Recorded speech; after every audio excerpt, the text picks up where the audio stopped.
I wanna be the best in the game, invest in my name, check no restraints, I'm obsessed with the pain. I ingest, I retain, assess and I change, possessed by the thought I'll be free one day from society's restraints. Money, clout and fame, mud, disease, a plague. We all love to hate, have to play the game, have to make a name. All our insecurities are on display. This is war with the enemy, think that it was meant to be. Living in a time where disease is on every screen. I won't let them fester me, I know most are festering. Negativity is a plague for the mentally weak. No mercy, all I got is working. Never stop searching, never quench the thirsty. I'm toxic and psychotic, with this logic you can't stop it. It's been chronic since I was a boy, so neurotic and chaotic. Built to last with the webs I'm weaving. I could change the past with all I'm achieving. Got my foot on gas, never stop competing. If you break like glass, then this life's gonna eat 'em. Make mistakes real fast, then you learn how to beat 'em. If you take off the cast, you can see all the healing. If the pain's in the past, move on from the grave and put your foot on the gas. Don't never stop competing, I've been doing this, I'm on it. I just wanna be iconic. Sipping on a gin and tonic, got me going off when I'm on this topic, If I ever play, I want it. You know that I'm always honest. Stay away from those who are toxic. Keep them out your face, no way, you don't want them, Don't try to drain my energy. The enemy is everything. It's mentally, unhealthily, spreading like a rare disease. But I won't let it get to me. I don't need your therapy. I can leave a legacy of leading by intensity. Come on, we can fight this. Freedom is priceless. Spread just like a virus. Living in a crisis. Do you feel courageous? Do you seek greatness? Trust me, you can take it. Go on and take your aim. Built to last with the webs I'm weaving. I could change the past with all I'm achieving. Got my foot on gas, never stop competing. If you break like glass, then this life's gone.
Now, if you want to go renegade, go renegade, bitch.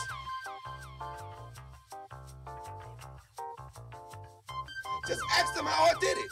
I got out the limo, grabbed her hand, and went upstairs and fucked her. Lord Jesus.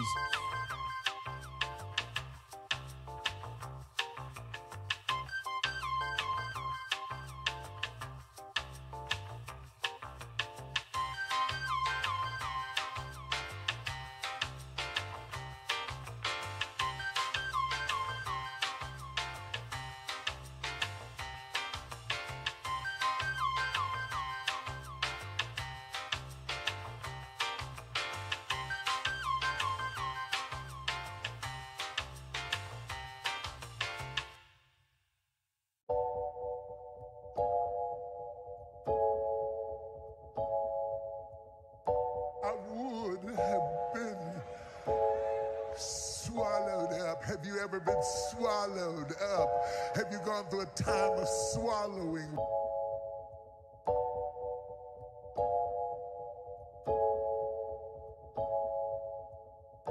Sweetie! Sweetie!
I'm putting cases on all you bitches.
Stop bouncing me. Yay!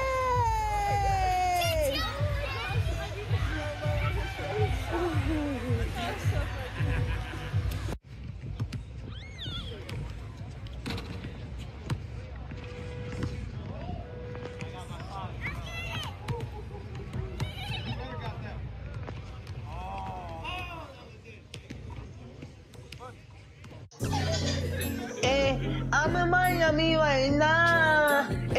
I'm in Miami right now. I've been after your file. I'm on Ocean Drive.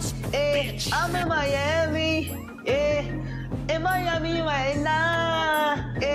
I've been after your file right now. On Ocean Drive right now. That's on my mama. I'm in Miami. I'm not, I go to the window, so I'm going to Cali. I said I'm too official. I'm out with them niggas. I said, man, the rapper on the city, that nigga, he wicked. We pull out with them guns, you know me in the real. Well, mama pays, I ain't having ever since that I was real. Now I can't look like an ape pet and I will never squeal. Will never ever run my mouth, cause that's what I'm too real. Yeah, I'm in the East Coast, I'm living life for real. Why the fuck you can hate it? I'll ride you to chill. You gon' really piss me off, and I'ma pull up with a steel. I'ma pull up with a drink, go and get your ass killed. Man, stop capping, cause I'm fucking wicked. I pull up to your city, tell me your location, bitch. You know we fuck that shit. My youngest know you killin',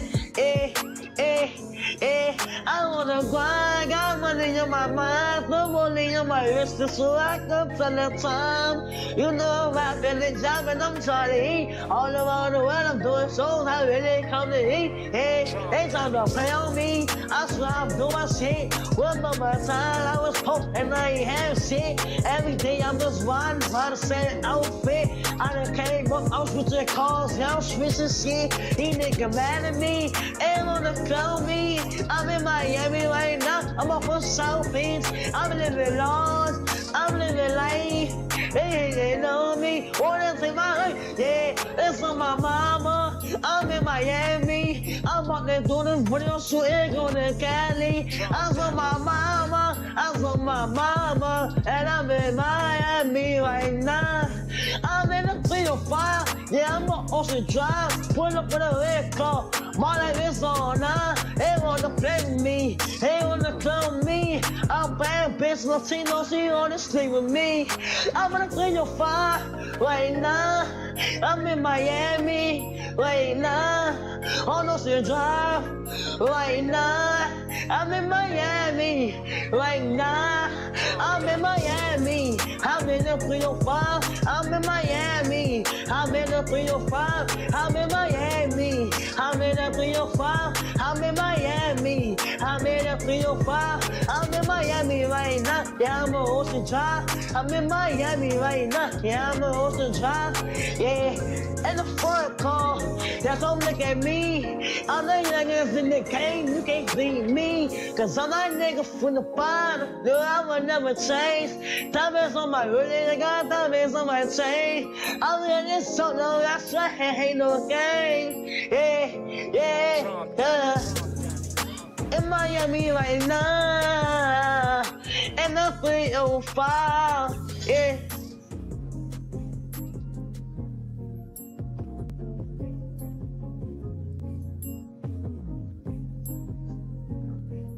From the streets, bitch. I only heard from two teams. Guess what the two teams they called me on to say, what's your phone number, where you gonna be? Who that? Hey, Shan, one of them little white girls at the door, she got on a Gucci dog collar talking about she came over here instead of letting you choke her in public. Shut the fuck up. Hey, don't think you can start disrespecting me because you got the little white girl at the door and you live on the air, bro. I don't care about you being live on the air. Who you think you talking to? Next door. That's what I thought, bro. You better be talking to next door, man. You got me all the way messed up. Don't you ever disrespect me like that again. Just because you got all these cases and all that stuff going on, man, don't mean you gonna start disrespecting me, bro. Stop choking them little white girls. Got me all the way messed up. Hall of Fame head ass. Cincinnati Bengals was one.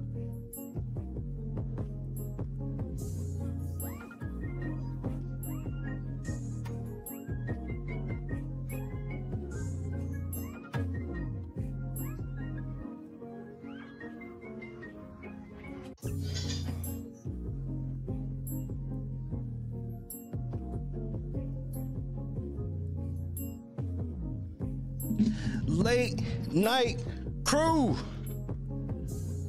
Oh my goodness, bro. It's good to see y'all, bro. What a fucking shitty start to the day. Well, actually, the day is pretty much over. What a shitty day. Say what's up to your boy.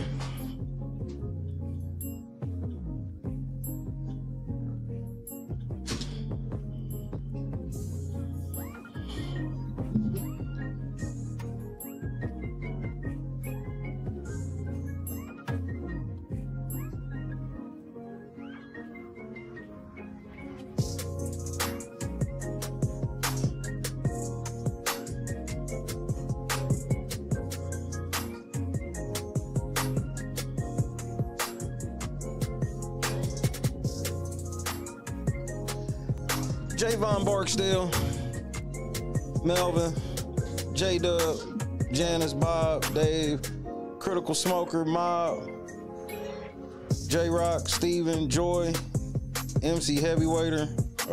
Yeah, I said that right. Steven, yeah, I said Steven. Let's see who else I missed. Joy, what up? Tracy, what up? Daniel Berry, Sports Highlights, what's happening?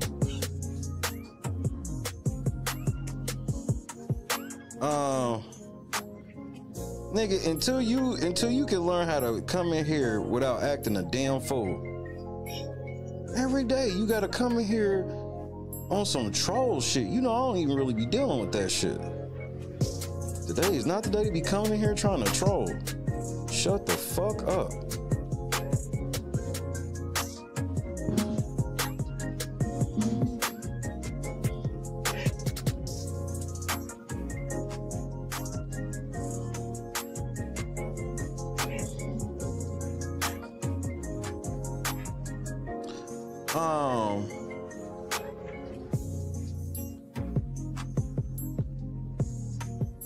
What's today? Okay. Nigga, my motherfucking car won't start.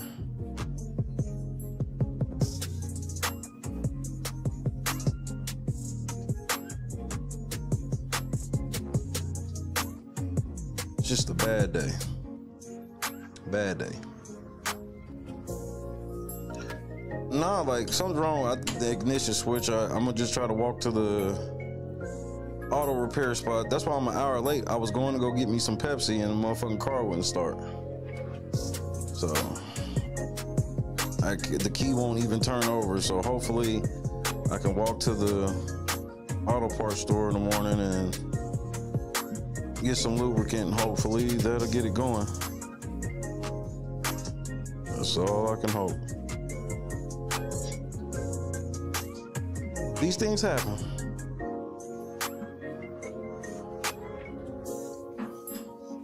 These things happen. So hopefully that'll do the trick. I'm gonna keep the faith in that. Cause it cannot be the ignition switch. Oh my God, it cannot be. It cannot be. It cannot be.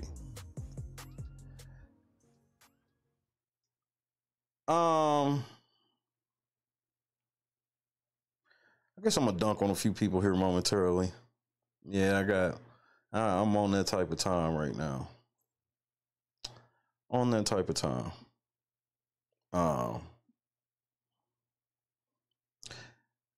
And I'm gonna let you niggas know about this level of trolling shit.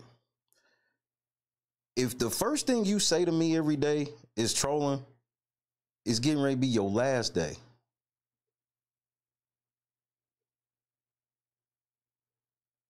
If you can't even come in this motherfucker and say hi, what up, nothing, the first thing you want to do is like try to troll about things you think that like hurt me. It doesn't matter if shit actually hurts me or not. It's the fact that you want it to hurt me. It will be your last day. I don't play that shit. I don't care how cool you think we are. I don't know anybody that's cool enough not to speak to me first. I don't know anybody like that. Nobody.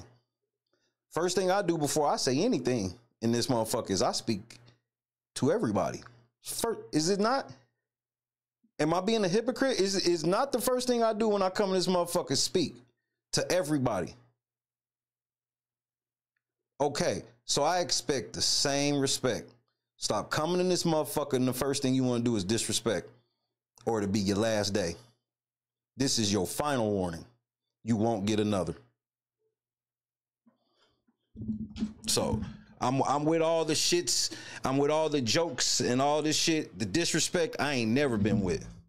And the one thing I always have been on is speak first. Then we can get to wherever we want to get to. The disrespectful shit, we ain't doing that shit. We not doing that shit. We not. So I just want to make sure we all on the same page. Because I'm there. I'm on that page. Stop being disrespectful. You want to joke and fucking razz with me and shit? That's fine. I'm with all of that shit. All of that dumb shit, I'm with it. But if you ain't noticed, the very first thing I do is speak to everybody.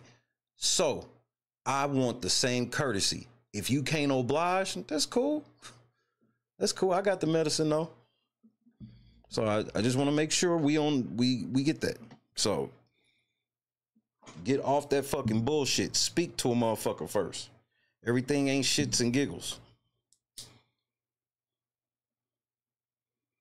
Now, with that being said, Mish, what's happening? Morgan, what's happening? Madeline, I don't think I said what up. Grace, what up?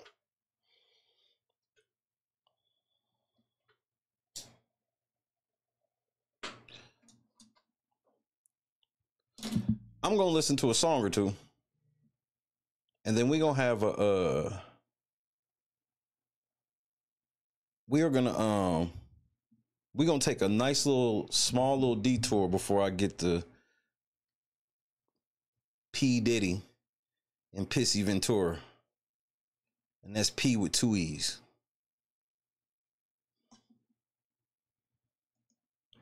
I just want y'all, before I play my songs, just pray that this lubricant, I'm going to try to get something a little better than WD-40 type of shit. Just pray this shit works. Just pray this shit works. Just please pray. In the meantime, hit that motherfucking like button. Chanel, what's happening? Wait, where the snow bunnies?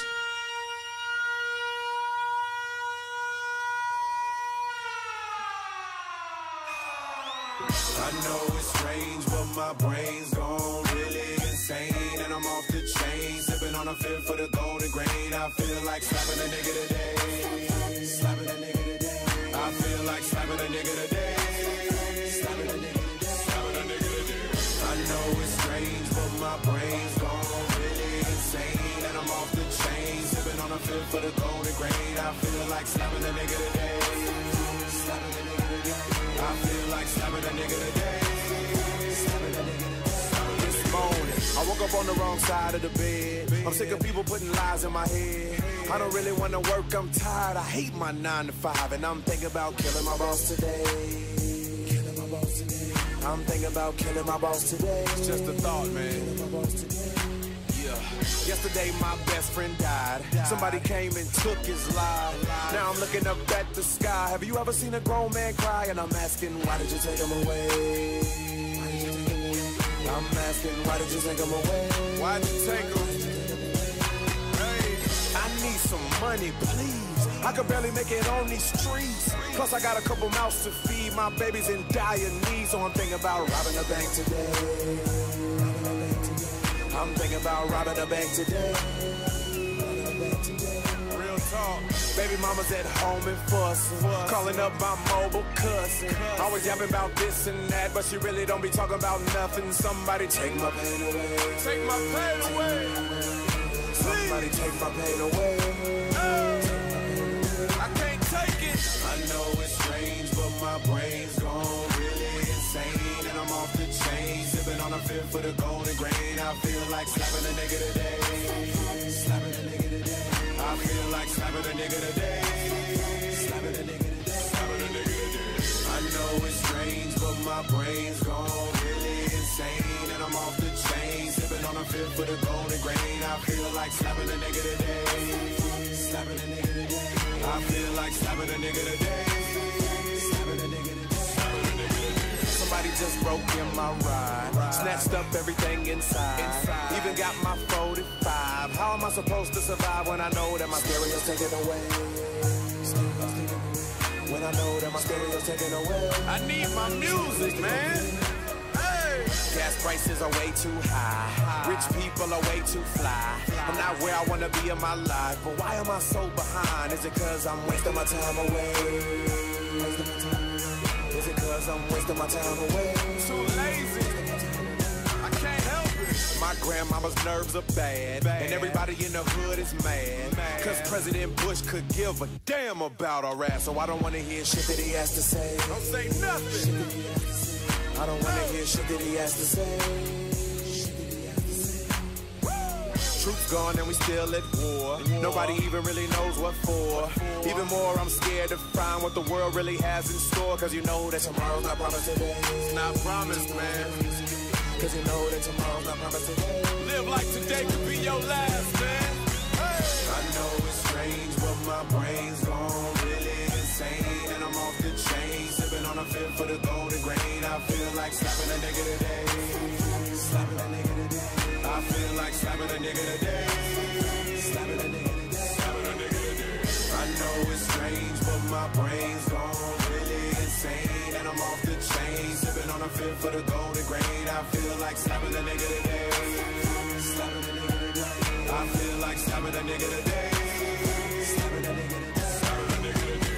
I know it's strange, but my brain's gone really insane. And I'm off the chain, sipping on a fifth for the golden grain. I feel like slapping a nigga today.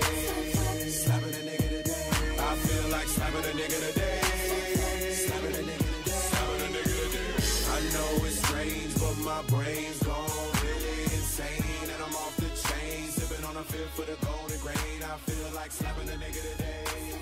Slapping a nigga today. I feel like slapping a nigga today.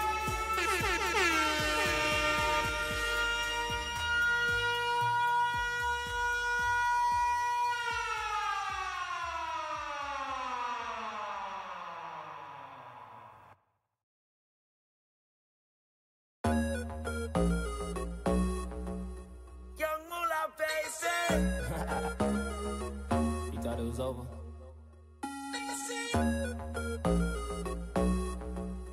Young Moolah, baby. You thought it was over? I wasn't born last night. I know these hoes ain't right. But you was blowing up her phone last night, but she ain't have a ring or not her ring on last night. Ooh, nigga, that's that nerve. Why give a bitch your heart when she rather have a purse? Why give a bitch an inch when she rather have 9? You know how the game goes, she be mine by halftime, I'm the shit. Ooh, nigga, that's that nerve. You all about her and she all about hers. Birdman Jr. and this bitch, no flamingos. And I done did every day but trust these hoes. See me fuck with when a rich nigga wants you, and your nigga can't do nothing for you. Oh, these hoes ain't loyal. Whoa, these hoes ain't loyal. She belongs to the streets. Just got rich. Took a broke nigga bitch. I can make a broke bitch rich, but I don't fuck with broke bitches. Got a white girl with some fake titties. I took her to the bay with me. Eyes closed, smoking marijuana. Rolling up that by Molly, I'm a rasta. She wanna do drugs, smoke weed, get drunk. She wanna see a nigga trap. She wanna fuck all the rappers. When a rich nigga want you, baby. And your nigga can't do nothing for you, nothing, no. These hoes ain't loyal, no they ain't. Whoa, these hoes ain't loyal. Yeah, yeah. Black girl with a big booty. If she a bad bitch, let's get to it right away. We up in this club, bring me the bottles. I know, girl, that you came in this bitch with your man. That's a no-no, girl. All this money in the air, I wanna see you dance. Just got rich. Took a broke nigga bitch. I can make a broke bitch rich, but I don't fuck with broke bitches. When a rich nigga want you, baby. And your nigga can't do nothing for you, no, nothing, no. These hoes ain't loyal, oh, no. These hoes ain't loyal, yeah. Rich young nigga, name got bigger and my chains got bigger, so my chains got bigger. Ferrari, Jaguar, switching 4 lanes with the top down, screaming out, money ain't a thing. Me and CB in the bay with her. I sent her back home so you could lay with her. Okay, let's talk about this ice that I'm carrying. All these carrots like I'm a fucking vegetarian. Shout out Weezy F, keep a red bone wet. Rose Rolex, hoes on deck. She know I got a check. Do it too good when she ride that dick. Man, I wouldn't trust that bitch. Nope. Come on, girl, why you frontin'? Baby, show me something. When I call her, she gon' leave. And I bet that $5 she gon'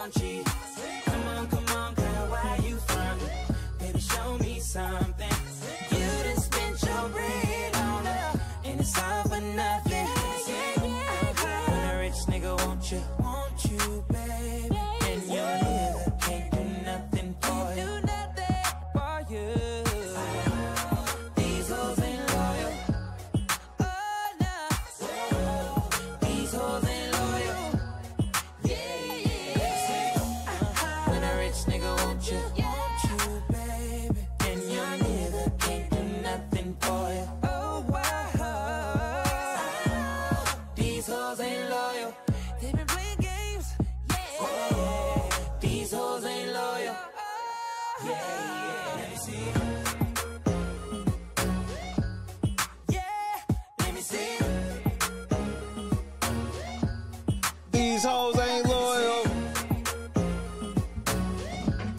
These whores ain't loyal.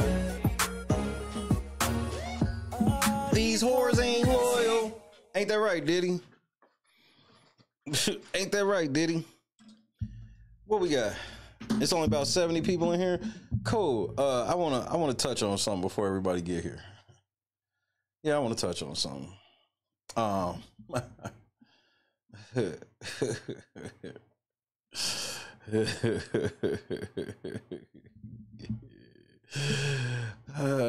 took a broke nigga bitch. I made a broke bitch rich. But I don't fuck with broke bitches. Tactical nuke incoming! I don't think that my money went the wrong way. Me neither.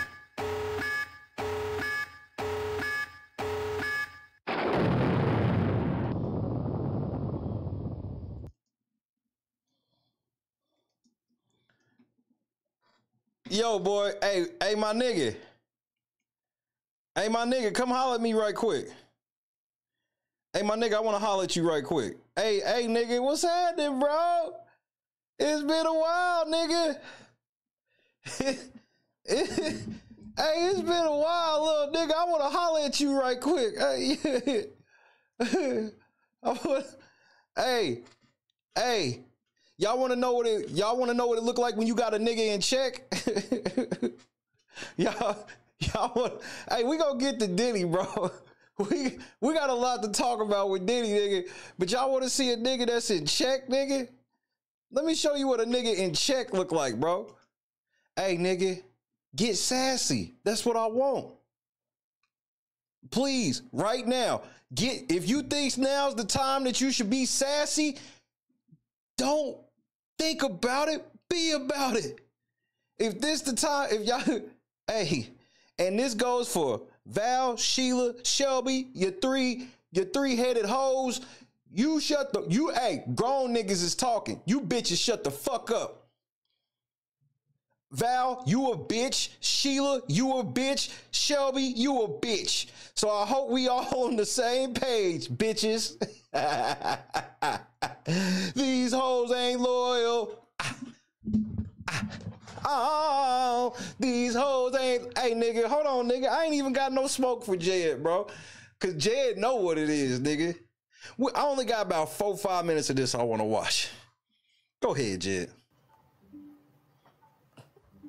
Well, evidence is multifaceted and testimony is evidence as well. So I guess that's what we'll use today. What is this? She said Sassy One said she sent all of them.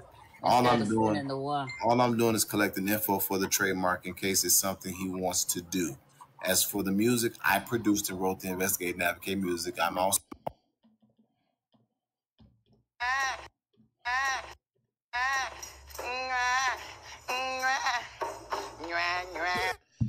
So that Demon Time shit, that bitch made it. What did you pay this bitch? Super producer. Let me just say this before we start. Fuck you too, nigga. Fuck you, bitch. They got your whole ass hiding on Twitch. Stupid bitch. You over there hiding on, I'm gonna go on Twitch. Hey, they can strike your shit over there too. All they gotta do is a simple Google search. You idiot. Y'all niggas are so, these hoes are morons. These hoes are morons. So I just want, before you think that we friends and shit, fuck you. Sell your mama car, nigga. You by yourself, nigga. You lying bitch. You a liar. I don't ever, when liars get betrayed by other liars, that shit tickles me. Cause I always know how it is. Bro, why do you think that niggas is always snitching on each other? Cause they all disloyal. That's why. It's inevitable. I can't believe that nigga snitched on me. You can't believe a nigga that was out here lying and doing crime with you lied. Go ahead, Jed. I'm so sorry, sir. So mix the Demon Time song. Now, since my character has come into question, when I get on Demon, I mix the Demon Time song. You bragging about being on Demon Time? Yo, the devil's in full effect. Yeah, remember, super producer, you made that song to fuck with me. Do y'all know when they premiered the Demon Time song? Who knows the first time Jed played the Demon Time song? Because I can tell you.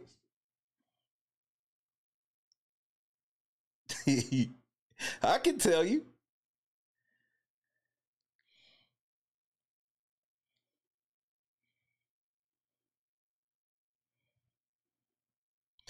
Time out. Dave, who are you talking to?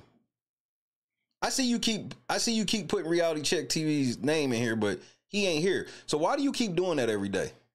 I'm pulling cards today. What's up? Why do you keep doing that? What is your point of doing that?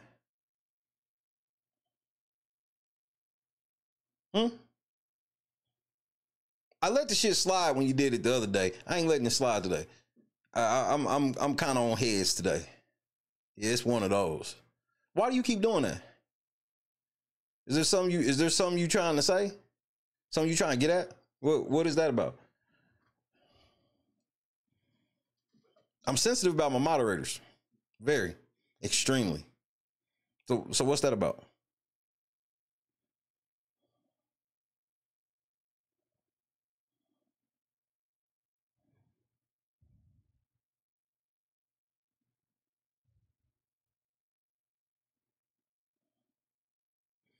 Okay. Cool. Bet. All right.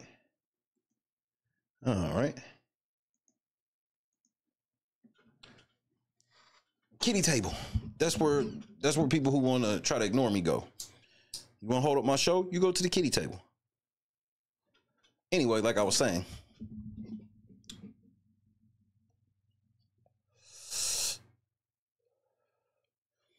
It was a video called Dear LNC. Who remembers the video called Dear LNC? Do you remember that video? 1 for yes, 2 for no.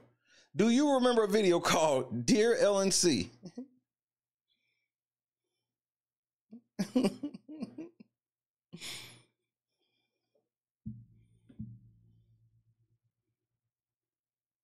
You don't?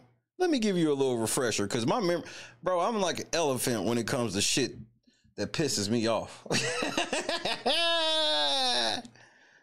Oh, hold on, nigga. These hoes ain't loyal. Oh, these hoes ain't loyal.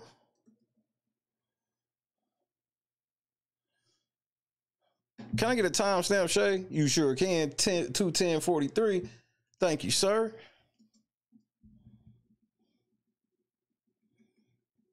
Jed, this is the video that's gonna really hurt you. Choosing to moderate once who and beyond dignity and focus, and we have produced what we were supposed to do. And y'all, I want y'all to hear our new theme song. I was gonna play it for our Turn Up Tuesday. I like it.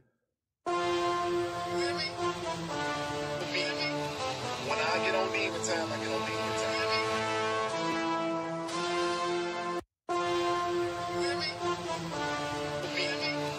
When I get on demon time, I get on demon time. First of all, bitch, you sitting here bragging about this motherfucking beat that you couldn't even quantize it to an actual loop. You made an offbeat loop and you taking credit for this shit. I would not put my name on this shit. Yeah, and I produced the demon. I mixed the demon time. Did you though? Oh, you attempted to mix the demon time. Oh, just in case y'all need a really refresher what this video is about, let me give you a refresher.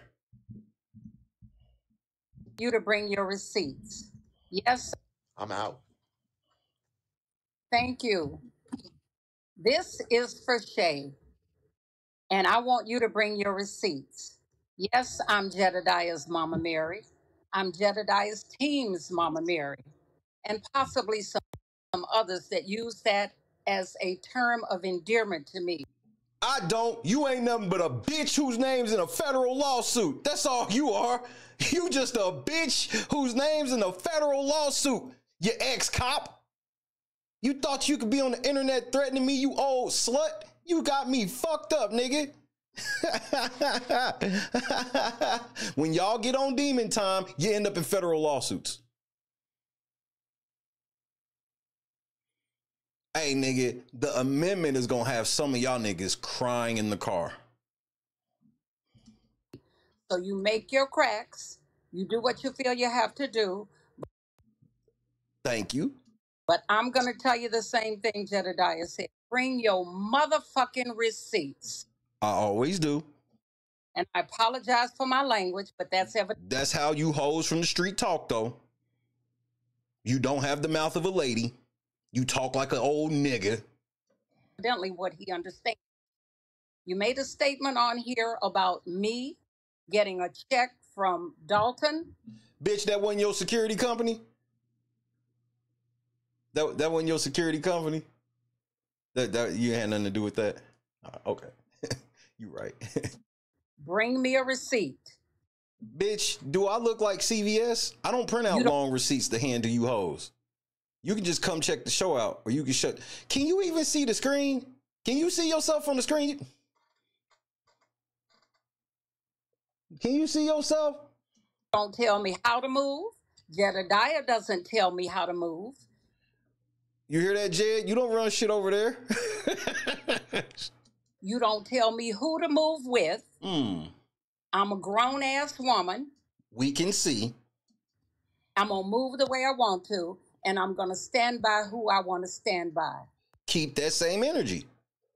I walked into that courthouse yesterday with Jedediah. Thank you for putting that on record. I stood with him, and I walked out with him.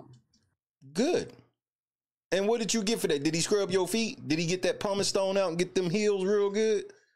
With Lacey and everybody else being there. So you run and tell that. But I don't get it. Why? What's that supposed to make you sound tough or something? We supposed to think you was the shit because you walked in there with big ass potato head Lacey? I'm gonna tell you something else. If you got something else to say to me, you say it to my face. And if you're not man enough to come here and say it. Jessica Oquindo Figueroa Feliciano. That sound fake as fuck. Y'all the type of couple that don't trust each other, so y'all gotta share Facebook profiles because that nigga be cheating on you all the time. So y'all gotta share Facebooks. Y'all gotta do a joint Facebook because that nigga be cheating. That nigga be in them DMs, huh? Anytime I see y'all niggas sharing a Facebook, I know what it is. Oh shit, he got Mama M cursing. And at that moment, he knew he fucked around and found out. Yep, I fucked around and found out I had to stuff this hoe into a federal lawsuit, nigga. Some luck, huh? Jedediah ain't the only one that can buy a ticket to Oklahoma. Wait, is that a threat? Is this an ex-police officer sitting on the internet threatening me? Jed, Jed, you know you in trouble for that. Hey, just wait till y'all hear it. There's a reason why I'm playing this, because I want y'all to remember this. I will come to your ass. Now you deal with that. No, I called the feds. As soon as y'all got to threatening me like this, I called the FBI. It's in the federal lawsuit. I called the feds, nigga. I don't play. I don't fuck with the police, but I will call the feds on you niggas.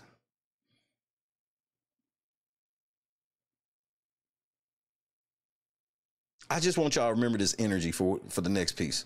For those of y'all here for Cassie and Diddy, we'll be there in just a moment. And by the way. What? By the way, what? You sent me a $25 gift card to Patilla's. Thank you. So who do you think sounds bad in that scenario, you or me? Who sounds bad in that scenario, you or me?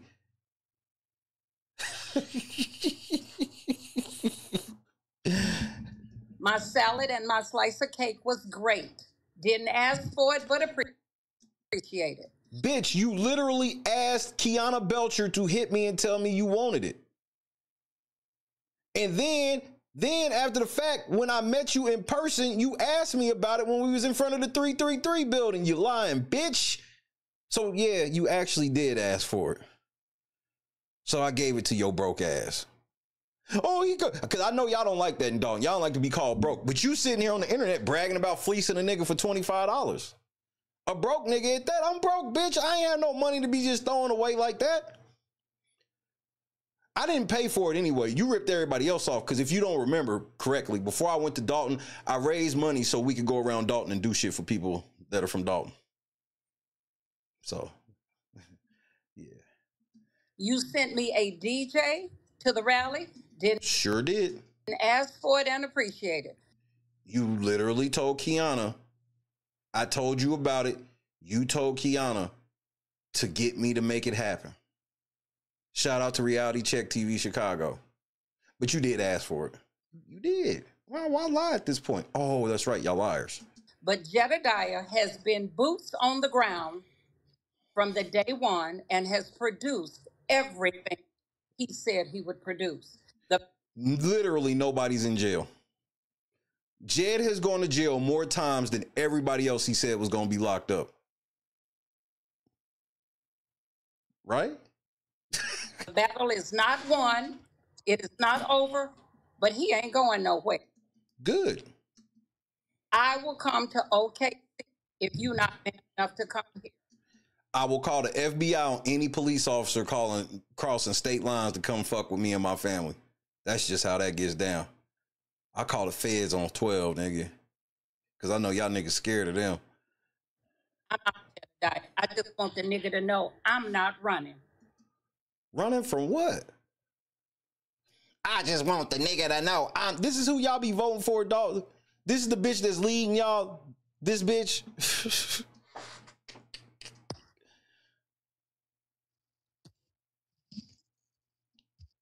Senior moment? Is she having a senior moment? That's it. I knew that was it. Thank you for confirming. All he got to do, and he's got my digits. Don't bother to call him. I still got your phone number too. Yeah, I do. I do. Oh, by the way. Oh, what'd you forget? Hope it ain't nothing incriminating. Good point. Good point. Okay, thank you. Go ahead. The day that Jedediah came to Oklahoma, when you invited him. No, I didn't, but you go off, sis. Don't forget to tell everybody how you call me and Miss Mary. So keep that respect on my name. Thank you for putting it on record that when Jedediah came to Oklahoma City, I called you to tell your motherfucking hound to chill out before I turn up. So thank you for putting that on record. It shows that, you know, I wasn't participating in that fucking clown fuckery, you ghetto bastards. Y'all ghetto. I'm not. If my comes out of your mouth again, let it be Miss Mary. Bitch, you got me fucked up. You are forever known as bitch, whore, slut, whatever type of name I want to come out of my mouth. Well, Miss Mary, you forfeited that a long time ago, bitch. You called me to let me know you were backing down. Thank you for putting that on record, that I called you to let you know that I was not engaging in any type of physical confrontations or any of that ghetto fuck shit that you niggas is used to doing. I'm not a Chirac nigga. I'm from Indianapolis, the Lawrence area. I don't have to lie. I don't have to play with punks either. I'm a grown-ass woman. We can see. Goodbye. Goodbye.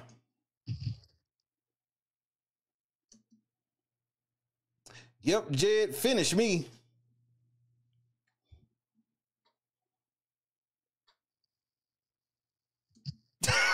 Look at the scowl I done put on this bitch face. And y'all gonna tell me I didn't win. Look at the look I done put on this bitch face, nigga. So I can put the biggest smile on your face, or I could put the biggest scowl on your face, nigga. That's how talented the Lord has made me.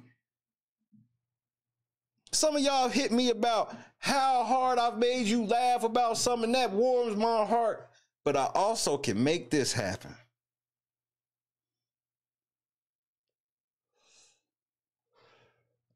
Yeah, this bitch sitting here with bitter beer face, nigga. Motherfucking bitter beer face, nigga. Mad, nigga. Nigga, hey, come on. No, I got you. I got you. I know what's going in through your mind right now. I already know. You ain't even got to tell me. Better you, motherfucking fool. Hey. Rockin'. Big bag, big bag. Got these niggas big mad. Gucci all white, a mirror jeans, thigh pad. Put it on how I want to, mismatch. I do the shit. Big bag, big bag. Got these niggas big mad. Can't believe they still hating. Big sad, fuck around and get smashed. Bitch ass, bitch ass, bitch ass, bitch ass, bitch ass, bitch ass, bitch ass. Big mad, nigga. And this was before your name got mentioned in a federal lawsuit. So guess what, Mary? Your channel's getting terminated too. Now I know you don't have no videos and shit, but you comment and all this other shit. Kaboom.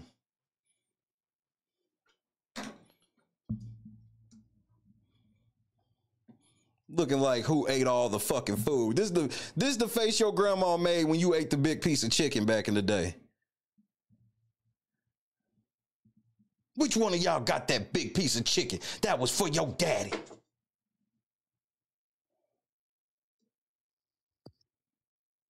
And then Jed in the corner like, yeah, nigga, we won. This is before Jed knew I would call her a bitch. Tommy! Got the cap.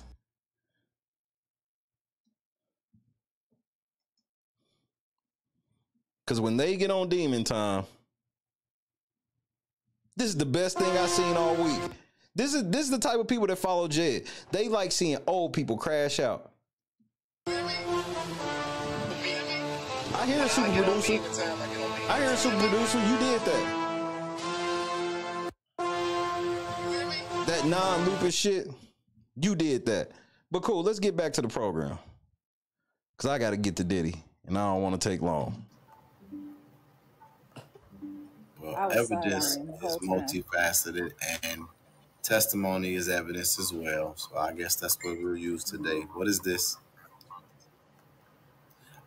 She said Sassy One said she sent all of them. All I'm doing is collecting info for the trademark in case it's something he wants to do. As for the music, I produced and wrote the Investigate and Advocate music. I'm also mixed the Demon Time song. Now, since my character has come into question, I would neither unknowingly or knowingly try to take anything from this group of J. Was there something you were trying to suggest? I think this was just something that came to mind about the discussion. Wait.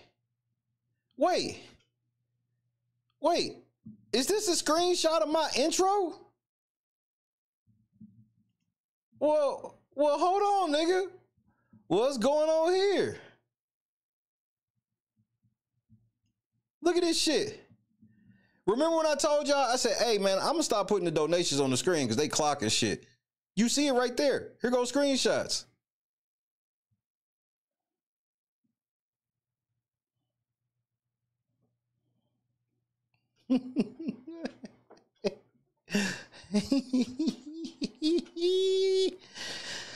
Why would you make this video, Jed? Why? Why do you keep being the gift that keeps on giving? Hey, and for you hoes that are sitting here listening for that nigga, hey, he ain't gonna do shit. And neither are you. Get your fucking face, bro.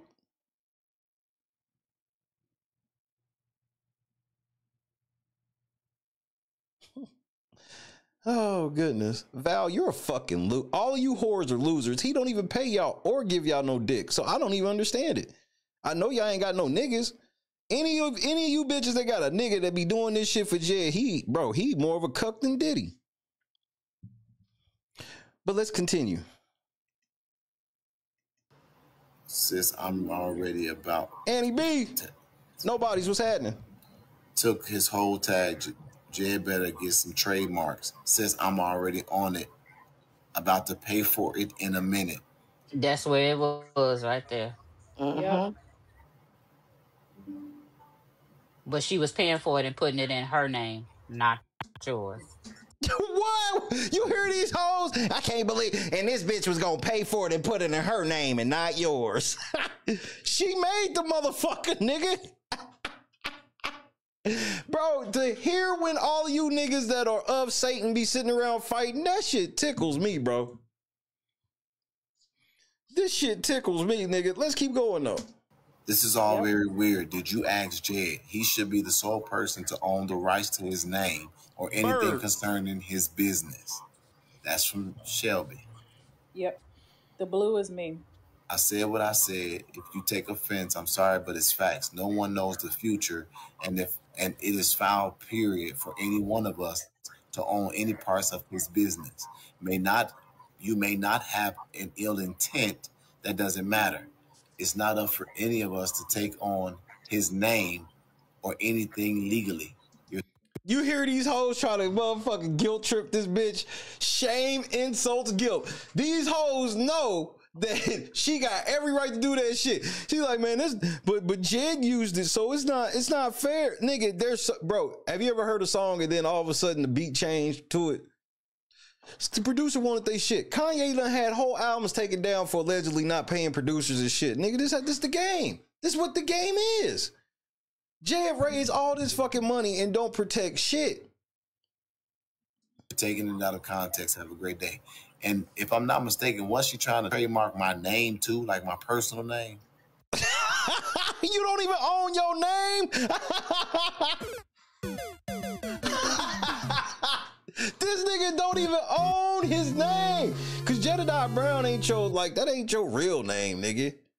You don't even own your fucking name. You're a fucking loser, bro. What a fucking dummy, bro. This bitch is about to trademark your name.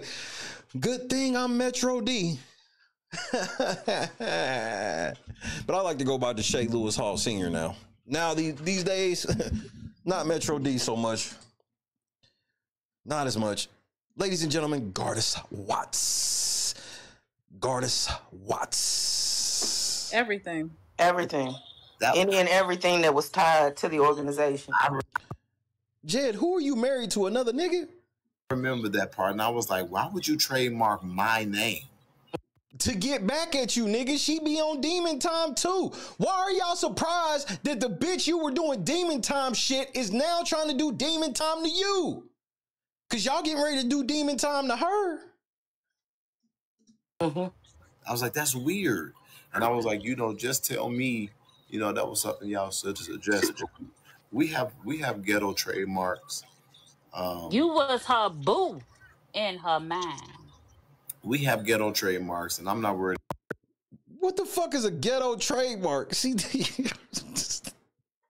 this is the nigga that got all y'all tied up in a federal lawsuit. Y'all all following this dumbass nigga that don't know shit. About that, I will sue the hell out of anybody that would try it. You ain't got no money, nigga. Welcome them to do it, but it just was really interesting. And the facts are the facts. Now the crazy part is, I'm gonna let her get on here, ladies and gentlemen. I want you to hear these words coming out of my mouth. I'm done with this topic, but I'm gonna let her get on here and talk her stuff. Because, and mark my words in this, because I've never been a liar. I want.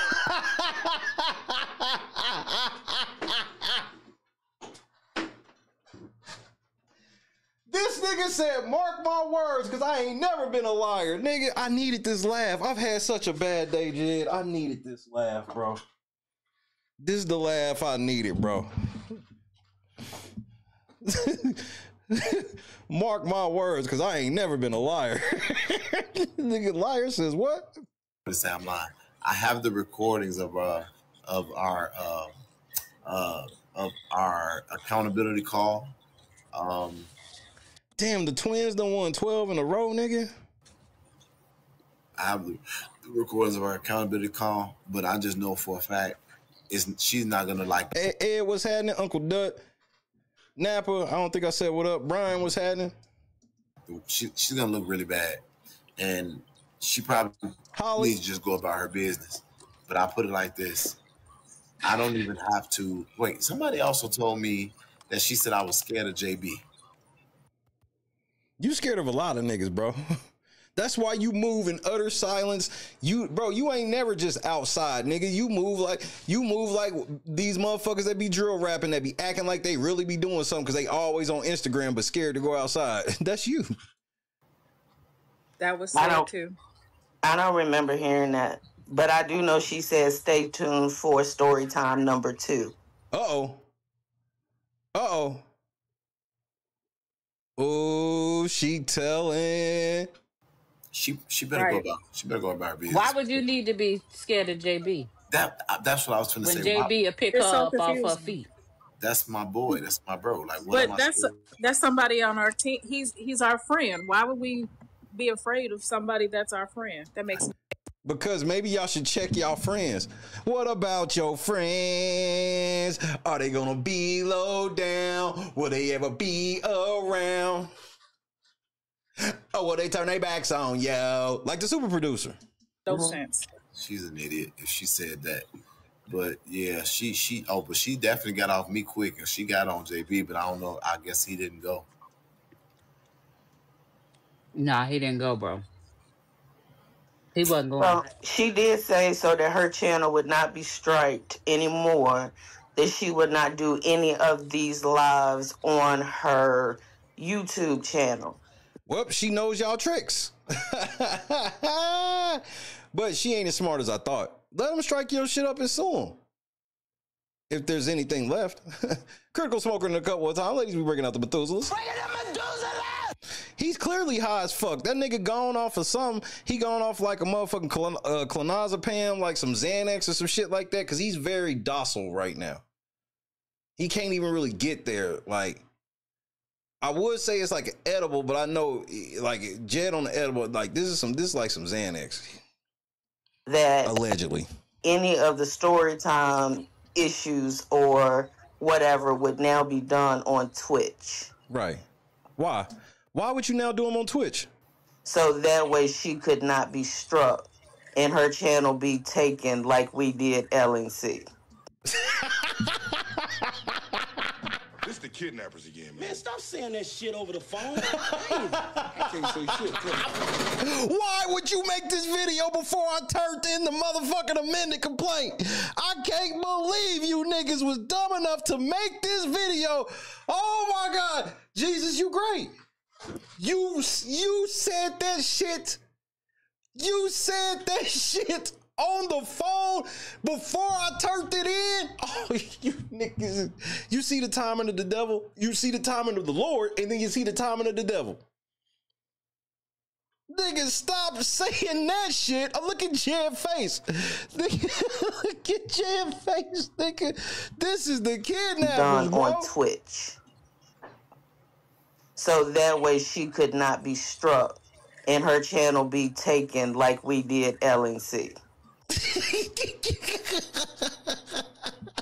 This the kidnappers again, man. Man, stop saying that shit over the phone. Damn. I can't say shit, can I? Wait, it get better though. Hold on, nigga. Like, it get better.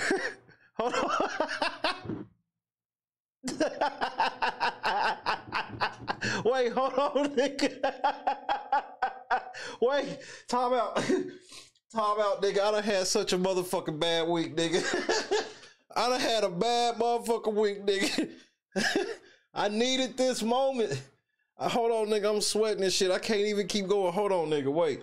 It gets better. These niggas said, yeah, she don't want us to do her shit like we did LNC's. Y'all niggas act like I still don't be listening, bro. Hold on, nigga. Wait for it. Wait. Did we take the LNC channel?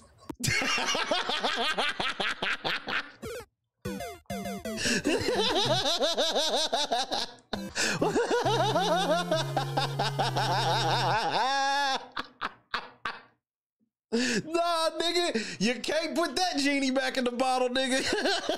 Don't try to put this shit. She trying to stuff, nigga. You can't put the confetti back in there, bro.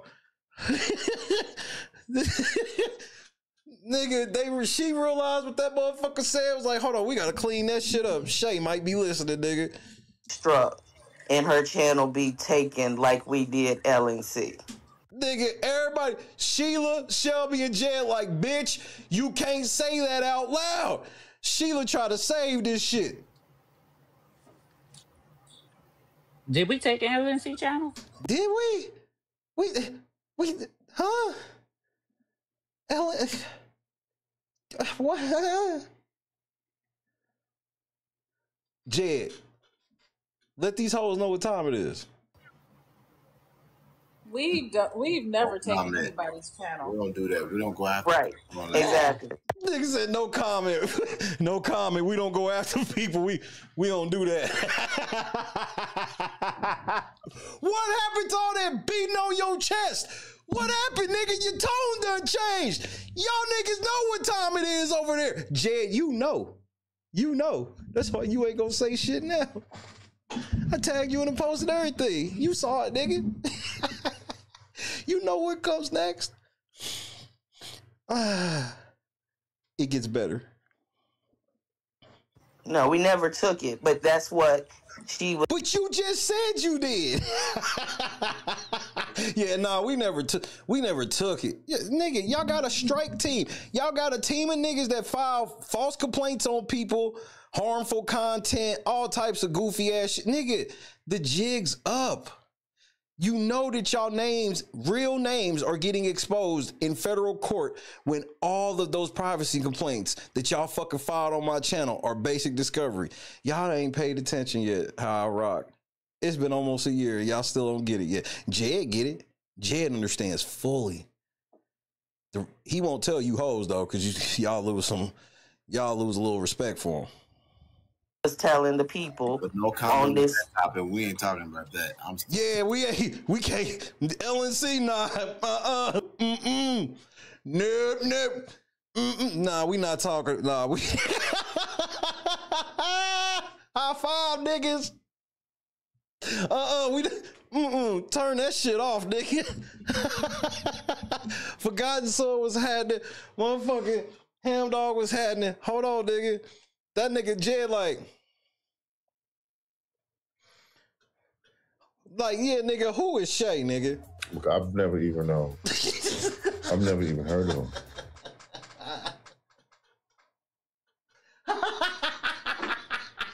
Didn't I tell you niggas I applied pressure until these niggas fold? Did I not tell you that? When you niggas first met me, did I not tell you niggas that I will apply pressure until niggas fold? But Jed gonna tell you why. We don't do that. We don't go after. Right. Jed gonna tell you why. Hold on.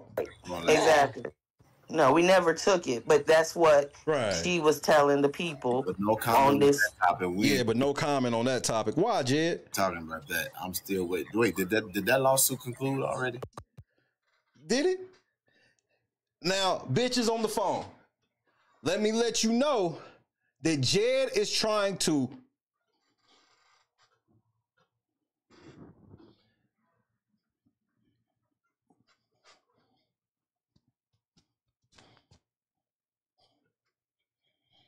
trying to give you a signal. Did that lawsuit conclude already? Jedediah Brown, you know if it concluded and I lost, you will be the first to let me know. Won't you?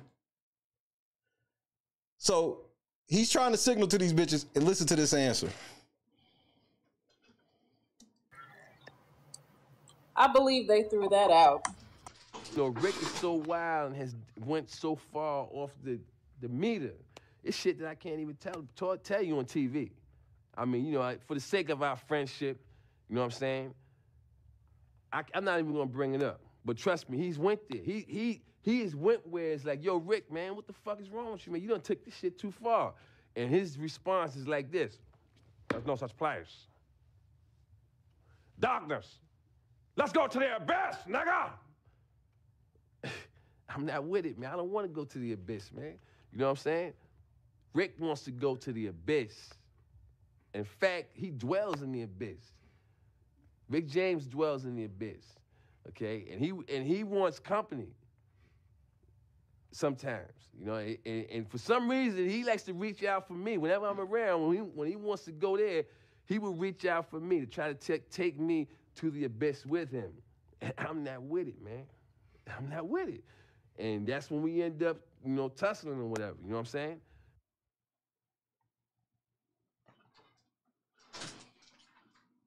This is your investigative team, Jed. They are so bad at investigating, they don't even know how to just search the case for themselves.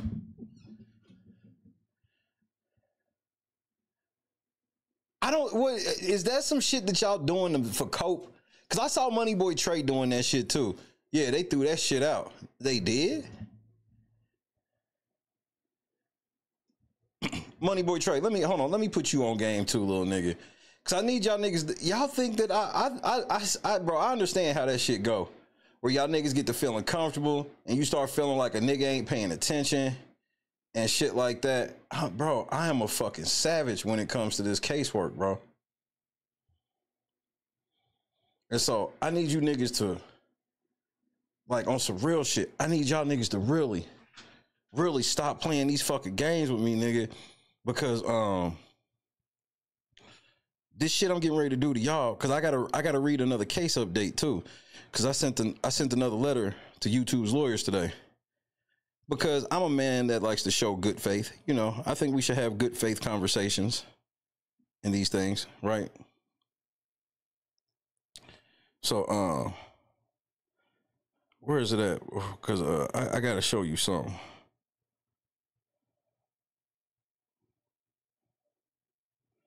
Because y'all niggas be thinking that a nigga playing.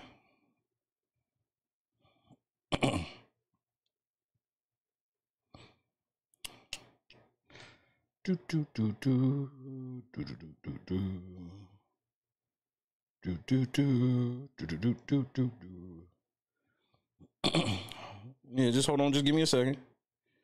Because this is important. Because I just want to remind y'all. Because I think it's been a while since I really reminded you niggas. So I just want to give you another reminder of just exactly who the fuck you niggas are fucking with. Y'all need a reminder that I'm still him.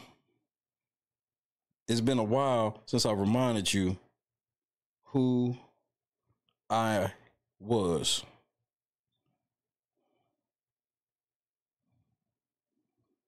Oh, okay. Here we go. These stupid ass niggas, bro. These fucking dumb ass niggas.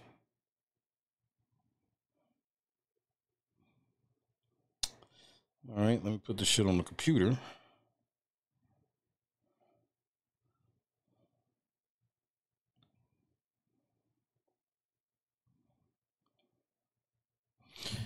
Because I just want to give y'all a friendly reminder. Number one, I'm still paying attention to everything. And there's a lot more people that like me more than they like any of y'all. There's people depending on me to fulfill the destiny that you have. And, you know, Money Boy Trey, I don't know if y'all niggas are just trying to cope or what. Somebody said Money Boy Duck and Shay lawsuit. That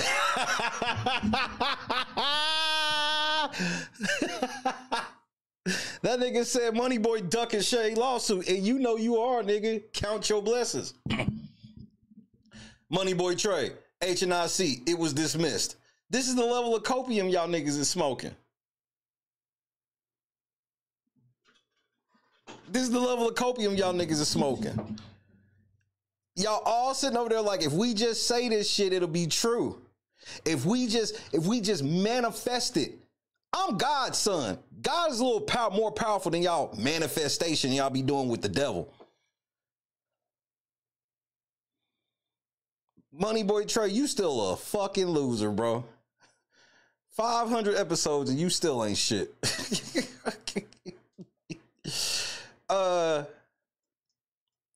I just want to remind you niggas, Shay is still watching. I'm making an amended complaint right now.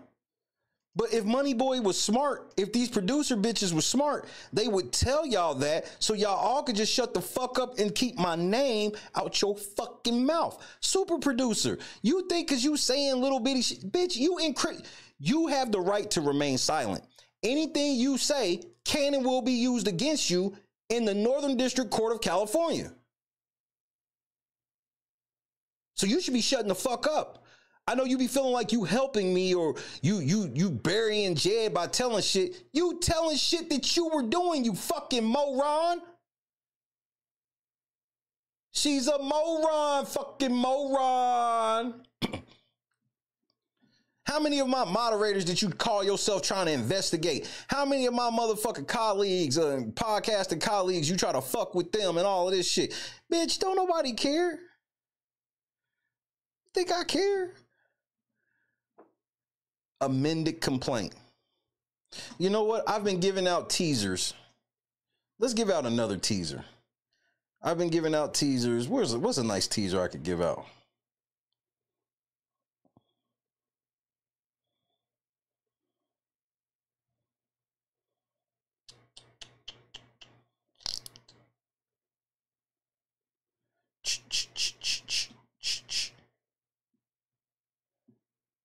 My pride wouldn't let me down.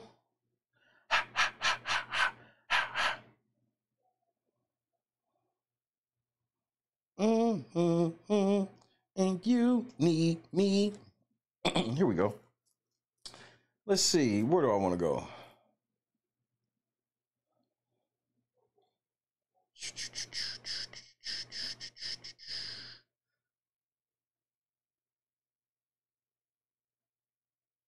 Oh, let's read this. On platform admissions of misconduct and system abuse by claimants Moneyboy Trey, Jedediah Brown, and Troy Terrain. On or around June 1st, 2024, in a public YouTube live stream titled Reviewing Today's Thornton Township Meeting 6/1/24 by Moneyboy Trey, Moneyboy Trey admitted to conduct including A, illegally disabling plaintiff's first channel at the 2210 mark, B, his belief YouTube wouldn't penalize him at the 2650 mark, and C, planning retaliation against plaintiff and plaintiff's associate, Ms. Hayes, for legitimate copyright actions at the 21 minute and 20 second mark. In live stream called Super Victim at Burgundy Blue Commentary Has Manic Episode, Moneyboy admitted to A, attacking plaintiff at the 35 minute and 55 second mark, B, harassing Ms. Hayes due to her support for plaintiff, D, willingness to illegally play plaintiff's video for $100 at the 1 hour, 28 minute and 35 second mark, and made numerous vulgar and harassing statements against plaintiff and Ms. Hayes. In live stream called at Investigate and Advocate versus Everybody Part 2, Moneyboy stated, A, YouTube previously shut down his stream for similar misconduct at the 8 minute mark. B, solicited donations for an, quote, illegal stream, end quote, of court proceedings, stating he could be, quote, held in contempt, end quote, at the 22 minute and 40 second mark. In a live stream titled at Burgundy Blue Commentary Continues to Lie, Shade, Cry, and Recruit People to Attack at Investigate and Advocate 5/29/24, Exhibit S. Harassment towards Burgundy Blue Commentary on YouTube, Facebook posts, and messages are part of the exhibit. Moneyboy Trey admitted A, Jedediah Brown doxed Ms. Hayes for not denouncing plaintiff at the 28 minute and 52 second mark and the 54 minute mark.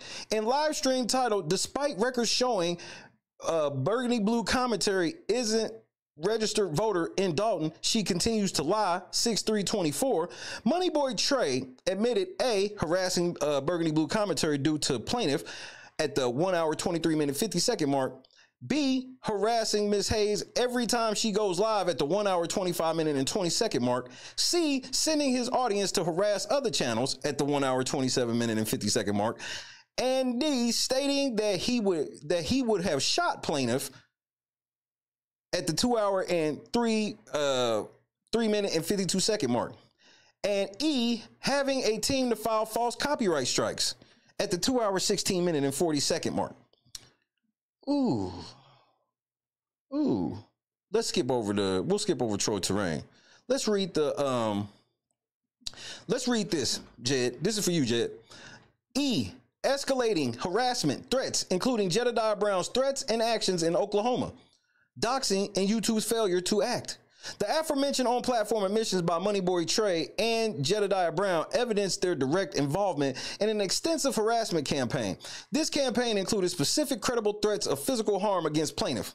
On or around May 11, 2024, Jedediah Brown, in coordination with Moneyboy Trey, obtained plaintiff's personal address and phone number, which plaintiff is informed and believes was unlawfully obtained by Mark Avington through YouTube's DMCA process, and made several direct threats against plaintiff and his family. Critically, Jedediah Brown posted images of airline tickets online indicating his imminent intention to travel from Chicago, Illinois to Oklahoma City, Oklahoma, plaintiff's city of residence, on Sunday, May 12th to physically confront plaintiff, see Exhibit O.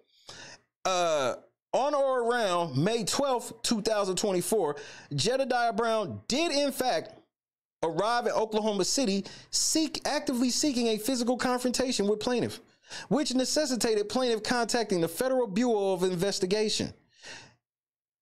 See Exhibit P. FBI was contacted. You'll see it in this amended joint. Plaintiff also filed reports with local police. See Exhibit Z. In a YouTube live stream titled, BB deleted her video. This is why. Fraud. JB, Jedediah Brown, further admitted and engaged in threatening behavior, acknowledging his 48-hour notice, which was a threat to Ms. Hayes, caused her actions at the 4:04 and 4 second mark. B, admitting to doxing BB's real name, which is we now know as Ms. Hayes, and other personal details at the 11-minute 20-second mark and the 23-minute and 7-second mark. C, acknowledging he knew BB filed a police report against him, yet persisted in harassment at the 12-minute mark, threatening Ms. Hayes with a police officer who had also allegedly threatened plaintiff at the 14-minute and 40-second mark. In a YouTube live stream titled 48-Hour Notice on May 28, 2024, you can see Exhibit U for that, Jedediah Brown continued his campaign of threats and harassment, stating at the 21-minute and 50-second mark that he would dox Ms. Hayes if she did not denounce plaintiff LNC within 48 hours. Brown further admitted at the 26-minute, 53-second mark that doxing is part of, quote, part of his job, end quote.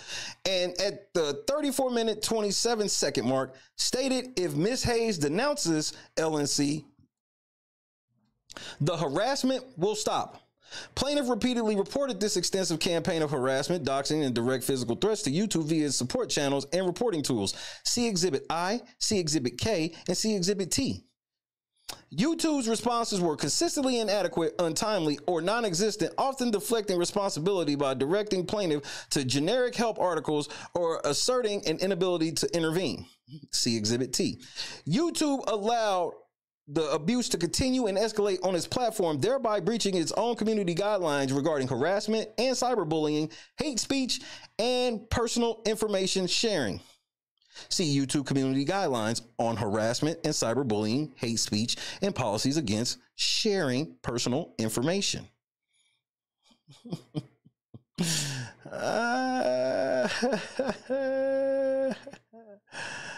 Oh, shit.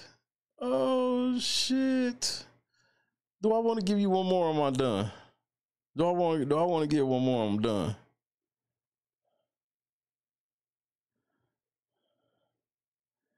Nah, I'll just let you have that. I think I ain't even gonna read Mary's part. Mary, I'm gonna let you sit in suspense. You and that bitter beer face.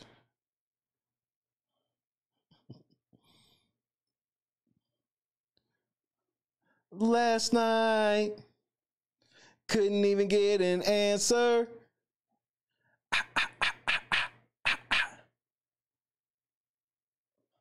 Jed tried to call. His pride would let him down.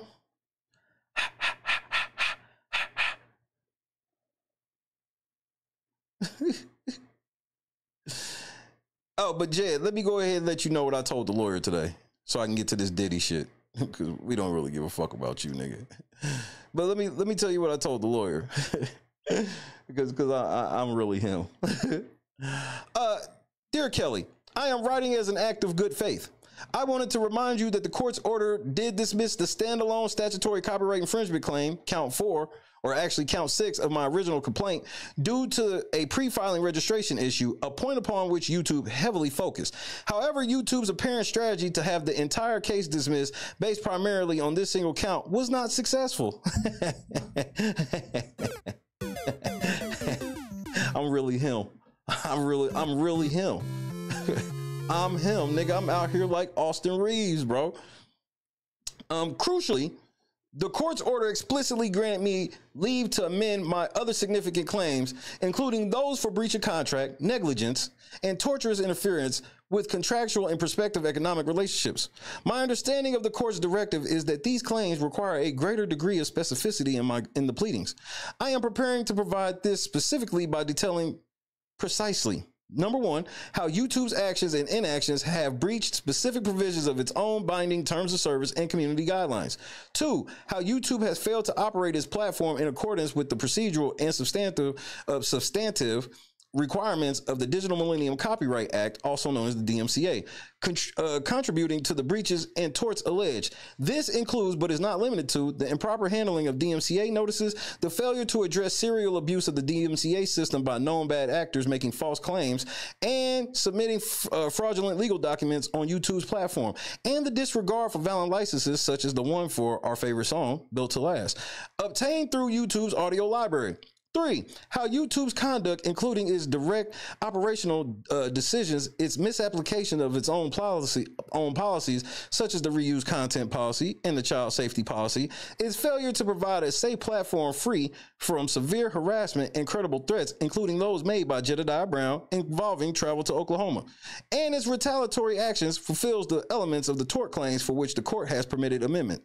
Furthermore, the forthcoming amended complaint will detail why YouTube's conduct in many of the instances alleged may not be shielded by Section 230 of the Communications Decency Act. For example, where YouTube itself is alleged to have made direct misrepresentations, to have breached its own contractual promises, or where it has acted as an information content provider by developing or being responsible in whole or in part for the creation or development of information that is integral part of the harm, such as the false sexualizing a minor accusation. Section 230 immunity may not apply. Similarly, YouTube's failure to reasonably manage its platform against known systemic abuse of its tools and processes by specific individuals also calls into question the applicability of such broad immunity. You understand this, and that's why you are wagering that I won't have a completed amendment complaint or would fear having to pay your fees. I am in the process of preparing this first amended complaint to directly address the court's requirements for specificity on these surviving claims, supported by extensive documentary evidence. Before I file this amended complaint, which will outline these issues in considerable detail and will inevitably lead to further litigation and the consumption of more resources by all parties and the court, I want to extend one final good faith opportunity to discuss whether a more constructive path forward can be found to address the substantive issues underlying this case. My aim is to resolve the harms I have suffered due to YouTube's actions and inactions. I also know the last thing your client wants is basic discovery. That would open the floodgates for other creators who have had their rights violated by your client. Please let me know by May 9th, 2025. Hey, Jed, that's a 72-hour notice. You see how I get down, nigga? If YouTube has any interest in such discussion. Otherwise, I will proceed with filing my amended complaint with the time frame allotted by the court. Sincerely, Deshae Hall, Sr. I'm not fucking with you niggas. You niggas over there in y'all little trap house, y'all better shut the fuck up. Sheila, Shelly, Val, I don't want to hear you bitches say my name again. You understand me? Super producer, I don't want to hear my name brought up again. And that goes double for Berg. So it's time for y'all to shut what they call the fuck up, because I'm not fucking playing.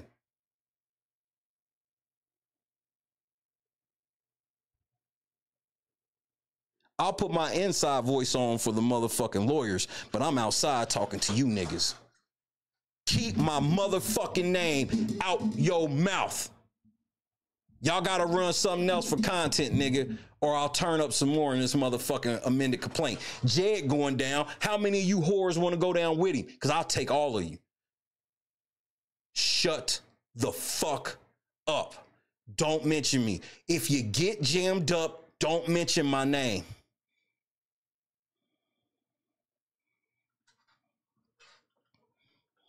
Reality Check TV Chicago, my brother in Christ. In the cut one time, we breaking them out. Grace Levi, you know you going in the final joint too, you stupid bitch.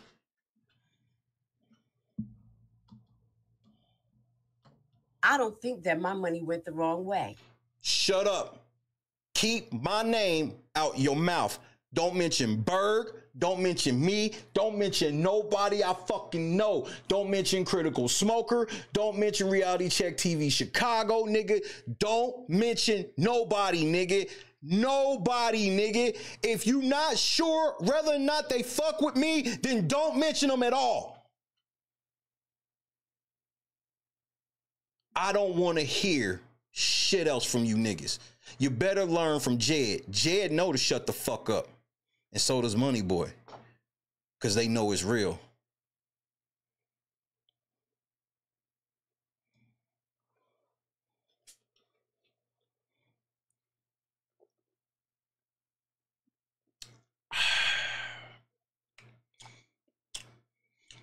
I can't remember the last time I had a Pepsi delivered.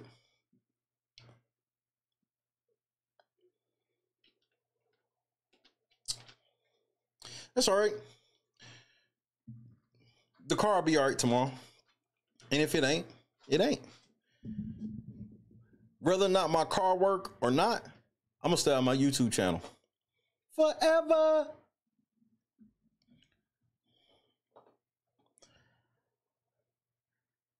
How's everyone's Friday? I hope everyone's having a great Friday. I you know, my Friday started off pretty shitty, but I'm having fun now. We got to here before midnight, so it's Friday, baby. It's Friday. Come on, nigga. Let's get ready for Diddy, bro. Let's get ready for Diddy, cause we got some shit to talk about, nigga, with Diddy. Cause I'm gonna go ahead. I'm gonna go ahead and blow y'all mind with some shit tonight. Y'all like, what? How can you blow our mind, nigga? You already just... Nigga, I'm gonna blow your mind tonight. I'm gonna blow your mind tonight. Come on, nigga. I don't care. I already heard this week, nigga. I've been singing this shit all week since I heard it.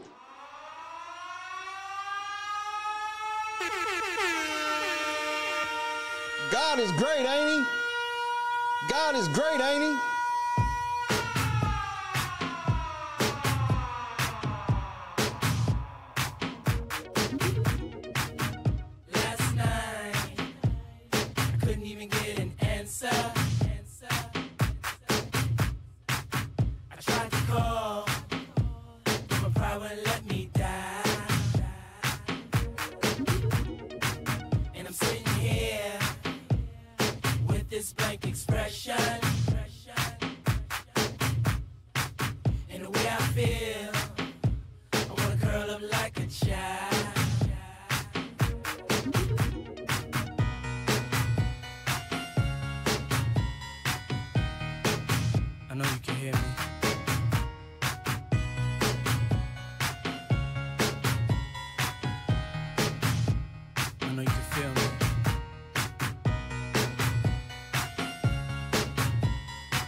Without you.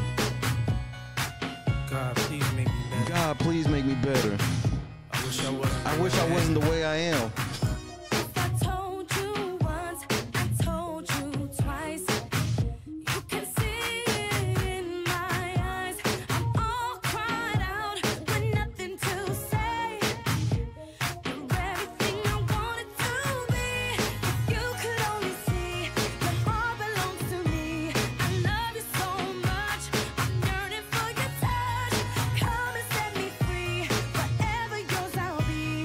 Baby, won't you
That shit ain't funny not picking up the motherfucking phone. Gotta stop fucking playing with a nigga's feelings like that.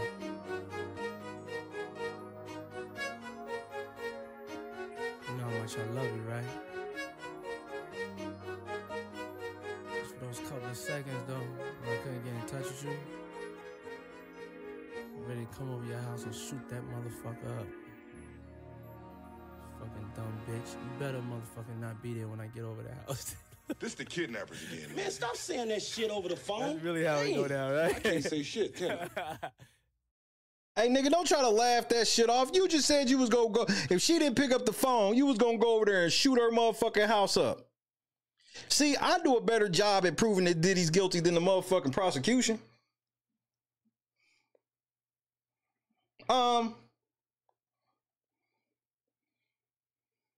Let's ask a couple questions so we can see if we all on the same page, because I'm about to blow your mind. So yesterday, remember I was pointing out that they've yet to say that Diddy had a dick in his mouth, Diddy had a dick in his ass, or Diddy put his dick in one of them men. Remember I was saying that? And you remember my cuz came in and said, Cassie let another nigga nut on her and wiped it across Diddy's chest. Do we remember that? I know y'all have heard. Did you hear that part that she did that? That Cassie let a nigga nut and then rubbed it on Diddy's chest. Did you hear about that? 1 for yes, 2 for no.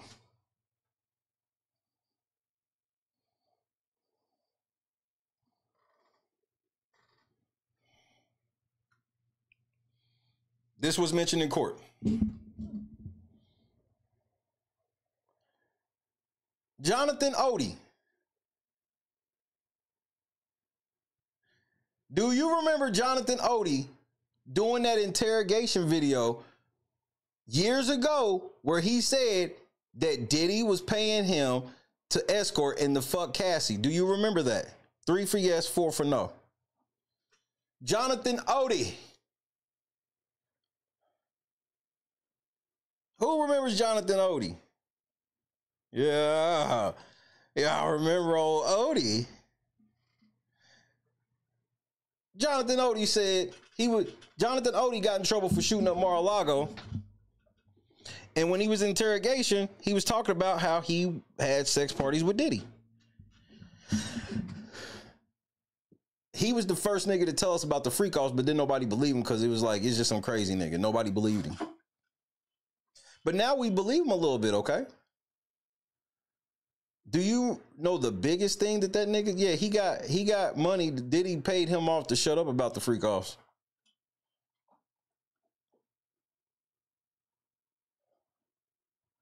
But do you remember what else that nigga said? The nigga said Diddy's Illuminati. Did you forget that part? Walk with me. It's all about to make sense.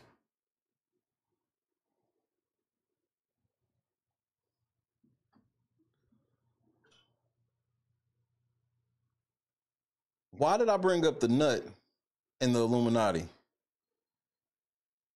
They weren't just having freak offs. This is gonna fuck you up. They were sex rituals.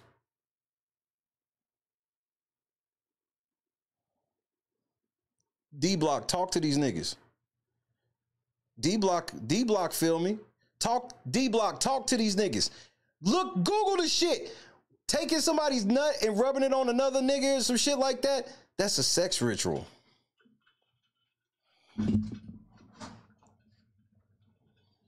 Something about that didn't sit right with me when Cuz said it. Not like, no, I knew that it was said, but it triggered something in my brain. And I went to go. I was like, yeah. And then we'll put it all in place. And shout out to the motherfucking game spitter. He was with him. I was like, everybody, this shit going over everybody's head.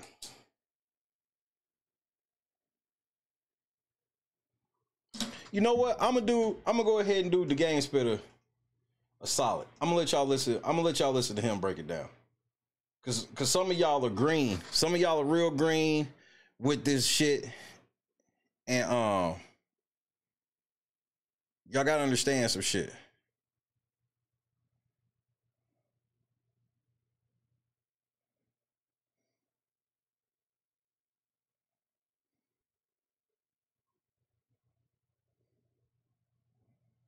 Y'all gotta understand some shit.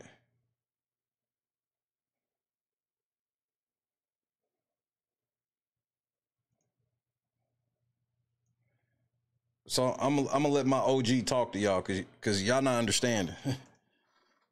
I think I'm older than this now. We might be the same age. Who knows? But I'm listen to this nigga. If you don't want to listen to me, listen to him. This shit deeper than y'all niggas know, bro. And it's a reason why they not ever gonna ask about it in court as well. They're never gonna ask about the shit. Because you got Diddy through the dark times. You was with Diddy through the dark times. All the rituals. All the rituals. Because it seemed like that's what it was. These freak-offs, rituals. You got magic and shit like that. And sex rituals and shit like that they do. And they hide their face. And that's why he'll be putting when a man skeet off and they come on you and then you go in the other room, put it on his chest. That shit right there, that's rituals. That's ritual. Ain't nothing sexual about that, because I've never even heard of that shit before. It ain't because he really G-A-Y and that's what because G-A-Y men, well, I don't really know. But when they be on podcasts or whenever they do they exposing or whatever, they don't ever say they like stuff like that or they do stuff like that. Tell the truth. You ain't never heard of that shit. You ain't never heard that shit. So you would think that's bigger than being G-A-Y, because you never really hear the motherfucker talk about that when they do be on big platforms where everybody can hear it. You never hear them say they like guys to, they like one guy to come off on him and then he take that and go in the other room with another guy and then rub it all. You don't never hear that. So they got to be some elite ritual type of stuff. You don't hear women saying that. Women don't say they like a guy to on them, and then they go in the other room and rub it on somebody else's chest. Don't nobody say that. That shit we never heard of. But the ritual people, the elite people, the top tier, yeah, they didn't heard of it. The sex magic and all that, they didn't heard of it. So yeah, like, it should get deeper than freak-offs. It should get deeper than that. Where would he learn how to do that at? Like, why y'all think the elite was letting all this go on for so long? Like, they ain't know what was going on. Talk to these niggas, bro. Ain't no way you would have decades of a run like that without the elite knowing, the police knowing, whoever that can stop it or control it without them knowing. Because it's a part of the elite shit, the Illuminati shit. Y'all gotta understand. The sex worker that testified, that took Diddy to court and got all that money. What'd he say? What'd he tell the police in the interrogation room? That Diddy is a part of the Illuminati. He said that verbatim, nigga. We gonna have to watch Jonathan Odie. He said Diddy was down with this shit. So Diddy is under this shit it's called sex magic, what he doing, but it's a branch of the Illuminati, and it's called the Lima. Pay attention. You gonna learn some shit today. Game spitter not bullshitting, bro. It's called the Lima. Like Lima, the Lima. So yeah, like, and a lot of power come with that. A lot of pros and rewards. And a lot of rank come with that if you do it like how they want you to do it. This is why he have to hire male escorts. He have to sit back and watch. He have to let men, bust off in Cassie. Then she get the juices up out of her. He rub it all over his chest. It's a power up, nigga. Shit's a power up. think of it like this. What is really income, semen, nut, whatever y'all niggas want to call it. That's life. That's something that can create life. That's something that can be used to create life. So think of it almost like stealing soul. They getting these fucking escorts and stealing the souls out of these niggas and using it to power Diddy up. Shit deeper than fucking freak offs, bro. It's not just no freaky shit. Nah. See, the media can push it off like he's spicy and he just a real freak. But if you really dig deep into what they practice, all that's in there. He's not the only celebrity that do that. Facts. That's why when Cassie ran to Nicki Minaj, she said, it's all part of the game. Man, Diddy not the only one who be doing shit like that. Talk plain, reality check. They not listening. All the top tier dogs do that. French Montana, allegedly. I ain't, you know what I'm saying? Allegedly, I can't. It ain't 100% facts. And what I'm saying, all cap. Yeah, you lying. Yeah, you lying like a motherfucker, bro. I know. Go ahead. But yeah. That's why, and he could have still been doing his thing if he wouldn't have went against the grain. He went against the grain and it all started to go left. That's why I think he got right with everybody and did what he's supposed to do. And now he can come home. Cassie, you was part of this shit. You was getting out of pocket. So look, we'll give you $20 million, but you're going to have to come out and humiliate yourself for the world to see. And you better make sure Diddy come home. I mean, that's just my opinion. See, the part that the elite ain't gonna let Cassie say is what he practicing, sex magic and the Lima and his rank in Illuminati. She not gonna speak on that. The court not gonna ask him about that.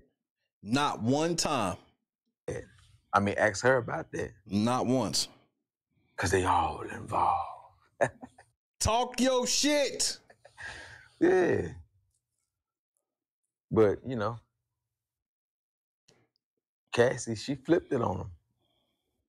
I can't really say she flipped it on him because the elite allowing her to do this to him. She could have been said something about all this shit.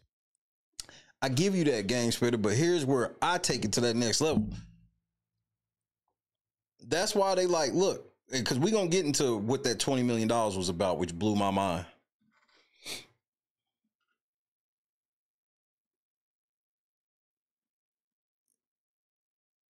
Because Cassie's the one, it was Cassie and Diddy at the same time. Diddy was sitting there trying to start shit with that liquor company and all that shit that the elites own. And at the same time, Cassie wanted to put out a fucking book talking about this shit.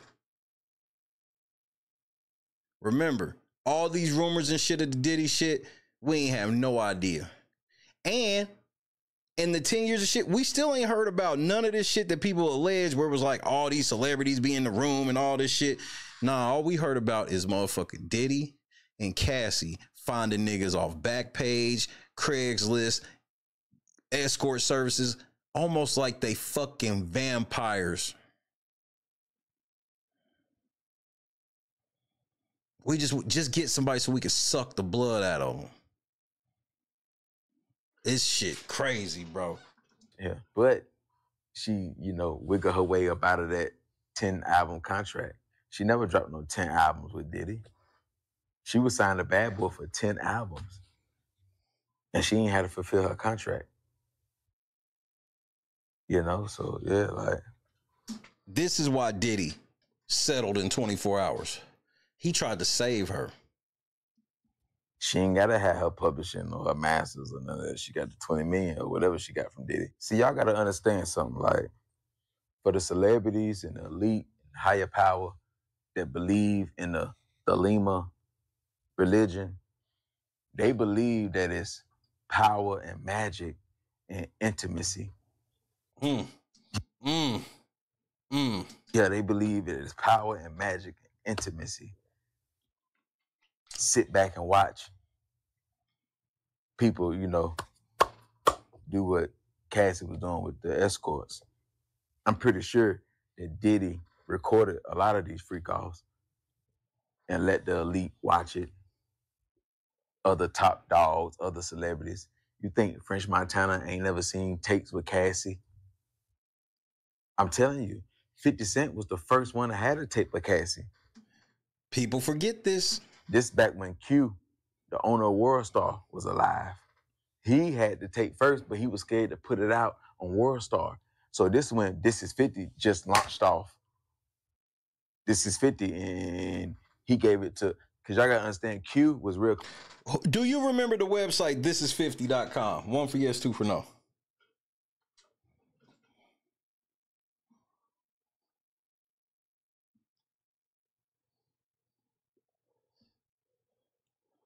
This is how I know me and this nigga are around the same age. I hear the music he listened to and he talk about old school music and shit, and he remembers shit like this. Thisis50.com was like, World Star was basically, what y'all end up learning is what the World Star shit came from Thisis50.com. Thisis50.com is a website that 50 started, and the first time when him and Rick Ross started beefing, that's where all the content dropped. That's where 50 was pretending he was Pinky, talking shit about Rick Ross and everything. So it was a super popular website, maybe like 2005, 2006. Yeah, around there, 05, 06. So a lot of the most viral shit, y'all, if y'all even remember the first time when Rick Ross and 50 like initially got into it, you'll go back to watch some of them videos and you'll see in the bottom corner say, "This is 50." That was the motherfucker. Yep, Curly. Yep. So that was like one of the first like hood viral websites before like that shit was jumping before World Star. And the nigga who started World Star used to fuck with 50. So obviously 50 probably put him on game. Close with 50 because before World Star came out, Q used to be on 50 Cent tour bus learning the game. And him and 50 fell out about some shit. But we'll speak on that on another video. Yeah. So Q knew 50 wasn't scared of Diddy. So 50 like, should I put it out? And he had to take Cassie getting, you know, punished by escorts. 50 been knowing about all this shit.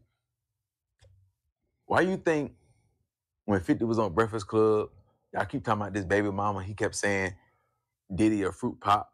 And now, let me bring up something right here with 50.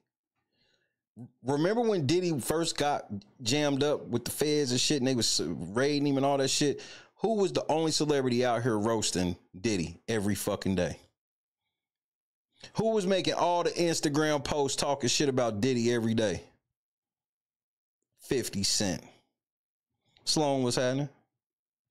Sandy, I don't think I said what up. It was 50. When's the last time you heard 50 say shit about Diddy?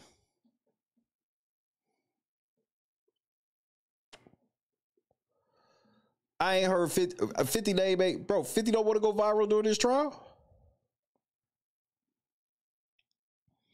Them niggas told 50 to shut the fuck up. Them elite niggas told him to stand down. Pay attention to the game, nigga. What 50 say yesterday? What did he say yesterday? Because he sure ain't been as loud. He sure ain't been as loud. What did he say yesterday? I can't wait to hear this. This and that. Diddy did never sue him because 50 had seen the tapes. He got the tapes. And then 50 told 50 told Diddy, who gave him the tape, and because he ain't fuck with Q. And yeah, I think he took it down from This Is 50 and he gave him the tapes. And this when Diddy and 50 got back cool. Because Diddy like, oh yeah, thanks for looking out. Like, how the fuck you get this? Because 50 and Diddy already fell out about the Mace. Mace coming to G Unit, then 50 turning up Mace status because Mace been gone. Oh yeah, just that light shit. Okay. And notice, but look, J-Rock, pay attention. The Tootsie Roll shit, right? Where'd the Tootsie Roll shit come from? One of them new civil cases, huh? 50 ain't got really much to say about this federal Federal shit, huh? Just he want to talk about that civil shit. Hey, I see you, Fifth. He been doing the preacher thing, so he turning it back up, bringing that G-Unit energy around. This around the time Get Rich or Die Trying soundtrack came out. And then now, Diddy saying Mace shit then turned up because the 50 Cent now Diddy don't want to do the deal and keep Mace and all the energy and status that he got now with 50. He wanted to keep him on Bad Boy, and he backed out on the deal. So they fell out about that. Then they got back cool once 50 got that tape with Cassie, and he gave it to Diddy.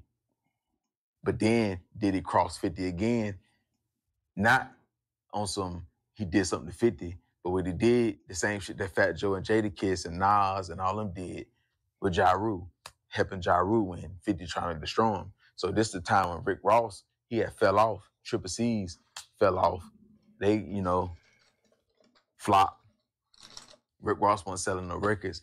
Then Diddy made Ross a Ciroc boy, and he turned him up and put him around that Bad Boy light. And then they also put him around DJ Khaled and Birdman. Yep. So Diddy had the best of both worlds. He was getting game from Birdman. He was getting game from Diddy. And It's all getting facts. on all the DJ Khaled songs. So it'd be Akon, T-Pain, Rick Ross, Lil Wayne. You know what I'm saying? DJ Khaled. Diddy have him doing shit. And that's what saved Rick Ross. So What's good, Big? Nigga, I'm trying to destroy this nigga, and I got him right where I want him. And y'all niggas putting all these top tier artists around him, helping him out. I'm telling y'all, bro, I know this shit, man. Y'all niggas can't sit and tell me. And they fell out again. Bro, this is why I listen to this nigga. It's very few niggas that know not just the music, but the scene of what it was in the early 2000s, because that was my real world. That's when I was DJing, like DJing music. That shit was my life all day, every day. It was literally my life. There's very few people that know this shit like this. So 50 Ben had the takes back then. No, the nigga Puff, like he called, we used to kick it on the telephone after the Mace shit. Right. And like, matter of fact, they sent me the girl pictures, like pictures of this girl, like, not the shit that y'all saw. Worse, way worse. Wow. Oh, you kidding me, yo? Like penetration pictures and Nah, come on, man. They didn't want to believe 50. 50 told these niggas in the early 2000s, like, so when this shit was happening, when they talk like 2009, 2000, nigga, 50 tried to tell niggas, and niggas was like, 50 trolling. 50 just trolling. Come on, Phil. all that. And I called the nigga, I said, yo, you this girl, like, you really, like, you like her like that? And he was like, yeah, that's my girl. I'm like, all right, I'm going to send you something. You look at it, you call me back. Oh, I sent him the photos, the pictures and everything. And the nigga called back and was like, yo, thanks, man. Yo, I really appreciate that. Yo, where you get these from? Because Diddy was about to do something to whoever the fuck it was. And I said, you know, like, because they know, like, if something crazy is going on. Think how long it been since 50 had This Is 50 website. That was a long time ago. That was like 2005, bro. That was legit 20 years ago. Way before a Daphne, all this shit, though. So you don't think French Montana had tapes or Nicki Minaj or this artist, that artist, all the artists? You don't think Rick Ross seen tapes of Cassie? He ain't seen no Freak though. You don't think none of these artists, all them Ciroc boys, all of them, you don't think none of that shit, man? They not paying attention. They down with the same coat. Yeah, they believe in that sex magic shit. They do it too. That's why Nicki Minaj told her it's all part of the game. Yeah, and it is. It's all part of the game. She told you, right, Cassie? Yeah, don't you like the screams in the crowd? Cassie, Cassie. Don't you like the fame? Don't you want to be better than everybody? You don't want to be regular? Don't you like the lifestyle, the cars, the big cribs, the jewelry, the parties, the special events, the awards, the treatment that you get? So this is all part of the game. Welcome to Hollywood. Welcome to the industry. All that shit there in a bag of chips. Yeah. You got $20 million out of the deal. You cool with that, right? Right. Yeah. I bet you she won't speak on that coat. Not She won't once. speak on that. She won't speak on the sex magic and the Illuminati. She won't speak on none of that. I bet she'll keep that out the book. Cause she don't want to get spanked. Cause God give it, God take it away. Or they can find a way to get that 20 million back out your ass, Cassie. Real quick. Real quick. You better not break the rules. You good at following rules, right? Sure you right, Ray. Yeah, so the courts know what they're doing. Like I say, it's easy to push it off like Diddy just a freak and he go this way and this and that, but nah, it's bigger than that. It's bigger than that. But like the reason why Diddy wanted the juices all over his chest, it's simple. The life essence. They don't want to hear me. Life essence. That's why. Not because spicy, bisexual. Nah. That's what the media let you believe. Yep. This is part of how he get the. If I'm right about him going home, this is part of how he get back. This is part of how Cassie got to get back. Total humiliation.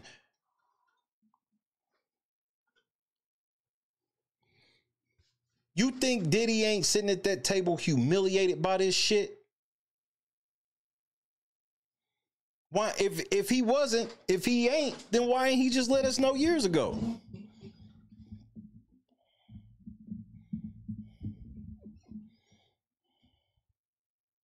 Remember, 50 was going hard on, here's another thing like with Diddy or with 50.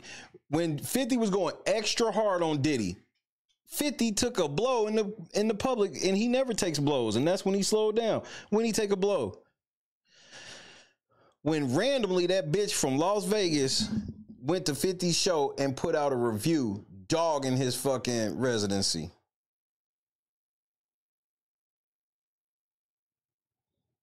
Then he slowed down his shit talking to Diddy. It was you believe, but no. The life essence. They just believe that the male juices is magical. That's what they believe. Not the woman fluids or the woman juices. The male. Yo, the devil's in full effect. So yeah, they need to rub it all in the skin, get it all in the DNA. Life essence. That's what it is. And that's what they believe. That's what they practice. That's the bam bam. You want to get down? I don't know who to go to. I don't know where to go to for that. You know, they got to pick you. They got to pick you. You know, it ain't easy to get down. Now, it's more easy to be a part of it and be like a Cassie and just be another piece of meat to get used. You don't like CarMax? I love used cars. And it's more easy to get used, but to actually get the rewards and the benefits from it, you know, that's a little hard. They got to pick you. They got to want you. They got to know you can keep your mouth shut. They got to know that you're a star, that you got all the qualifications and everything that you need to be a star. They got to know all that. You got all that, not just a pretty face. Nah, not just, you know how to sing and rap. You got to have everything. Y'all don't be trying to hear me, bro. This shit deeper than, look, let's read the testimony from today. Damn it, Jed, where your black ass come from, nigga?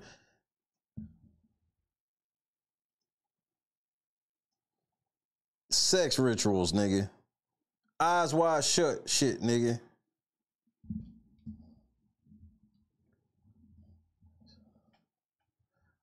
Burning Man type shit.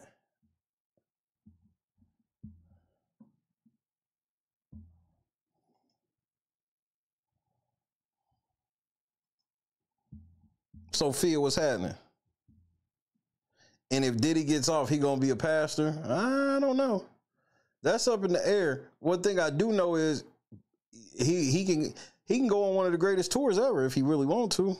It just depends how he gonna be allowed to play it out, I guess, in my opinion.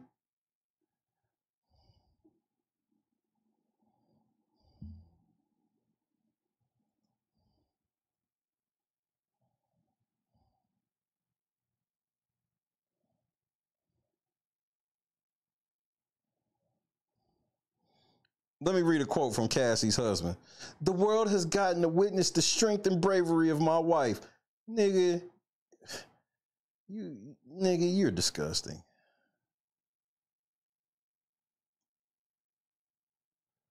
You have no respect in yourself.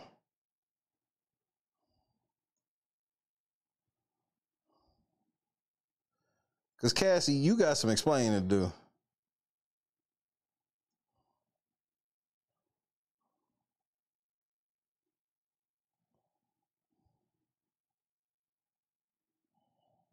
How far do I need to go back? Is this the beginning? Okay, here we go.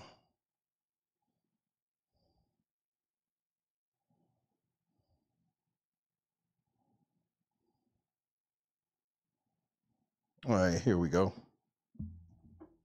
Hit that like button if you haven't already. Hit the PayPal, Cash App, Venmo app so we can hit today's $20 goal. All that good shit. As I try to get this on the screen. There we go.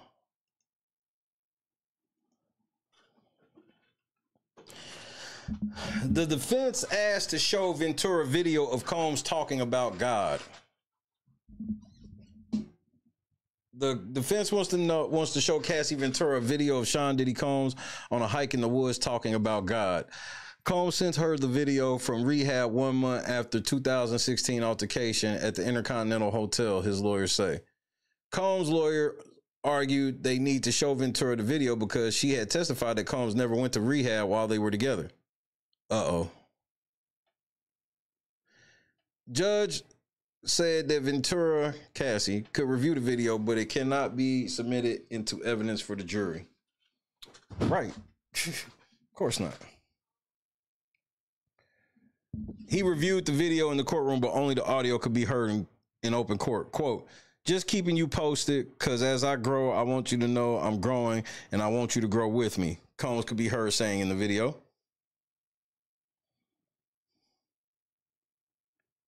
That's y'all shit. Now she's back on the stand.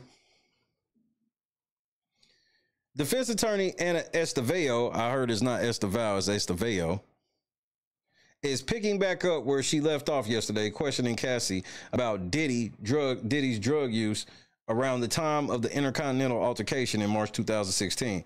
Estevao asked if Cassie told investigators in previous interviews that Diddy was blackout during that incident. Today, Cassie said, quote, I believe he was intoxicated, end quote. Here she go helping this nigga again.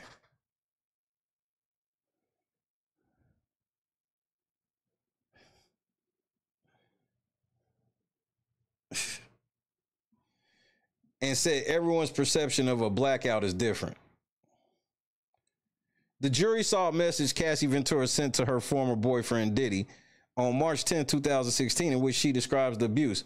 Quote, when you get fucked up the wrong way, you always want to show me that you have the power and you knock me around. I'm not a rag doll. I'm someone's child. Oh, no, nigga, wait. You can't be saying that. Was you somebody's child when you was rubbing nut on this nigga's chest? I just want to know. Do not be involving your mama in this shit. But yeah, Diddy, you can't be doing that shit. The jury saw messages between Cassie and Diddy from a couple of days after the Intercontinental Hotel altercation in March 2016. In the messages, Diddy expressed desire to engage sexually with Cassie. Under cross-examination, Cassie confirmed that she thought it was a little strange that he would be suggesting something sexual after what happened at the hotel. Quote, I felt that way from Friday, referring to their time at the hotel. Diddy wrote, what are you doing? Quote, not a good vibe. We need a different vibe than Friday, Cassie wrote. Diddy said, fuck Friday, LOL. I don't even want to do that again. And Cassie said, LOL, true. In the following messages, Combs referenced the card and told Cassie that he loved her. And Cassie said, love you too, or love you, in response. These motherfuckers in a real ass relationship, bro. Listen to this jealous boyfriend shit. Why y'all got Diddy's lips ashy than a motherfucker, bro? Y'all niggas is outrageous.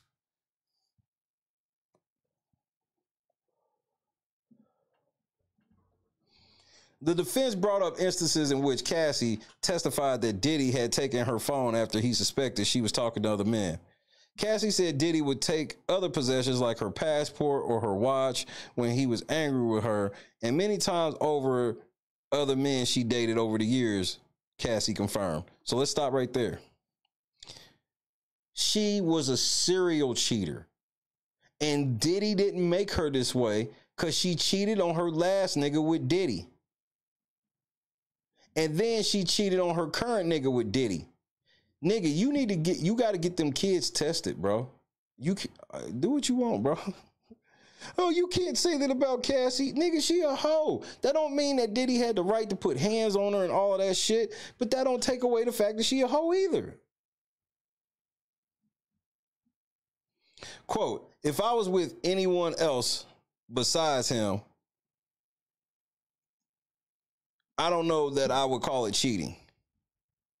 What? When you're not with somebody, it's not cheating. I feel like it's a technicality in a boyfriend-girlfriend relationship. We weren't married. You hear this, bitch? Fellas, you ain't married to your girl. You might want to marry her because you hear Cassie's logic. Cassie, like, this nigga ain't married her, so all the other niggas she was fucking don't count. She's a hoe. She knows she's a hoe. Fuck 3 different escorts at the every show. She a hoe. You know she a hoe. This bitch just hit a motherfucker with the, nigga, we ain't married, so I don't even call it cheating. Then she wonder why Diddy didn't bring her around the kids. This is why, bitch, you a hoe. I don't know, fucking my kids meeting this hoe. This is what Cassie said. This is why I'm like, bro, humiliation ritual. You want that 20 M's, you better get up there and lay it on. I've never heard nobody say no shit like this, nigga.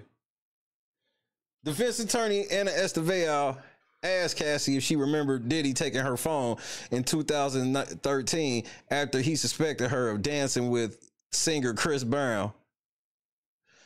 Cassie said she didn't remember much about the incident besides the fact that I wasn't dancing with Chris Brown. Well, what were you doing? Oh my Lord. From the streets did she emerge. He took a rich into nigga, the bitch. street she will return. He took a she rich belongs nigga, to the bitch. streets.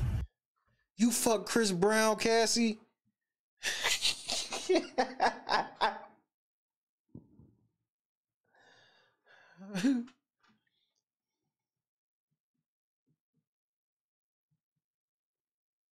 These hoes ain't loyal.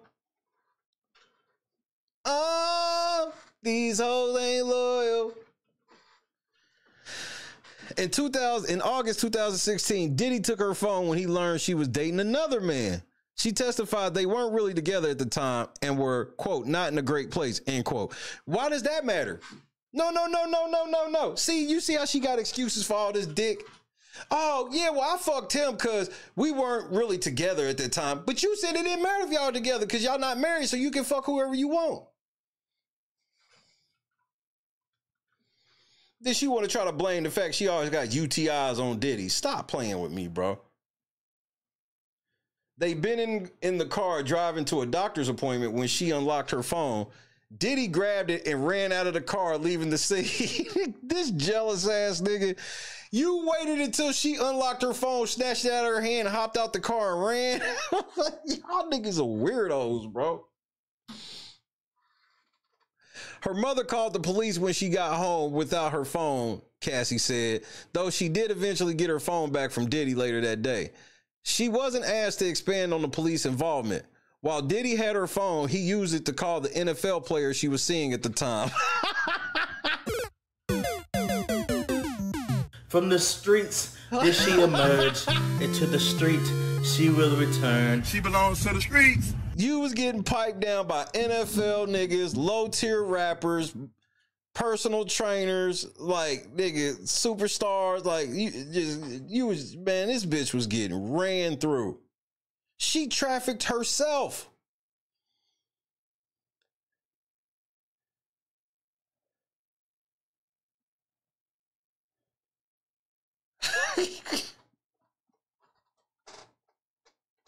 They're slut shaming Cassie. She should be ashamed of this shit, nigga. I told you we gotta bring shaming back. She is casually fucking all these niggas, and Diddy's just addicted to this bitch because she will do the nastiest shit. She'll do that sex ritual shit. This is unreal. The jury just heard this recording that Cassie captured of a conversation she had with a man in Atlantic City in March 2014 after he said he'd seen a sexually explicit video of her. Cassie addressed the incident in her direct testimony, telling the jury that Diddy pushed her to get to the bottom of the situation. In the recording, Cassie is heard threatening the man multiple times. Quote, "I'm going to kill you, and then he's going to kill you. He's going to kill you again," Ventura is heard saying in the recording. Whether there actually was a video or how the situation was resolved was not established in Ventura's testimony. Ventura testified that she believed a man had secretly taken a video of her and Diddy during a freak off. She was concerned about it, and she told Combs, who said he, quote, "take care of it," end quote. She testified. She confirmed that Diddy was also concerned about sexually explicit videos of himself getting out. But you said that nigga was threatening you with the videos. But you said he's concerned of... I hope they got the whole thing. If not, I'm gonna have to go find the whole quote because yeah, hold on. Let me find the whole quote.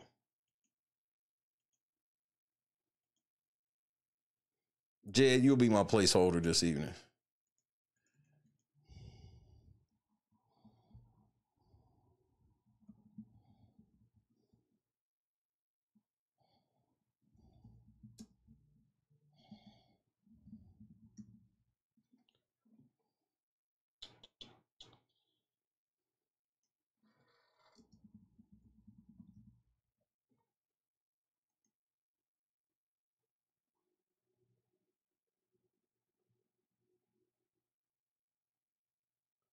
Okay. Let me read about the call, then we'll go back to the other shit. On Friday, May 16th, defense attorneys played a recording of 2014 conversation between Ventura and the man who said he gotten his hands on a video of a freak off. Ventura testified that she believed a sex worker had recorded an encounter and that she had been concerned about it, and told Combs, who she said responded by saying he'd take care of it. Ventura said that Diddy was also concerned about sexually explicit videos getting out. On the recording of the conversation, Ventura is heard saying, "You're lying about my fucking life.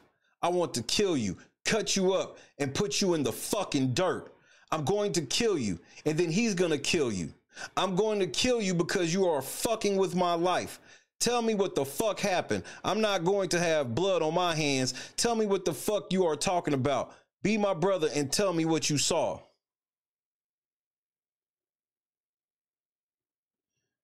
And then Cassie went on to tell the nigga, "And when I say I'm going to kill you, I'm not going to actually do it. There will be no blood on my hands. Somebody else is going to do it." She threatened to put a hit out on the nigga, bro. You know who she sound like? I looked at Christy when we heard this earlier. I said, you know who she sound like? She sound like Diddy girl. This sound like a bitch drunk with Diddy power. Because they said this how Diddy would talk to some niggas. That's what the rumors have been. Now we've heard a recording of Cassie being that. Who has ever seen the show Gigolos on Showtime? 1 for yes, 2 for no. Have you ever seen the TV show Gigolos on Showtime?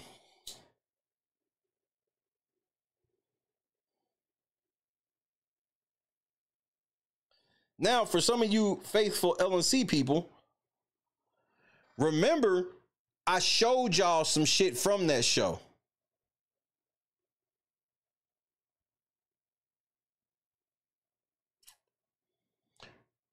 Diddy and Cassie have fucked people from that show.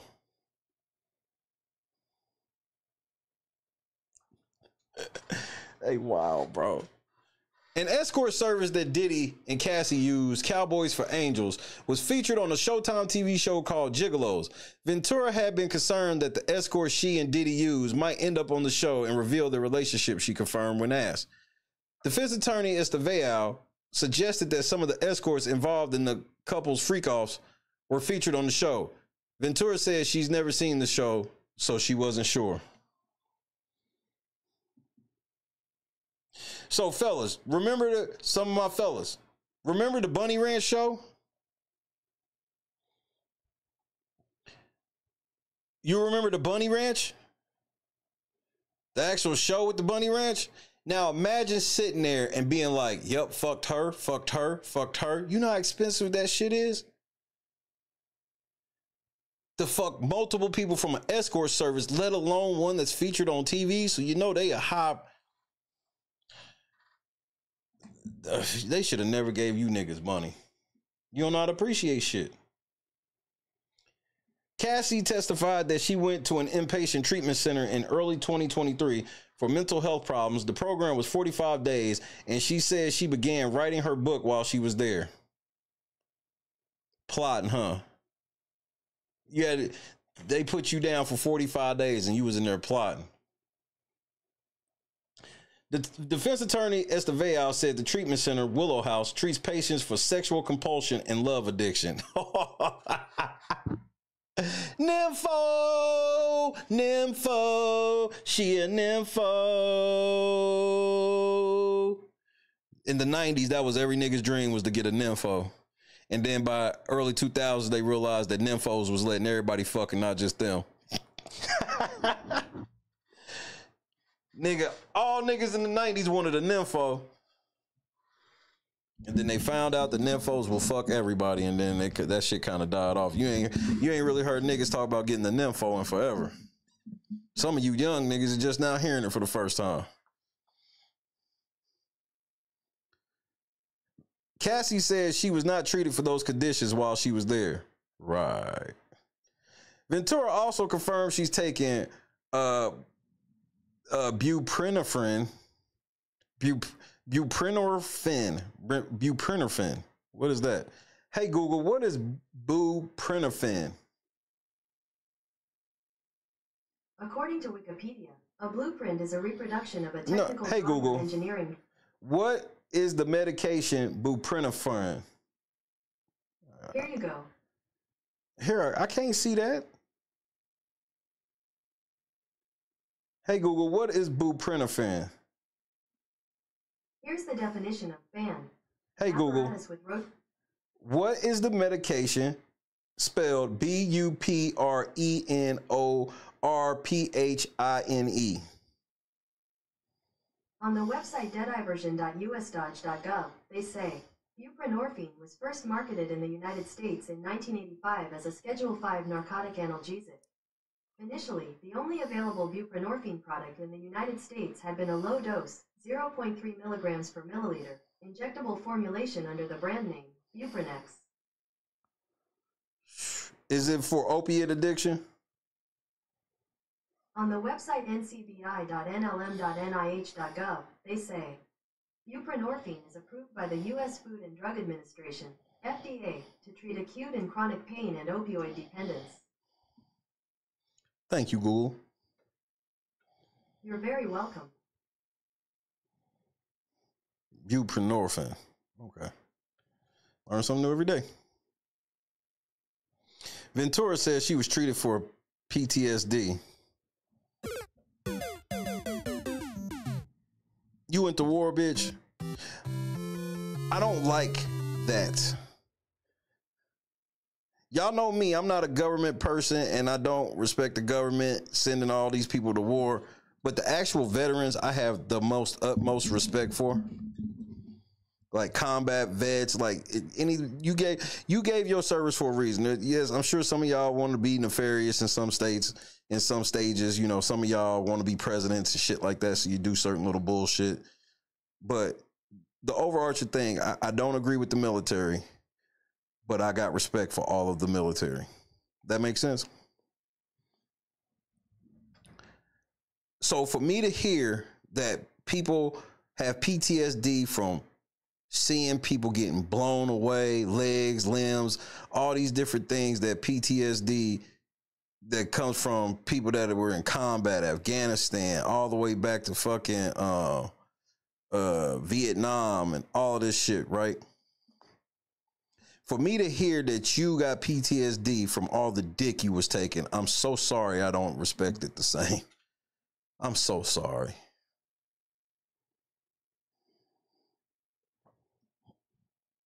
I'm so sorry. 'Cause your shit seems a little more self-inflicted. If you have a level of PTSD, you did it. You put yourselves in them positions. You was drinking piss. You was the one on Backpage looking for the fucking niggas and all this other shit. You stayed with this nigga after he put his hands on you the first time. You have to hold yourself a level of accountable for that. Okay, there has to be some accountability on that. There has to be. No, he's not right for putting his hands on you, but you got to be held accountable that you stayed after the first time.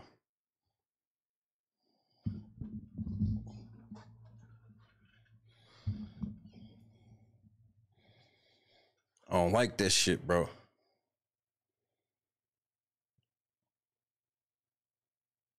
That nigga said the pussy's a war vet. I try to have a serious moment because I'm serious. I mean every word of what the fuck I say on that shit. Look, LT, what's happening? Maui, what up? Ebony, what it do? I know PTSD is not just associated with war, but it does it a great disservice when she's got it from being a whore.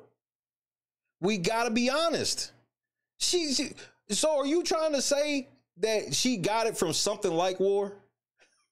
What she was going through was something like war? Because that's my whole thing is it's too broadly casted at this point. This was some shit that like now we've scaled so far off of PTSD being some real fucking shit. Waking up with night terrors and you hear any type of boom, you might fucking go crazy or some shit like that. That's PTSD type shit. But now I'm supposed to believe she got something like it from her toxic relationship with Diddy. Well, I'm not buying that shit. That's just how I feel about it. And I don't knock anybody who disagree with that. I'm just telling how I feel. So that ain't even no thing where I'm like, oh, nigga, you wrong. Nah, this is totally my opinion. This is totally my opinion, just for the record. So I am very cognizant that PTSD is more than just war vets and stuff like that. You know, you got to remember, my son suffers from PTSD. He lost his whole family in a boat accident. So I understand there's levels to this shit. Am I going to put Cassie anywhere near what my son went through? Fuck no. I have a level of PTSD from being homeless in the car. Am I going to put myself anywhere near like the war vets and my son? Fuck no.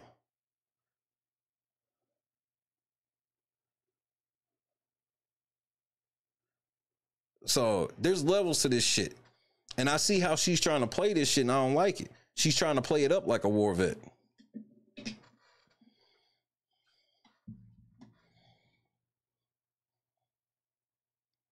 Cassie is testifying about her time at a treatment center where she was seen for post-traumatic stress disorder, she said. Now, remember, she wants us to believe that instead of her being treated at this clinic that specializes in love addiction and being a nympho, she wasn't there for that. She was there for PTSD. Why didn't she go somewhere else that didn't? We know that she was doing a lot of sex, but she wants us to believe that none of the treatment was about her clear sex addiction.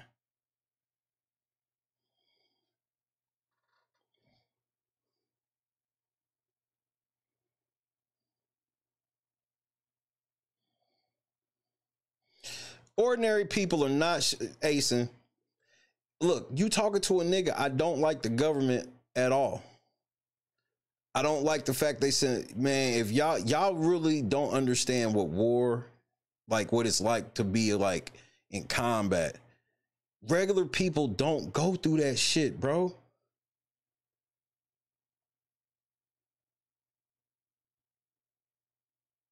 Like, think about like somebody you may have tragically lost. Well, in a lot of these combat situations, that was like a daily occurrence for like some months. And for some of these old school niggas, it was some years. So, no.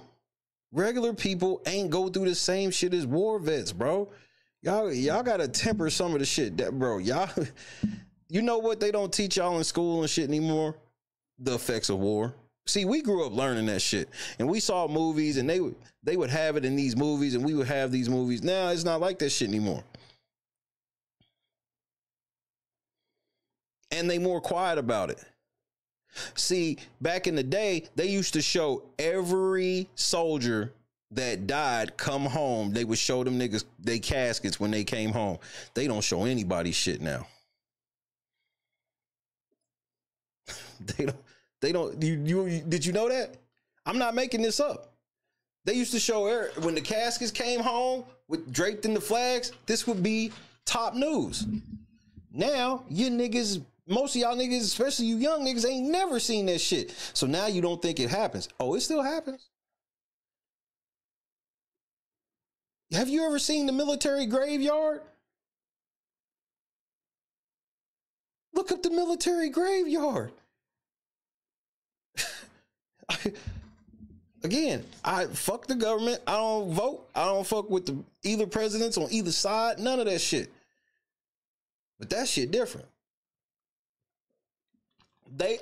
Most motherfuckers joined the shit because they really thought they was helping some shit.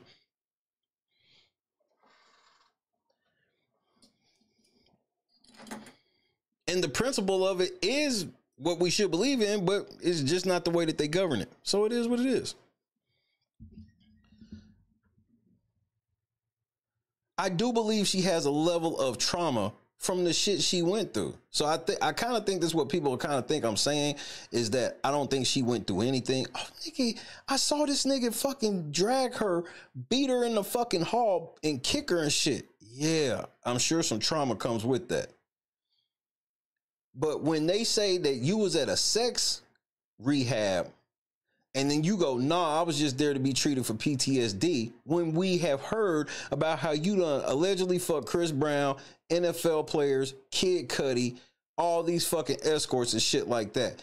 You don't think that that shit puts no trauma on a woman? That my body, my choice shit be having y'all forgetting that shit be fucking with women, bro. That level of shit, like, she's in the 1% to have all that shit happen and be married.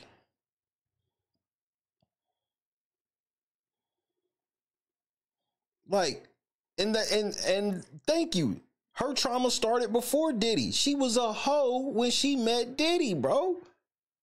I'm not saying this shit to justify any. I think people think it's an either or, where it's like, well, if you saying that, that's because you're justifying what Diddy did. No, both them niggas can be wrong. You ain't never seen a relationship with two toxic motherfuckers where you like, damn, they don't need to be together, but I sure wouldn't want to see them with nobody else. That's Cassie and Diddy.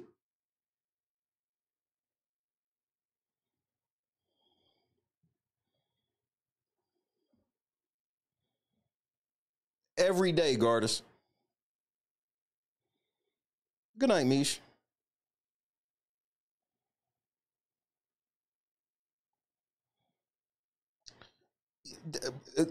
Just for the record, Ebony, your anecdotal experience does not prove a fact. Doesn't matter that it doesn't matter. Like your situation matters, but that doesn't trump where you get to say that your experience counts for everybody, because that's not true. Because you don't know. You've actually had to deal with both. So you actually don't know. You just know that you've had both. And that's not me. And for the record, that's not me underplaying what you went through. I pray for you, straight up, dead ass. But what I'm saying is, you don't know if one would be worse than the other, because you had both, and they both felt fucked up to you, and they both affected you in who you are and who you came to be and things like that. She's a whore. A lot of people who are really experiencing it, she didn't have PT. She was punching this nigga in the face too. She testified to this, that she would get drunk and be violent with this nigga. So when I hear that, I think that the bulk of the shit, and like I said, this is my opinion. This is my opinion. It is your facts, but your facts ain't fact. And your facts, first of all, see, you got to get out of your bubble. You can't say what happened to you is a fact. It's just one number of a billion people. You not the only person.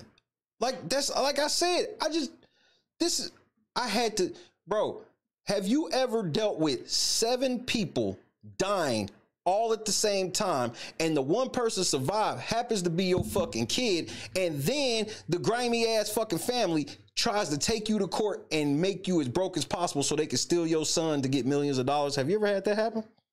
I have. But that's anecdotal and doesn't prove a fact.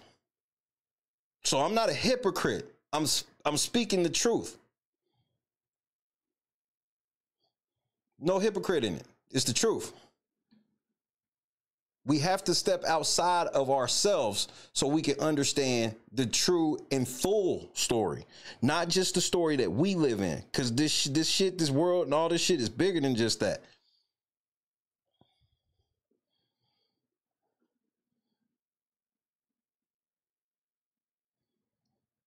I just don't understand why we caping so hard for a known slut. That my whole point is she's lying. Why didn't she go somewhere for PTSD? Why did she happen to go somewhere that's for sex addiction, but want us to believe that she didn't get any sex addiction treatment? She only got some motherfucking PTSD treatment.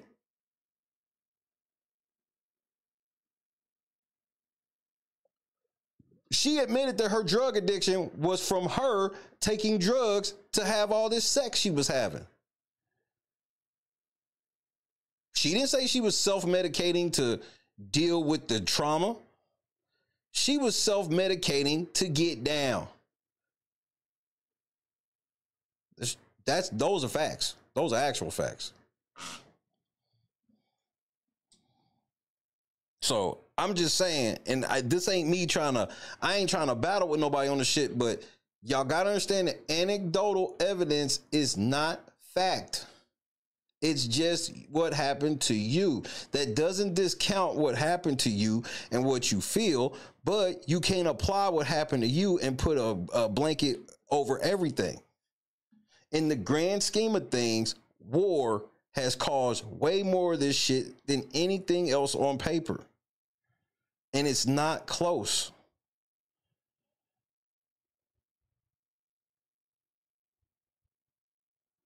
Because a lot of us are dealing with trauma. Like, again, I said 7 people. There's some war vets that 7 people was a week, and they had several weeks. There's days where whole platoons got murdered. Bombers, all of this shit.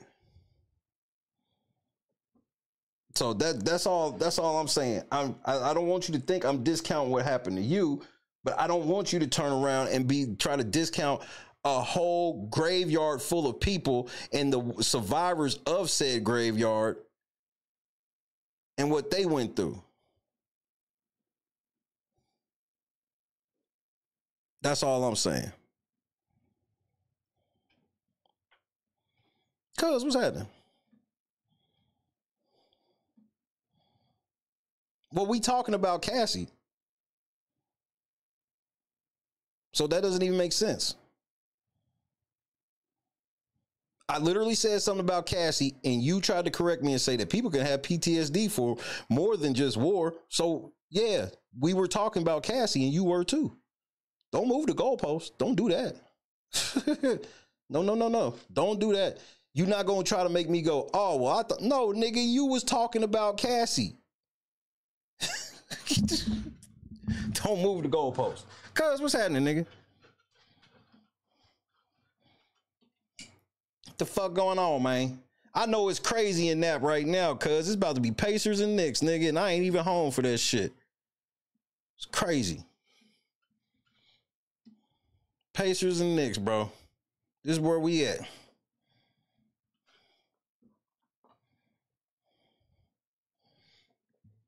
Let's continue reading. Cassie confirmed that she participated in different kinds of therapy at the facility Willow House to treat her for PTSD, eye movement desensitization, and reprocessing, EMDR, and somatic expressing were among the therapies she received. She testified. She said, quote, "It helps recount memories and process them," end quote. Ventura described some of the treatments, saying if there was a time when you were getting beat up in a room and couldn't walk out, you would reimagine it in a way where you were actually able to leave the room. Neurofeedback treatment was another therapy she experienced. Ventura said, quote, "They hook your brain up to a machine and you watch something and it just kind of regulates your brain waves," she said, adding that she got the treatment about 5 or 6 times. Man, you all types of fucked up. Yeah, we are in a short break, nigga. I'd have went to commercial at the end of that shit too. Jury sees messages from Combs that reference having freak off without drug.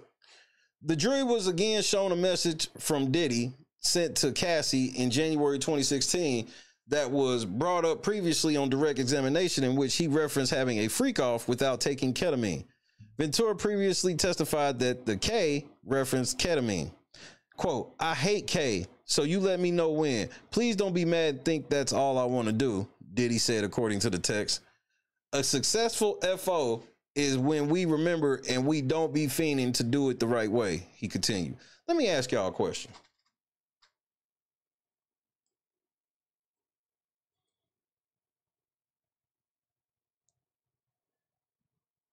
Have we seen them ever call it a freak off?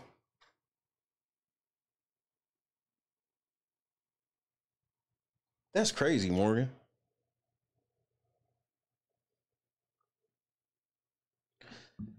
I'm not getting ready to argue with you, so I suggest you dial it back, or I'm gonna have to send you to the kiddie table. I'm not getting ready to argue with you, nigga. Don't be disrespectful. I ain't disrespected you not one time, so you not gonna start disrespecting me. I be telling y'all niggas, bro, shit be cool until y'all be wanting to disrespect me. That's when I start turning up, bro. I let y'all know this about me.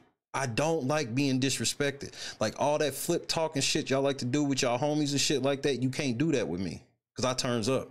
I won't let you talk to me like that. Not in my house. If I was over your house, I have to follow your rules, but we in my house. Don't disrespect me. I ain't gonna argue with you.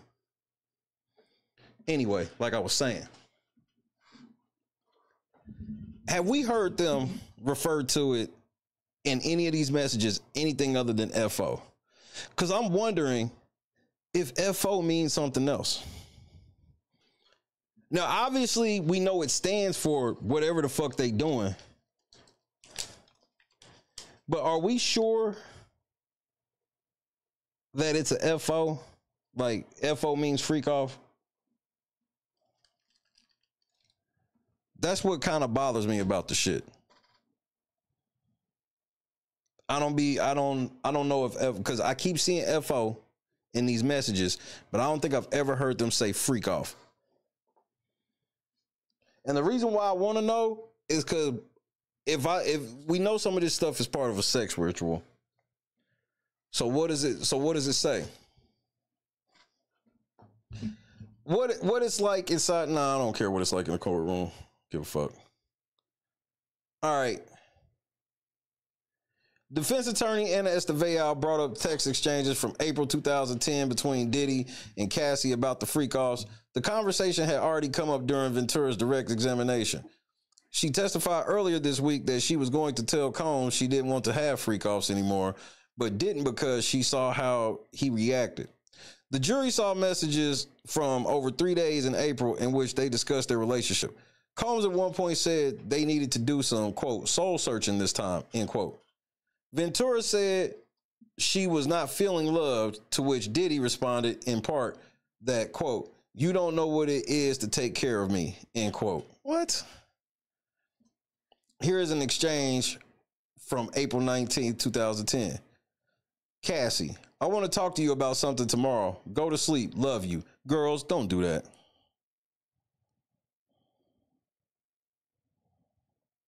Girls, don't. I know, bro, y'all know it's very rare things that I put on all girls, but this is a girl thing. Girls are quick to do that. I want to talk about something. Going to sleep. Love you. That's why I love my wife. She don't never do that shit. Diddy goes, is it going to stress me out? What is it about? Cassie, freak off. It can wait. There it is. So we do see it mentioned. All right. So good. Finally, it's off the table. It can wait. It's not a big deal. Diddy, now you don't want to do it anymore. Oh, I already know. You so predictable. Cassie, really? Okay, since that's definitely what it was, we'll leave it at that then, since I'm so predictable. Have a good night. Diddy, whatever, baby. I'm not going to play no games with you, and you ain't going to keep shutting me down.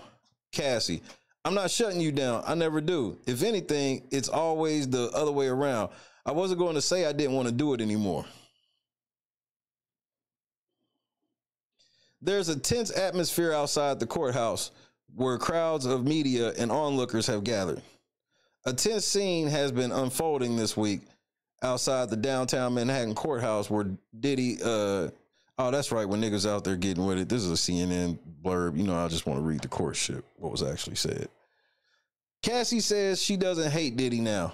I have love for the past. Nigga, what kind of language is this?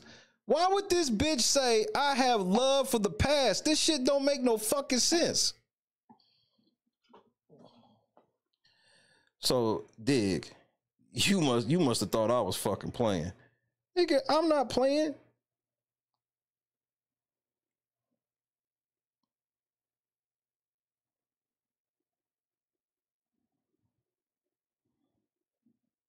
Y'all niggas be, when I say I'm not fucking arguing, that don't mean keep going, motherfucker. That means shut the fuck up or get the fuck out. Fuck you think you talking to? Man, y'all be having me fuck. Let me remind you niggas of some shit.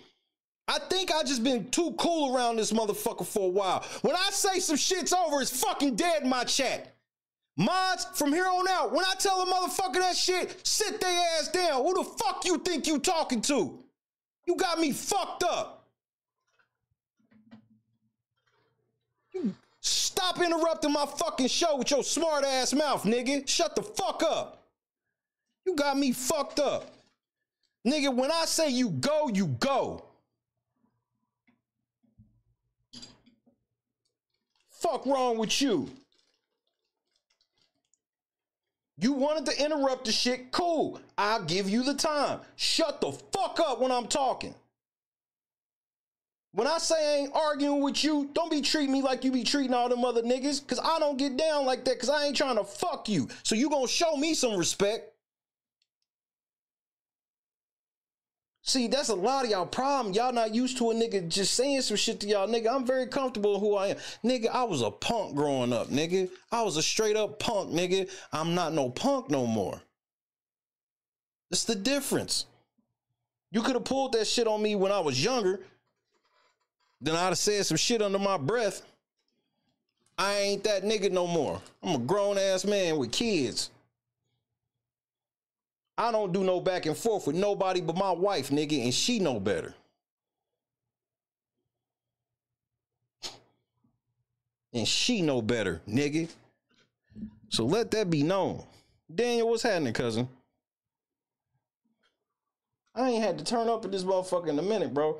Y'all niggas be forgetting who the fuck I am, nigga. Y'all be taking my kindness for weakness.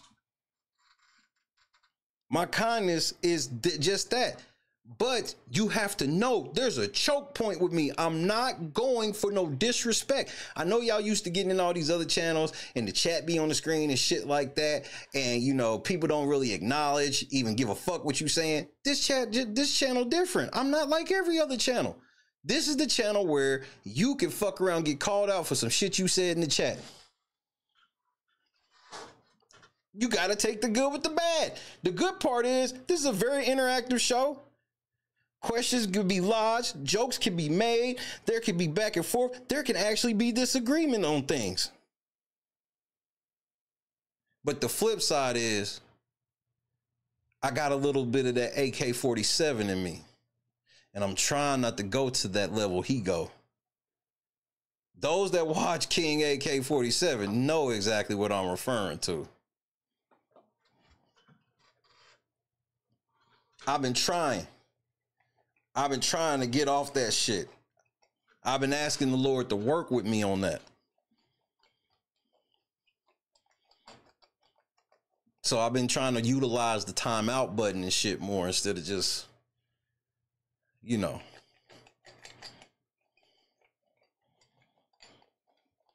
Hey, room, good evening. I trust my mods.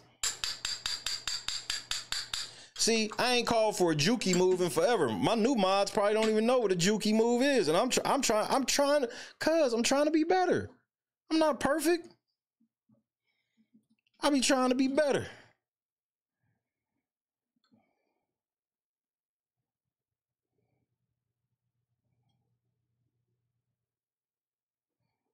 There was a time where I thought about, man, maybe I should just stop talking to people. Maybe I should just sit on here and talk. And I was like, that's boring as fuck. I bullshit you not. I came to the conclusion quick. I was like, it's boring as fuck. My most boring streams is when I'm in here talking to myself. And I've had it happen when it be like 100, 200 people in here for some reason. Be like, everybody kind of caught up. Everybody's in the bushes. And it's like, nigga, that shit be boring in a motherfucker to me.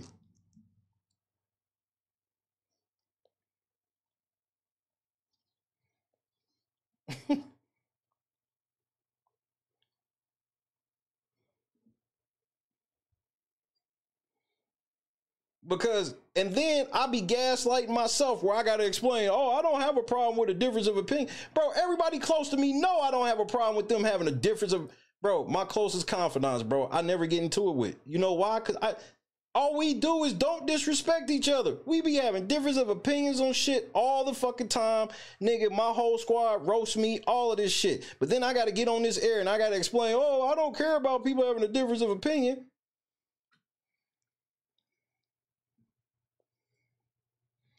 Because it'll turn into, we don't agree on Diddy shit, and then what's the next level? Well, shit, you clearly agree with him beating women. Why you gotta go that far? Because I think the nigga's not guilty for sex trafficking. I think it's okay to put hands on women. Why do we have to go that far? Why are y'all trained in sign language? Shame, insults, guilt, and the need to be right. I don't shame you niggas for thinking different. I don't insult you for it, and I don't guilt trip you for it.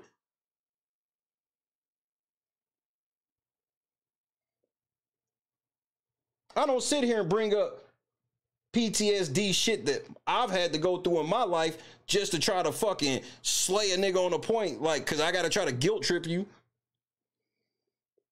Nah, I'm measured, nigga. I'm extremely measured. I'm measured in my shit. King AK, King AK, King AK. Block his ass.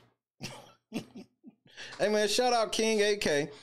Shout out to Game Spitter. I can't remember the last time I had a stream where I had to mention them both, man. Shout out to my hood representatives.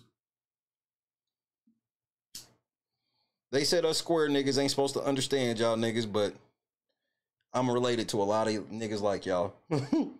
I'm the square of the family. That's okay. But I make a lot of that side of my family proud now. They see that a nigga turn up. They like, damn, nigga, Shay out here, hood educated. Big shout out to the OG. I'm glad to see him back. Hood educated broke this shit down. The nigga's like, nigga, Cassie tried to extort this nigga for $20 million. It's going over everybody's head, though. Nah, hero. I'm a proud square, nigga. I've been smoking weed for like probably what? Close to 20 years at this point. And I bet you it's still some people that can't believe it. That's how much of a square I am. Obviously, some of y'all ain't known nothing but Shay hitting the reefer. And there's some people like, damn, man, Shay square ass be smoking weed now. Now, nigga, I've been doing it like 2 decades. I know, but still.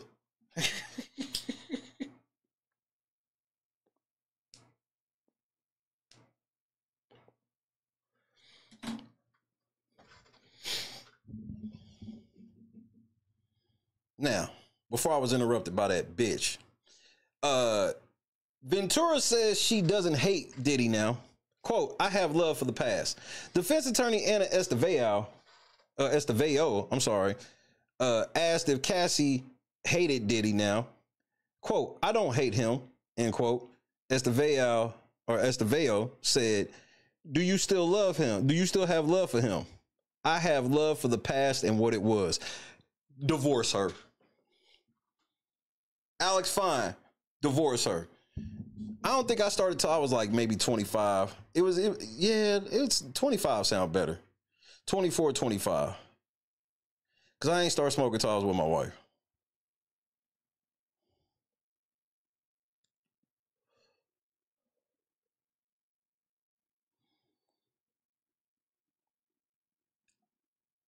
If ladies, if you ever have to testify on the stand and a nigga asks if you still have love for your ex, the answer is no, unless you want problems at home. And you definitely can't say I have love for the past and what it was when your past was having escorts piss in your mouth.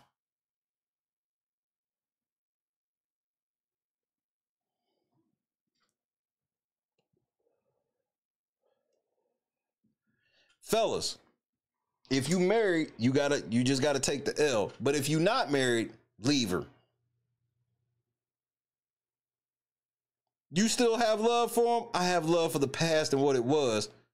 Wait, you got love for them niggas pissing in your mouth? Bye, bitch.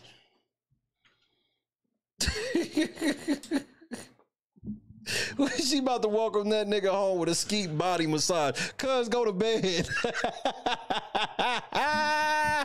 Nigga, go to bed.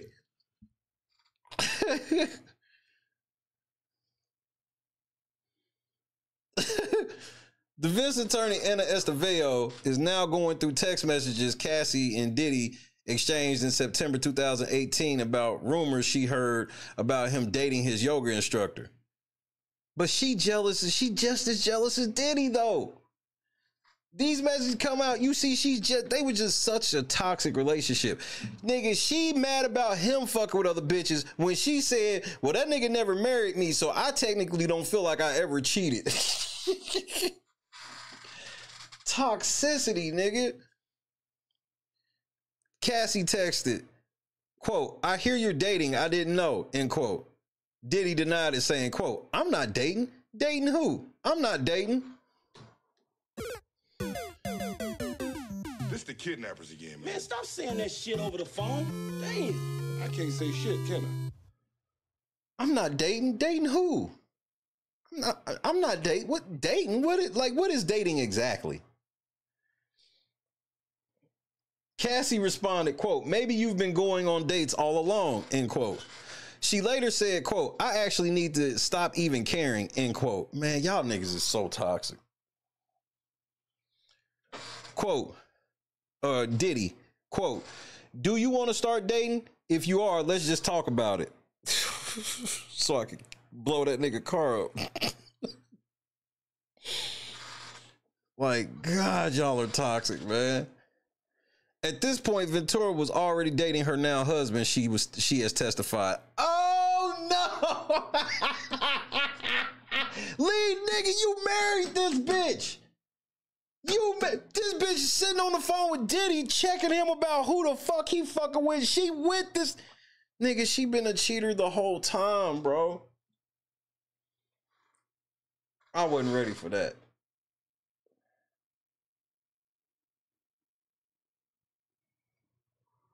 Some random football player, which is, you know who I think the football player might be? Stephon Diggs. It might be multiple NFL niggas. LeBron, you ever ran up in her? Never mind. Don't worry about LeBron. You ain't never did shit. That's why LeBron, he can't ever go against the cabal because they gonna expose him for being on PEDs and everything. Cassie also testified yesterday that a month earlier in August 2018, she went to dinner with Diddy for what she thought was a closure conversation. What, fellas, if your girl ever goes to dinner with her ex talking about it's a closure conversation, leave her. If you married, you got to stay. You not married, leave her. After the dinner, Combs drove her home and Cassie said he raped her in her home.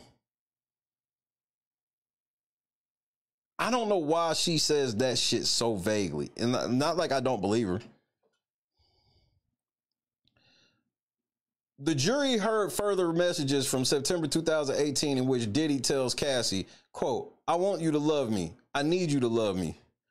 Quote, I do love you. I would just prefer not being one of your girlfriends anymore, Cassie responded. In the messages, they both say they can't wait to see each other. Just toxic, nigga. The next day, she and Diddy saw each other and had sex. Oh, my Lord. Her now husband called her on FaceTime while she was with Diddy, she confirmed. Defense attorney Anna Estevedo suggested that she told her husband that this encounter was actually when Cassie said Diddy raped her. Quote, that wasn't the evening when I was raped. Oh, my Lord, nigga. So you was hitting this bitch phone and you was FaceTiming her because you knew that something wasn't right and she was getting piped out by Diddy. Oh, no! Lord Jesus. Outrageous.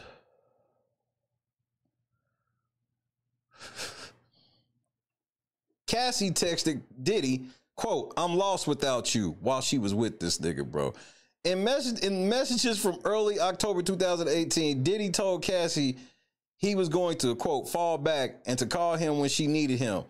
Cassie responded that she wasn't sure how to handle things and said in part, quote, I'm lost without you, end quote. But this is sex trafficking. Y'all niggas is wild, bro. They went to lunch. That's a wild way to go to lunch. Court is back from lunch. Defense tells Cassie her cross is nearly finished.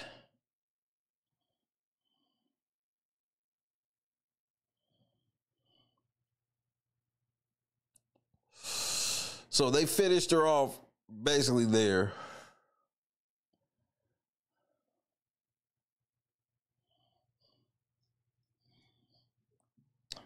The jury is seeing some messages between Diddy and Cassie from different points in 2019 and 20.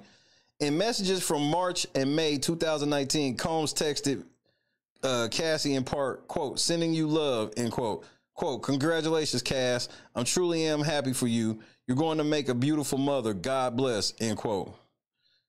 Diddy texted her, according to messages read aloud in court. Cassie testified she was pregnant at this time. Quote, thank you, God bless, end quote. Cassie responded. In March 2020, Combs texted her in part, quote, miss my best friend, hope you're well, end quote. Cassie responded that she hoped he was taking care of himself and hoped his family was well. Quote, thank you so much for responding. It really means a lot more than you know. Diddy responded in part, quote, sending you nothing but love and light always. Please know I'm always here if you need me, end quote. In later messages, Diddy told her that things had, quote, definitely been rough without your friendship, and he has, quote, nothing but love for you always. Ventura responded that she never hated him and that she wouldn't be at this beautiful point in her life without him. Diddy responded in another lengthy response saying in part, quote, tears of joy, I don't even know what to say, end quote. Quote, I hope you can forgive me, end quote. Quote, we're honestly lucky to be alive. God was watching over us, end quote. Quote, we went hard. I go hard in the motherfucking paint, nigga. Fuck you think, nigga. This nigga. Combs also said he was very happy Cassie found someone to love and respect her the way she deserved. You cuck ass. Alex, nigga, you are a cuck ass nigga, bro. He asked to set up a time for them to meet, adding, quote, "I'm sending this message with all respect for your marriage." Hey, Diddy, thou shalt not covet thy neighbor's wife.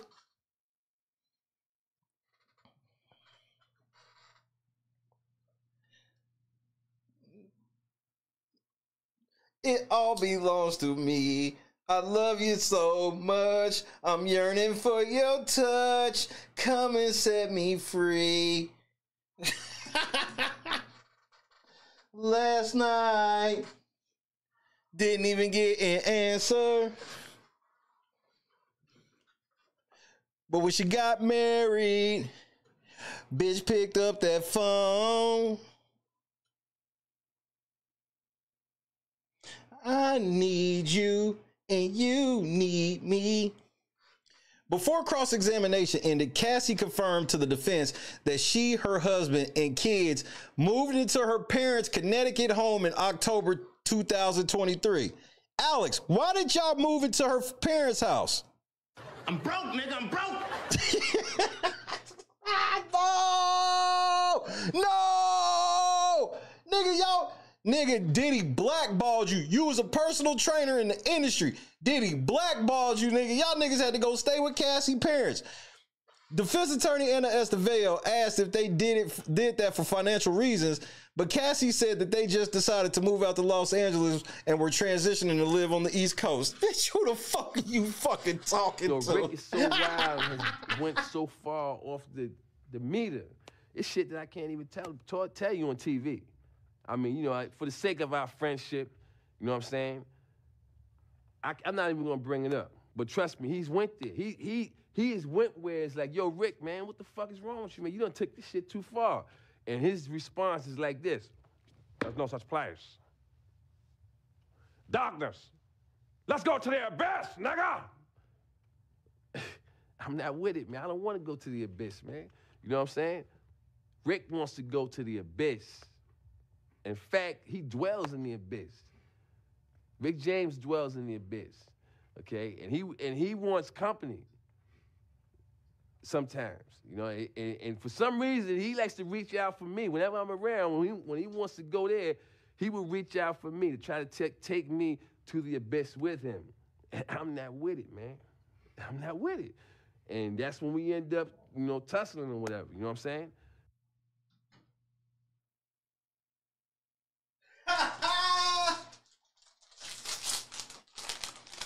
Nigga, I had to give me some cheeses for that one, nigga. Hold on, nigga. Y'all broke ass had to go stay with your mama. Yo, broke, nigga, Alex, you a whole, nigga, you are the worst nigga ever. She leaving you at some point.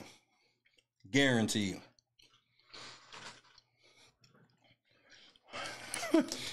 Alex, what happened to your career? You was a celebrity, nigga. You're blackballed.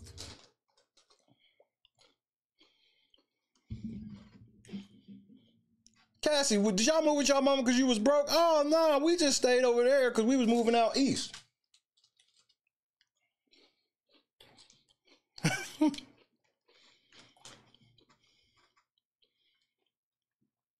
Cassie confirmed she was preparing for a tour at the time.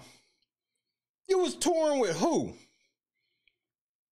Esteveo mentioned the civil lawsuit Ventura filed against Diddy in 2023 and the settlement she received.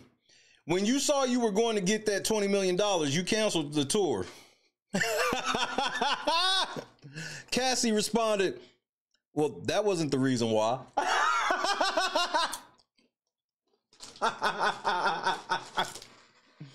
You can't make this shit up.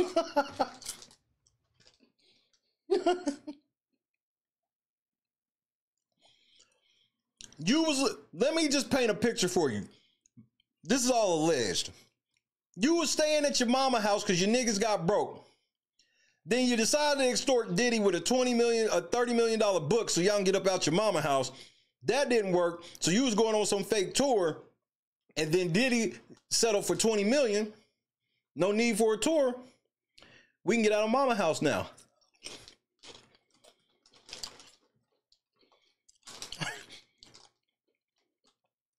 Nigga, I only know 2 songs from the bitch, cuz.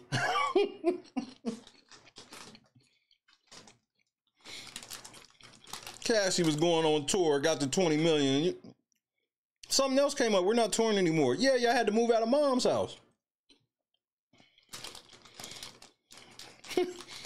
This shit crazy, bro. This is they star witness.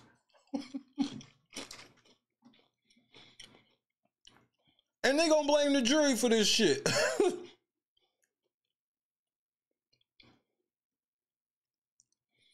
Prosecutor Emily Johnson on Redirect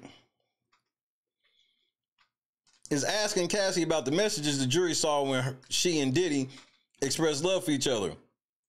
Were there periods during which Sean was kind and loving? Johnson asked. Cassie testified there were. Quote, did those periods ever last? End quote. Johnson asked. No. You can say that about any relationship. Everybody that's been in a long-term relationship, no. There's times when niggas is not, even if you still with them. There's times niggas is nice. There's times niggas ain't.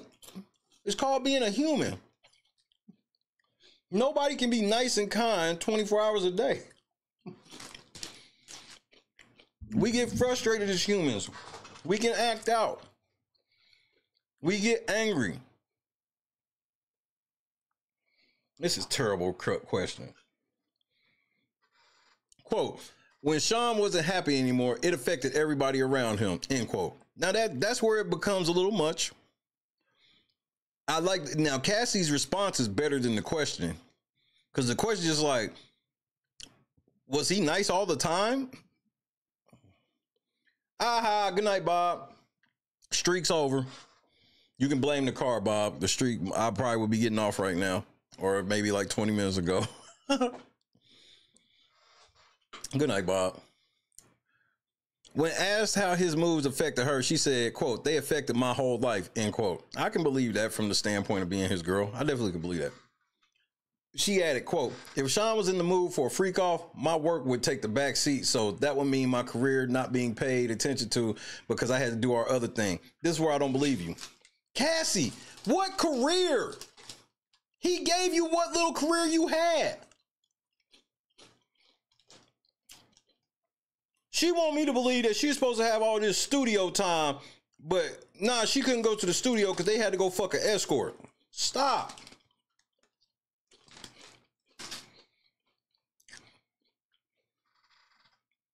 What were you doing during those times when you was like, Diddy, I wish you would spend more time with me?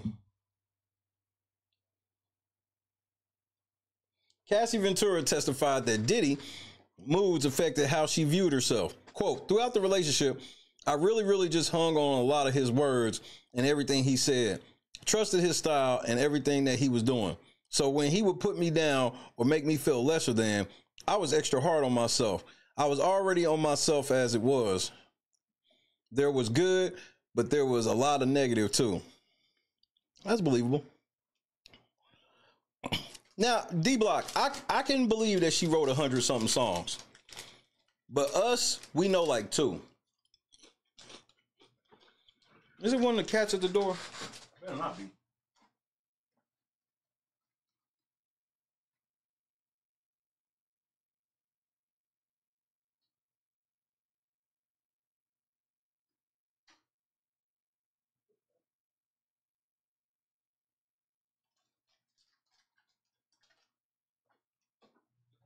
April fat ass.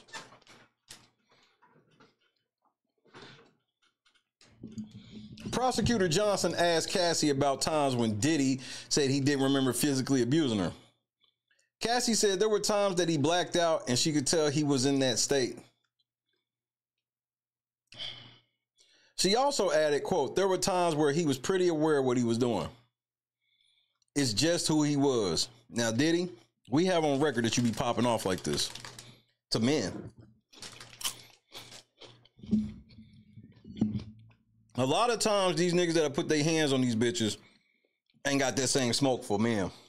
Sometimes they do though. And Diddy's one of them. Asked what she meant by that, Ventura said she had seen him, quote, be violent with other people, end quote. Quote, but I knew the difference because I had been around it, end quote, she said.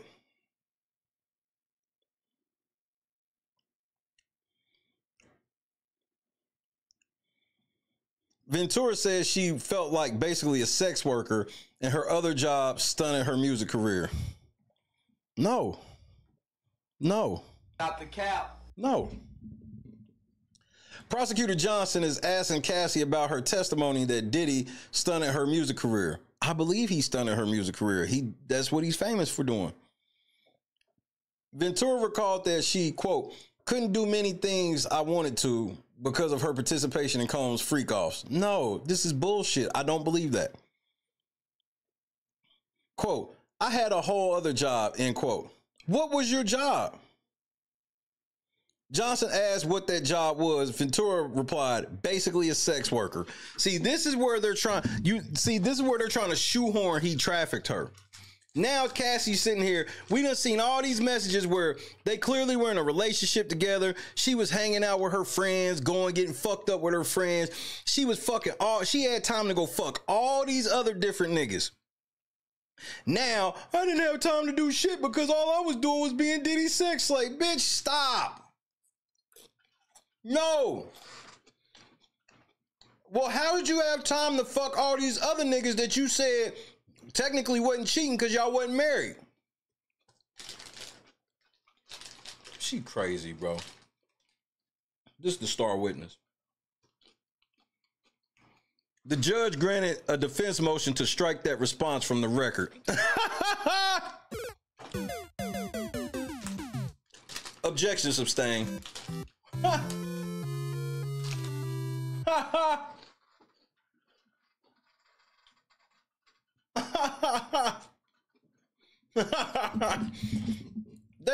It got shut down anyway.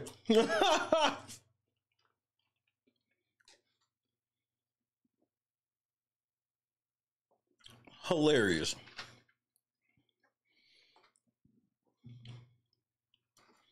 The jury was also shown a 2012 text thread between Cassie and someone involved in her management team about an opportunity.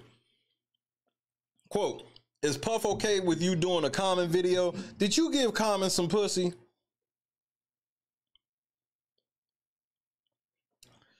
The text reads, using the nickname for Diddy and referencing the popular rapper Common. Quote, I don't know. He'll probably say no. LOL, Cassie replied. She later followed up to confirm that that Diddy said no to the vid. Yeah, Diddy like, nigga, you not doing no video with him. You gonna fuck that light-skinned nigga.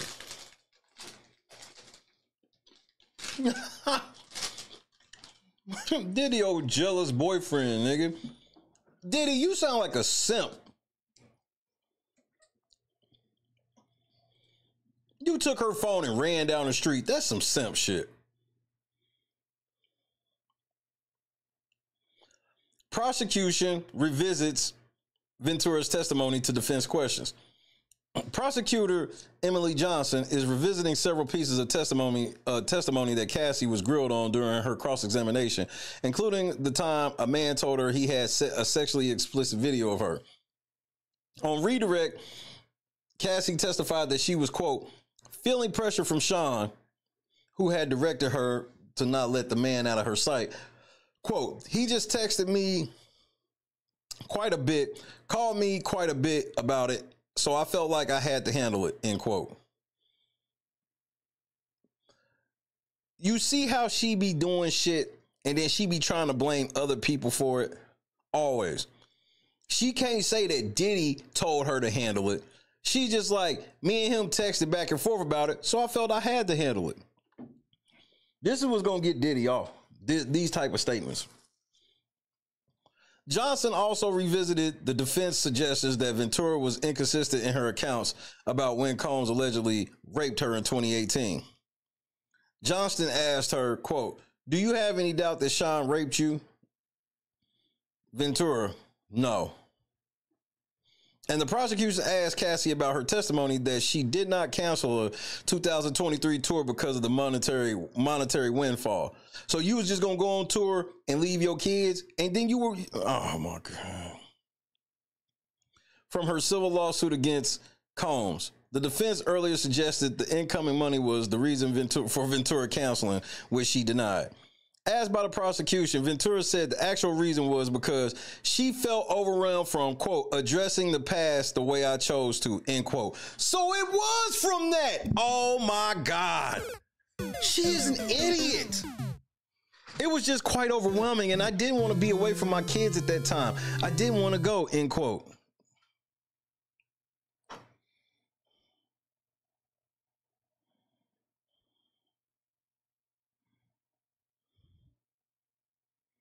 Cause why the fuck wouldn't she just be honest and be like, yeah, I got the $20 million. I would respect it if she was just like, yeah, I got the $20 million. So why would I therefore go out on a tour, a long, stressful tour, and be away from my family when I now have enough money to provide for my family and not have to do that? And I can work on my music career from home. That's what I'm saying, cuz if I hit the lottery, I ain't going to work tomorrow either. Like, why won't she just say that? Don't try to convince me of this bullshit. Bitch, you know you got the 20 million. You wasn't going on no long ass tour. I ain't mad at that. That's not the reason why. Yes, it is. Stop playing. D-Block, you say that word again, I'm gonna choke the fucking shit out of you.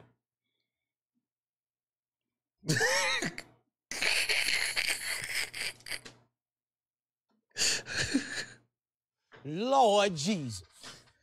This bitch trying to lie, be like, nah, like it was a bunch of other shit going on. Nigga, you know good and damn well that you got 20 M's and was like, nigga, I'm gonna stay my black ass home.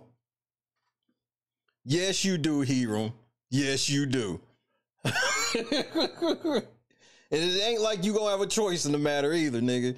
Hey, Shannon, when are you filing that defamation lawsuit while I'm thinking about it, nigga?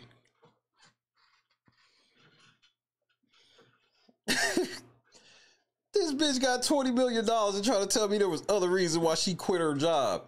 The job she cares so. Remember, she's like, man, my career was stunning and all this. She had $20 million. She could have put on her own tour and made it whatever the fuck she wanted. She had 20 M's. Bitch was like, nigga, I'm retired. Got pregnant again, everything.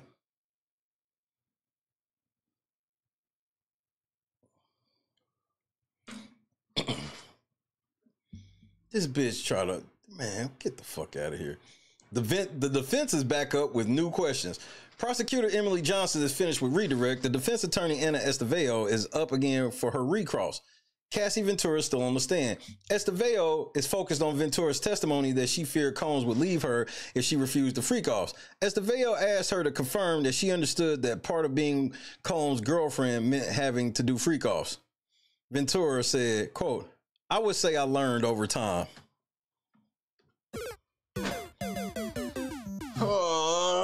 You can't, bro. She is on purpose not saying shit that would just do Diddy in. She could have did Diddy in right there. They gave her this weak ass question where she could have just stomped that shit out. Yeah. She won't say that Diddy ever say that. She's just like, I just like learned over time. What do you mean you learned over time? Prosecutor Emily Johnson is asking Cassie about the lawsuit she got. Yeah, here we go. With settled with Diddy in 2023. Ventura testified that she got $20 million in that settlement. Johnson asked Ventura if she'd give the money back if it meant she never had to endure freak-offs. Quote, I'd give that money back if I never had to have freak-offs. Stop. Bursting into tears, Cassie continued, quote, if I never had to have freak-offs, I would have had agency and autonomy, end quote. Stop acting like Diddy made you into a whore, bro. We know he didn't. Audibly upset, Cassie said, quote, and I wouldn't have to have work so hard to get it back.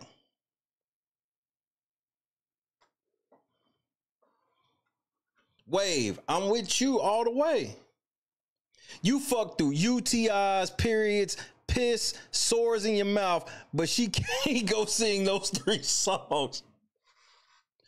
And she said all of that shit was consensual. Now she trying to be like, nigga, if I could give that, but if I could not do that shit, nigga, that was the. Just so you know, Cassie, I know based on my opinion, that's the whole reason you was doing that shit, so you can get a bag. You was fucking with Ryan Leslie until you could get with Diddy, and you upgraded, and you just kept upgrading, and then you downgraded to a nigga that would actually just wife you. And now that nigga living off of you. Thank you. Get what back? Defense attorney Anna Estevao asked Cassie to confirm that Diddy let her out of her recording contract when the relationship ended. Quote, I had to fight my way out of the contract, Cassie said, but acknowledged that eventually she was able to break ties with Bad Boy Records. So the answer is yes. Defense attorney Estevao is asking Cassie about the access she had to high-level contacts in the music industry because of her relationship with Diddy. Combs' defense attorney asked Cassie to confirm musical collaborations she did over the years with artists including Nicki Minaj, Kid Cudi, who you started fucking, Rick Ross, and Pusha T. Cassie has previously testified that her relationship with Combs ultimately stunted her career. Oh, this is a great question. With only 1 album of a 10-album deal she signed with his label being released, in part because her participation in his freak-offs became her whole other job. That's a great question. If Diddy stunted your growth, how was you getting collabs with Nicki Minaj, Kid Cudi, Rick Ross, and Pusha T without Diddy? You weren't, is the answer. Cassie has finished testifying. Prosecutors and defense attorneys are taking a quick break before the next witness. This was y'all star witness.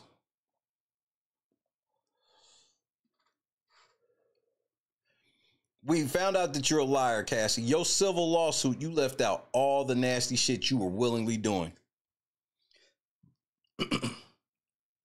You left out the fact that once you got over your mama's house, you tried to extort Diddy for $30 million and then filed a lawsuit to get 20.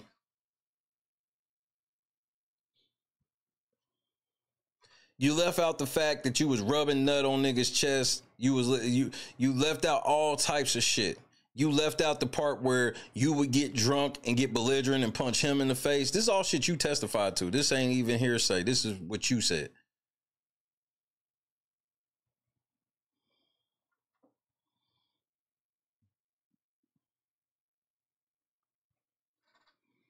This shit is a whole sham, bro. They paid her $20 million to humiliate herself and Diddy. Instead of Diddy getting $20 million, Diddy get to go home after this humiliation ritual, and so does she. She get to have her $20 million and go about her way. And Alex, you get to be down as long as you go ahead and take this humiliation as well. That's why, bro, I don't understand why he's not walking into the courtroom with her or out of it with her. Why does he have to walk that walk of shame every day by himself?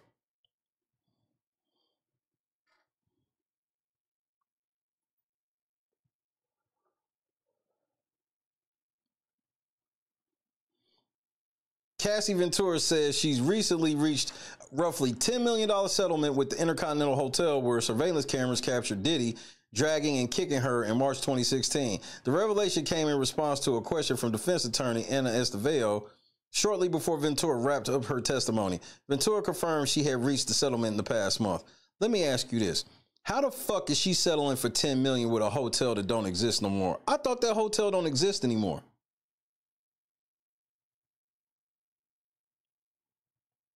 Am I wrong? I'm so serious. I thought they said that hotel don't exist anymore.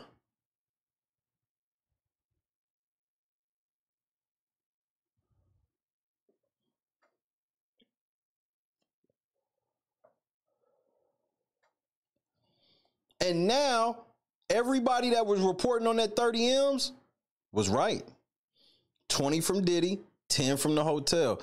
But she said the hotel just agreed to it a month ago. So how did those other people know she was getting 30 when she hadn't even got that shit until last month?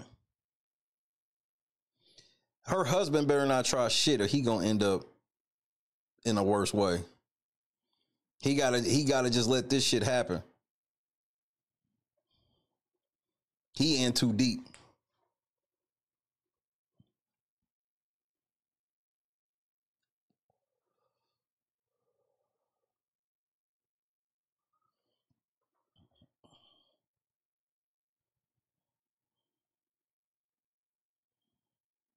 Special Agent Yassine Benda, and her testimony was trash.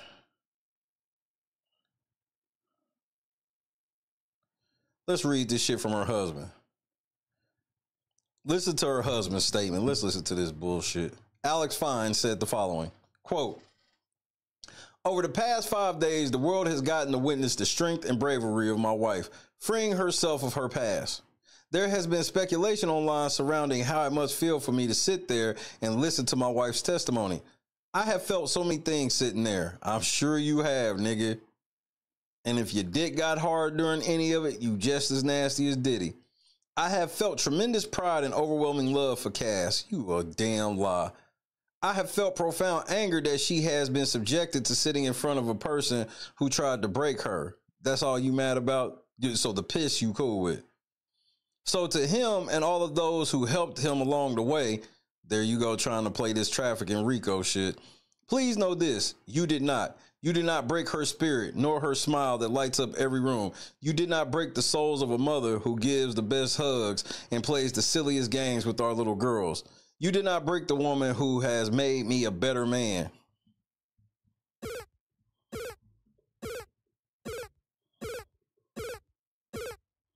This the kidnappers again. Man, stop saying that shit over the phone. Bitch, are you for real? Is this camera on me? Yes, it's on. That's stupid. Use your common sense. Ladies, don't get mad at me when I say this, but understand I stand on it. Can't no bitch who be fucking male prostitutes and letting them piss on them and videotaping it, she can't make me a better man. You all on tape getting pissed on and you fucking all types of niggas off of Backpage.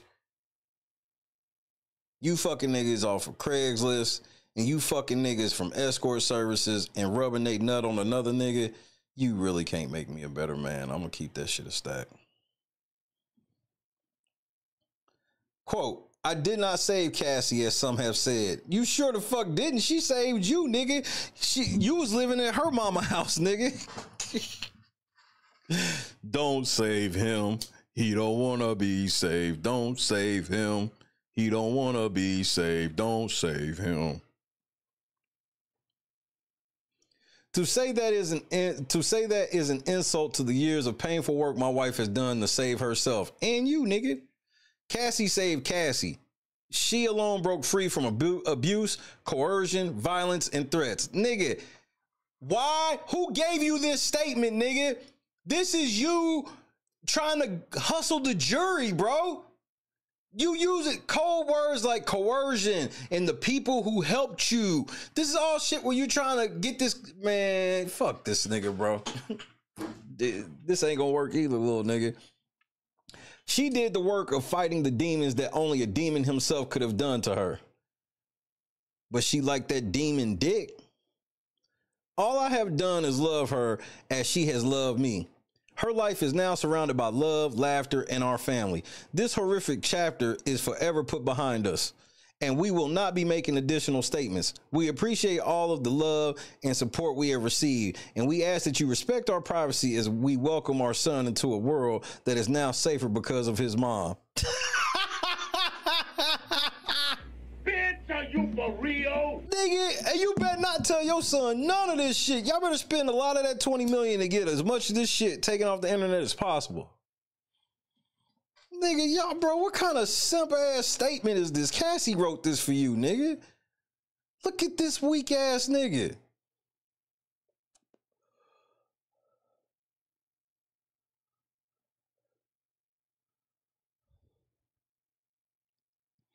Called NDAs, Berg, and them niggas, they get called pros for a reason, Berg, on some real shit. Bro, pros don't be running their mouth like that. because that's how you get yourself blackballed. So yeah, they was doing this shit with Diddy and Cassie, but do you think those were their only clients? And top and high? Nah. Bro, some of them niggas sign NDAs on arrival and they respect that shit, so they keep making their bag. So the escorts and shit not saying nothing don't surprise me at all. Don't even surprise me a little bit. Niggas gotta protect their bag.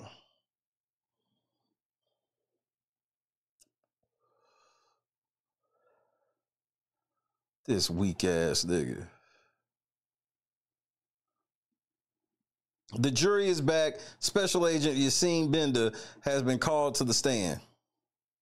The next witness is a special agent who handled logistics for Combs' 2024 arrest. Prosecutor Madison Smizer? Okay. Is questioning Yassine Bender, a Homeland Security Investigation special agent who works in the Human Trafficking Division at the department. Oh, you better get to this trafficking, bitch. Bender confirmed that she handled the logistics for Diddy arrest on September 16, 2024. She said she also searched the room at the Park Hyatt where Combs was staying. Jury sees photos from law enforcement search of Combs' hotel room. The jury is seeing images from the search of Diddy's New York hotel room after his 2024 arrest. The images were taken by Bender, the special agent currently testifying in Combs' federal criminal trial. The jury saw photos of the expensive Park Hyatt hotel room and Ziploc bags filled with Johnson's baby oil and lubricant, which were recovered from bags in an entryway closet. More bottles of baby oil and lubricant were found in the bathroom and elsewhere in the room. Bender said the jury saw a photo of the collected oils. Diddy, you just be sitting around glistening, nigga. The jury also saw a photo of a lighting device that was found in the living room. Bender says she would describe it as, quote, potentially mood lighting, end quote. A bottle of medication with the name Frank Black. Diddy, a.k.a. Diddy, that is a new nickname for you, a.k.a. Frank Black, nigga. Diddy, when you beat this shit, you got to come out with an album called Frank Black, nigga. A bottle of medication with the name Frank Black was found in a Louis V bag on a nightstand in the bedroom, Bender testified. The label on the bottle said the medication was clonazepam. Ain't that yeah, that's in the same shit as like Xanax. That's that Xanax family. 2 little bags with pink powder were found inside another bottle of medication inside the nightstand in the bedroom. Tootsie's finally made the scene. The pink powder in one of the bags tested positive for ketamine, and the other tested positive for MDMA and ketamine, according to a stipulation read in court. Special Agent Yassine Bender testified that $9,000 in cash was found in a black fanny pack hanging off the bed in Diddy's hotel room. Not my pocket money.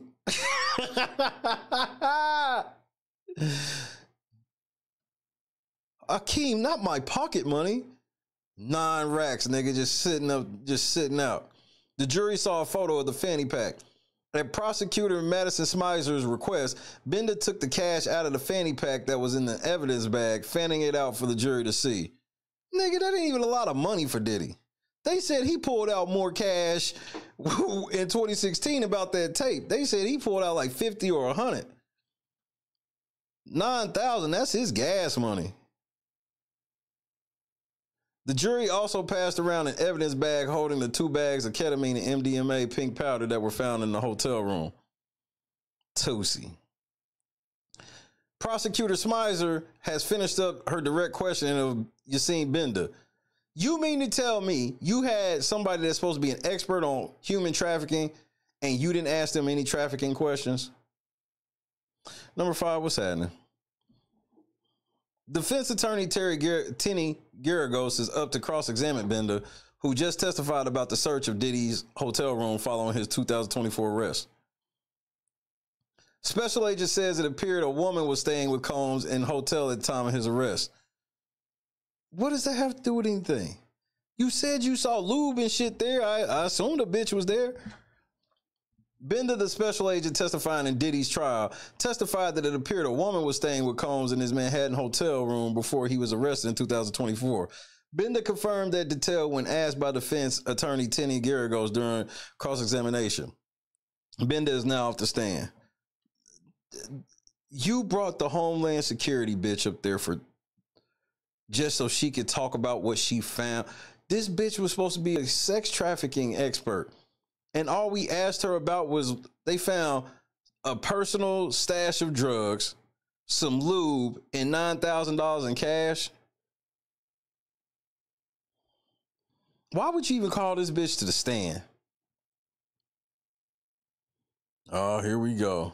Prosecutors called Don Richard, a former member of Diddy Kane, a musical group formed by Diddy as part of the music MTV reality series Making the Band, to the stand.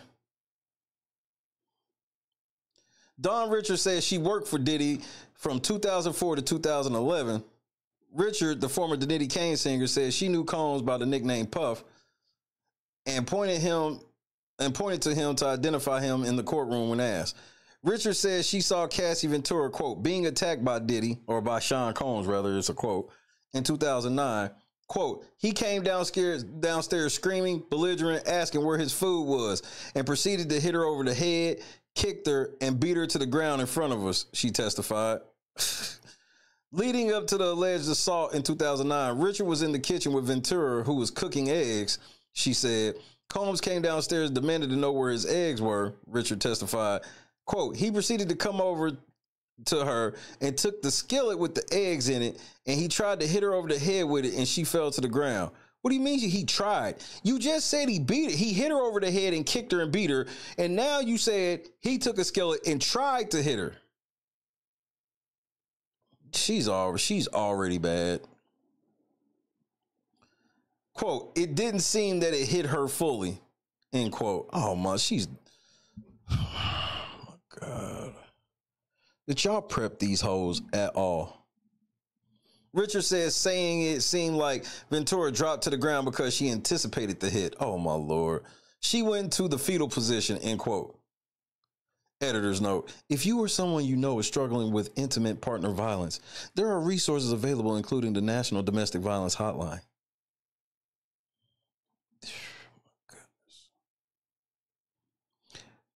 Former Diddy Kane member Don Richard testified that after she witnessed the altercation in the kitchen, Diddy dragged Cassie upstairs by her hair around and his arm around her neck. So he dragged her by her neck? He dragged her by her hair with his arm around her neck. Okay. She says she heard, quote, glass breaking and yelling, end quote, from upstairs. Richard says she didn't say anything to intervene or call the police because she was afraid. You was afraid of losing your job. See, that's what a lot of y'all niggas, that's why I don't fuck with Gene Deal. When it's like, oh, nigga, I saw certain shit, but it's because you wanted to keep your job. And if you was letting this type of shit happen to a motherfucker for self-preservation of money, I don't respect it. What, you was scared he was gonna come whoop your ass? Oh my goodness, bro.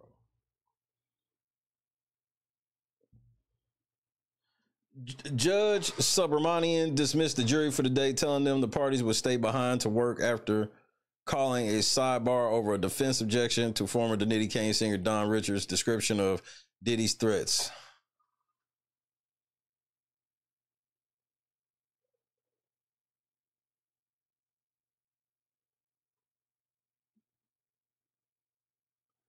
Okay, let's read this part. Prosecutors and Diddy's lawyers are now having a discussion about former Diddy Kane singer Don Richard's testimony. Earlier, Judge Subramanian indicated that they would sidebar over a defense objection to Richard's description of threats Combs made. Just before the judge dismissed the jury for the day, Richard, who worked for Combs in the mid-2000s, testified that after she and another woman saw Combs attack Cassie Ventura, he encouraged them not to say anything about the assault. The next day, Combs asked Richard and the other woman, Kalina Harper, to come to his home. He brought them into a recording studio, locked the door, and told them that what they witnessed was, quote, passion, end quote, and what lovers do, Richards testified. Combs told them, quote, it was in our best interest if we didn't say anything. And that, quote, where he comes from, people go missing if they talk, Richard testified. He then gave them flowers, she said. What?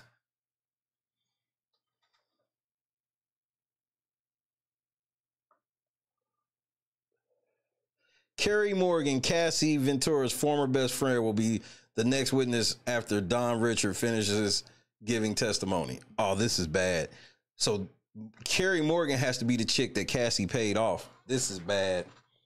Why would y'all call her up there when the defense is going to ask, why did you go after Cassie for money and not Diddy? Good night, hero.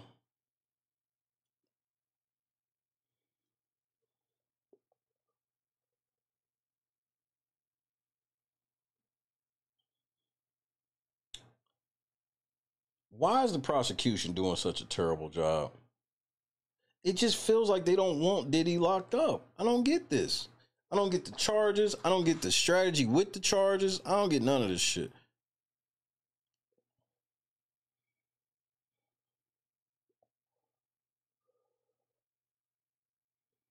I'm totally confused.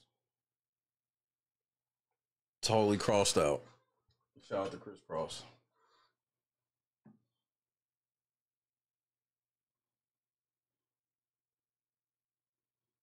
This shit is ridiculously ignorant to me.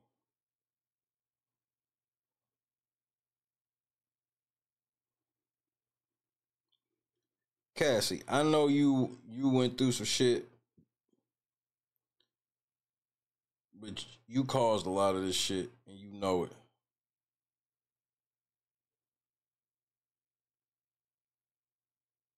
This is embarrassing, bro. I can't believe the prosecution just had that bitch get up there just like embarrass herself really for no reason. Because none of this shit is put in Diddy. That's why I'm like, it just seems like a fucking... It just seems like a fucking sham, a humiliation ritual. She get $30 million for humiliating herself to get out of this shit because she caused a lot of ruckus with her civil lawsuit and all this other shit. And then Diddy, you get humiliated by you gonna go sit in prison for a few months, and then you gonna come to court and you gonna sit here and have all your nasty shit broadcast for the world. That's what the shit started to feel like to me. Definitely some dirty money shit, Mike.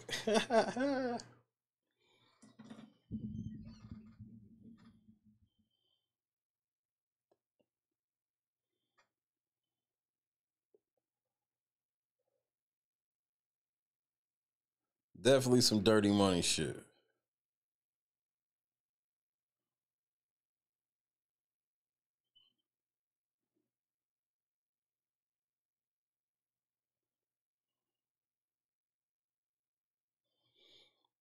This just feels like they are humiliating themselves. Cassie has gotten humiliated, nigga.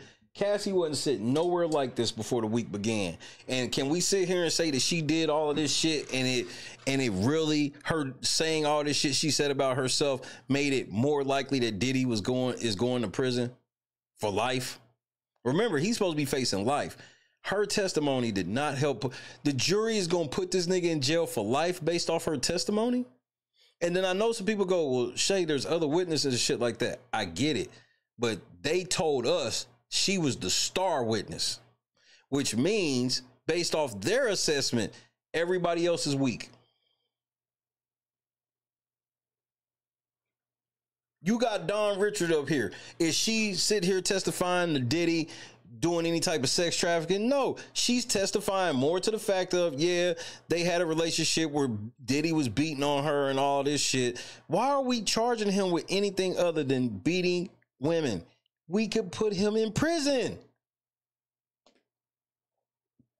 I give up.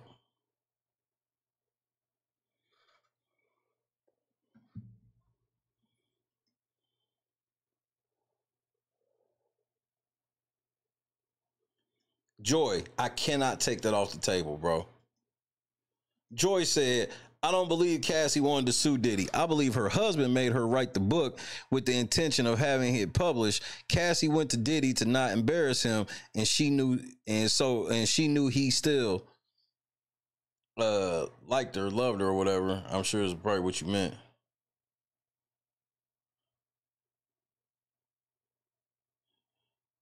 Like, this nigga broke. He ain't got no job. I could easily see him pushing her to, hey man, we gotta get out your mama house. Remember that book you wrote you said you wrote when you were in rehab? Cause she could have wrote that shit really on some therapy type shit. Cause she said it was like she had to relive some shit. She could have did that, and that nigga could have easily said, yeah, you gonna extort Diddy with that shit. Then when it didn't work, they got a lawyer to put that motherfucking civil suit.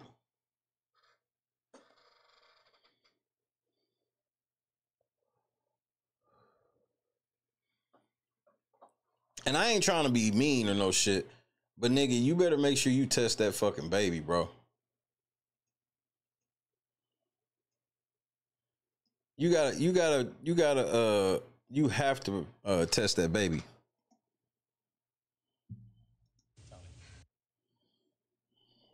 Hold on, how far am I? I would like to just get my logo back up at this juncture. There we go.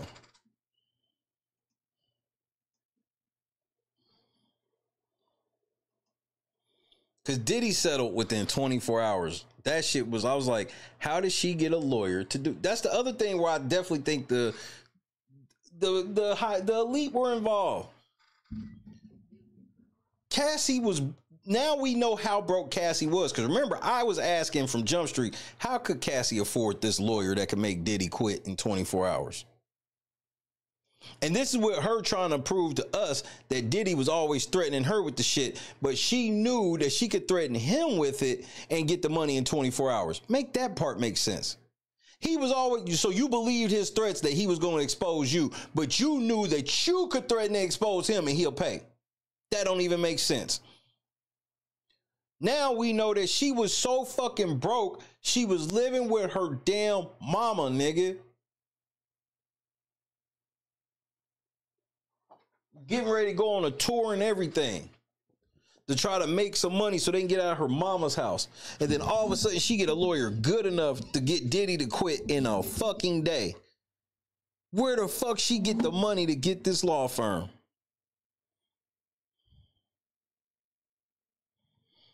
I think the play was already in motion.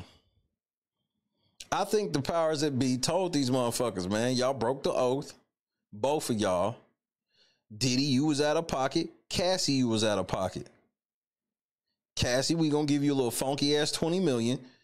Diddy, we gonna lock you up for a while, and you gonna go home at trial. And Cassie, you gonna be the star witness, and y'all gonna both have to humiliate yourselves. Because that's the one thing about this week, that if you think Diddy going to jail, and if you think Diddy ain't going to jail, the one thing both sides should be able to agree on is these niggas humiliated themselves this week. There's no doubt about it. Even on days where I felt like Diddy won the day or whatever, he still was humiliated that day. It just, I mean, just utter, both of them, utter humiliation. Diddy looking like a weak ass nigga all the way through and through. She looking like a fucking slut all the way through. Toxic ass relationship on blast. All of that shit. While she's pregnant, any day pregnant, they like, Leah, we gotta get this bitch on the stand now.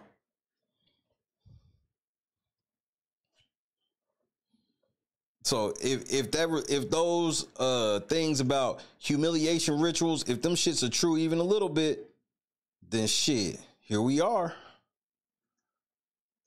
If ever there was a thing as a humiliation ritual, we have to believe it's this one, right? If those are really things and that's how shit jumps, how could we not consider this possibly as a humiliation ritual? Because both of them niggas got thoroughly humiliated. Even if niggas want to go to a Diddy show and shit like that, still fuck with his shit. If you ever saw Diddy in person, it ain't gonna feel like when you saw him in person before this. It was one thing with certain rumors and shit like that. Shit, all the fucking parties and shit that they was rumoring they had sounded way more cooler than this shit. Remember, Diddy would be in all these rooms, and for the record, even though she was doing them sex rituals, rubbing nut on him and shit like that, we still ain't heard of Diddy doing no gay shit yet.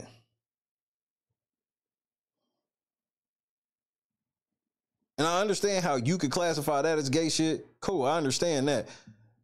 My thing is that's just some sex ritual shit, which ain't got the same effect as doing some gay shit. To be doing some gay shit. They were sucking souls out of people, bro. This fucking game is, bro, this is some crazy shit, bro. We done heard Cassie on tape threatening to kill motherfuckers and put hits on niggas and shit like that. Cassie running down on niggas like she Diddy.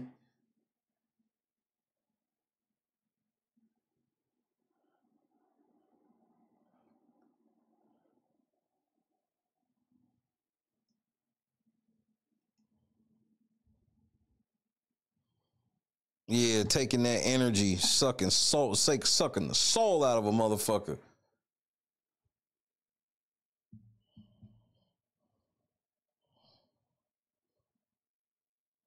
This shit blows my mind, bro.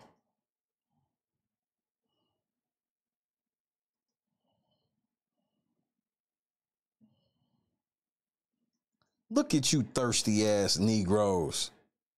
Look at you thirsty ass niggas. Come on now, dog. No, we not doing that. I can't even believe Come on this. now, dog. Come on, man. Tactical nuke incoming!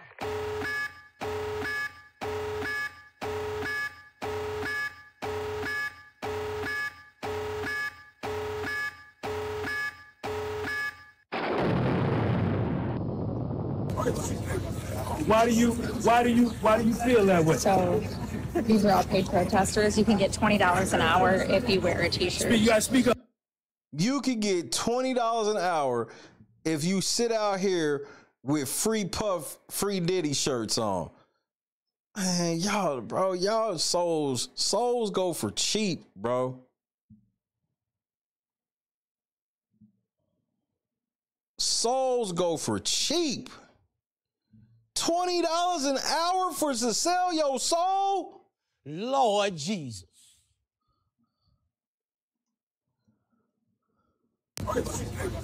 Why?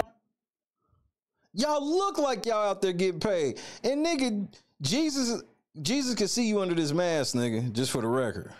Nigga, these niggas are paying dope fiends to sit around here with free Diddy shirts. Why do you feel that way? Oh my God.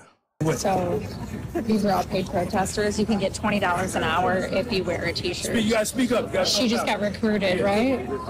I refuse. You said Yeah, I was looking for $40 an hour. They wasn't fucking with it. no. It wasn't worth the 20.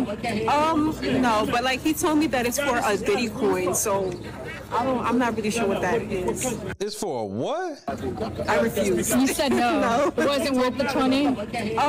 No, but like he told me that it's for a Diddy coin, so a Diddy what? I'm not really sure what that is.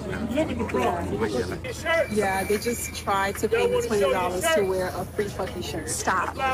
I knew, I could tell, because the lady right there, she just kept convincing me to go wear a shirt, and I'm like, I'm good. so just $20. And if you need $20, all you have to do is wear a free puff shirt.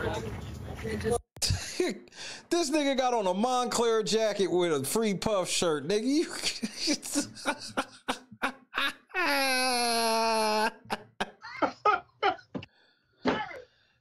can't make this shit up. She said a Diddy coin. This is that shit. And you know who got paid to talk about this shit? Academics. That's why it's a dollar sign. These are all paid protests. You see this dollar sign? It's some Diddy crypto. Oh my God, they getting ready to rug pull on Diddy name too. The elites are in rare form. I was wondering why academics never talks about anything crypto related and all of a sudden was talking about the Diddy coin. Man, this shit deeper than rap. You can get $20 an hour if you wear a t-shirt. You gotta speak up. She just got recruited, right? I refuse. You said no. No. It wasn't worth the 20? No, but like he told me that it's for a Diddy coin, so. A Diddy coin. Oh my goodness. I'm not really sure what that is. Crypto. Yeah, they just tried to pay me $20 to wear a free fucking shirt. Stop. I knew, I could tell, because the lady right there, she just kept convincing me to go wear a shirt, and I'm like, I'm good. So just $20, and you could. And Lennox, you gotta think the elite are running this. You guys you need $20. Because think about this shit. Diddy couldn't set this shit up. He been locked the fuck up. And if anybody was sitting out front of the courtroom using his name or likeness to push a crypto coin, nigga, somebody would have been fucked these niggas up. All you have to do is It's a cold game, bro. They got to recoup that $30 million. Free puff shirt. And you said no. Yeah, I said no. Did they say how many hours? $20 an hour. And she told me she got paid like $60 yesterday for standing out there in 3 hours. Oh my gosh. Yeah. Nigga, and what you do after this? Go sell plasma? I can't deal with you niggas, bro. You niggas make me sick.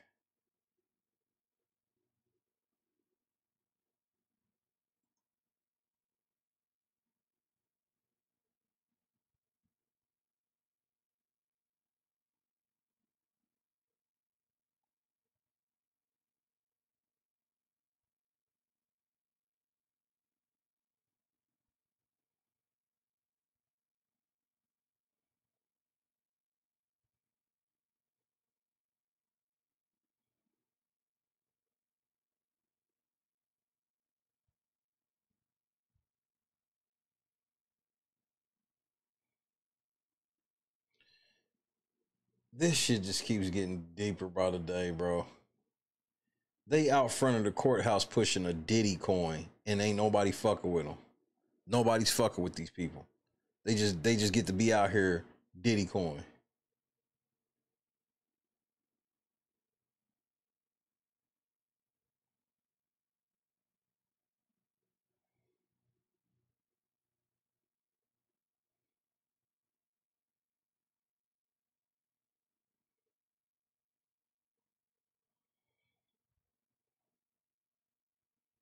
Dawn Richard, I don't expect nothing from her. Her shit was weak as fuck already. They put the cop up there that was involved in arresting this nigga. Notice the cop, it was just the cop that arrested him. We can't talk to the cop that was at the house. And I think that Diddy had a bitch over there. So what?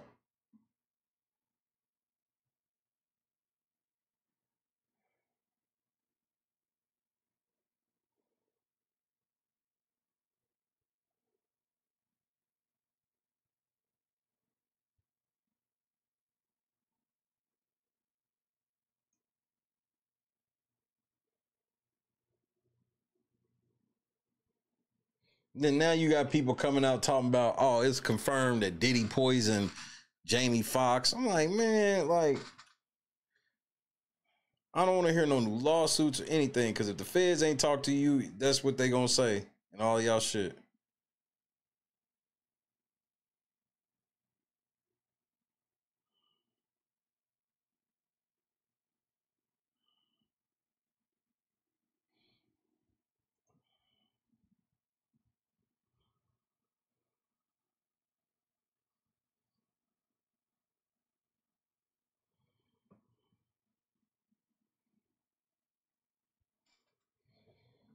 You think they gonna call O'Day to the stand?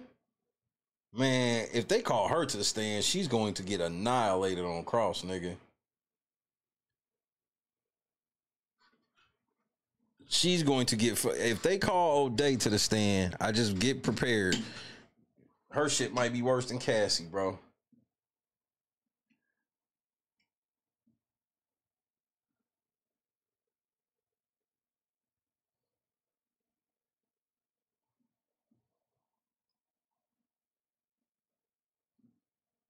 Yeah, I heard Jamie Foxx say that shit where he was basically like, Diddy was the devil and all of this shit. And I'm just like,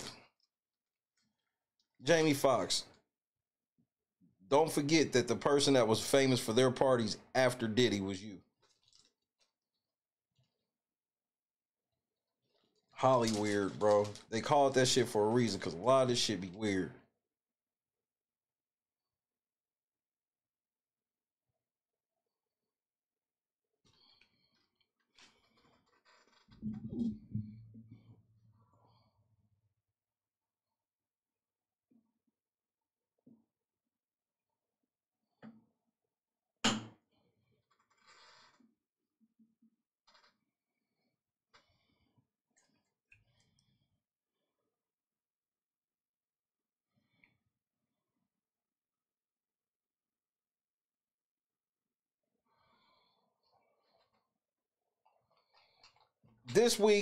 This first week of Diddy's trial has been humiliating.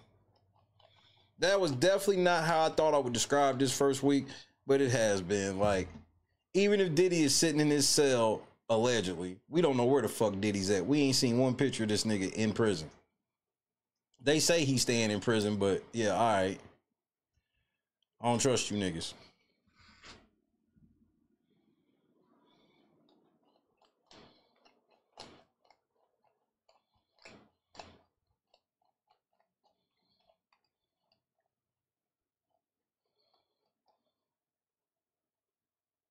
Yeah, I heard Chris Brown got arrested for beating somebody up or some shit.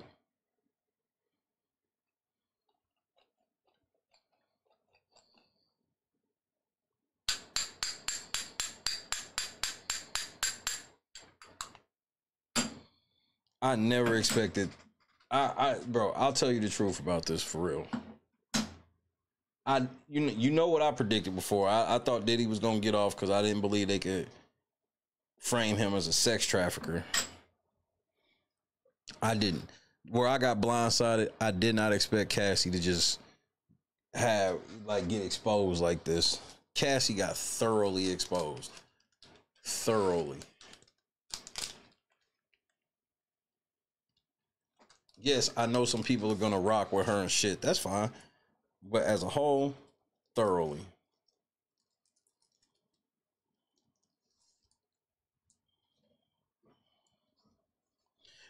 That's the thing, Mob, on some real shit, like, even with the way shit is now, if nothing in this entire case comes out where Diddy's actually, somebody testifies rather, to Diddy actually doing like gay shit, man, it don't matter now. Enough shit's come out where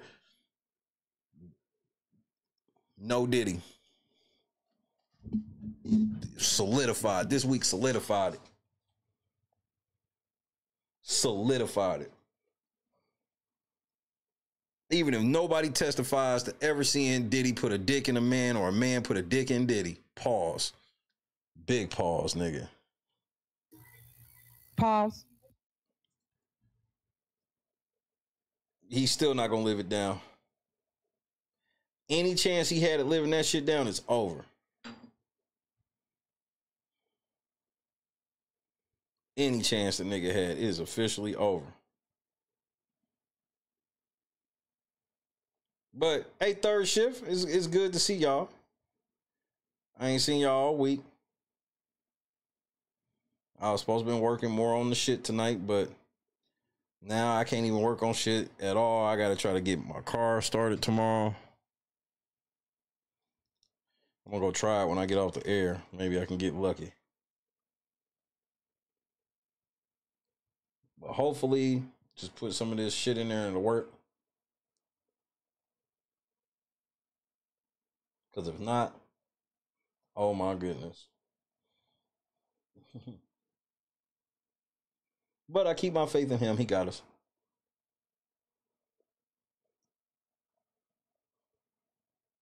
And that's the other thing. That's how you know Diddy's humiliated. Fuck, it's already humiliating us.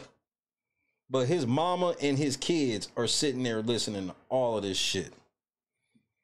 Cassie's husband sitting there listening to all of this shit. And I bet you they don't have a choice not to come or step outside the room. The little girls, the daughters, were allowed to step out of the room on some other shit. I don't think nobody else is even allowed to step out of the room when this shit's going on.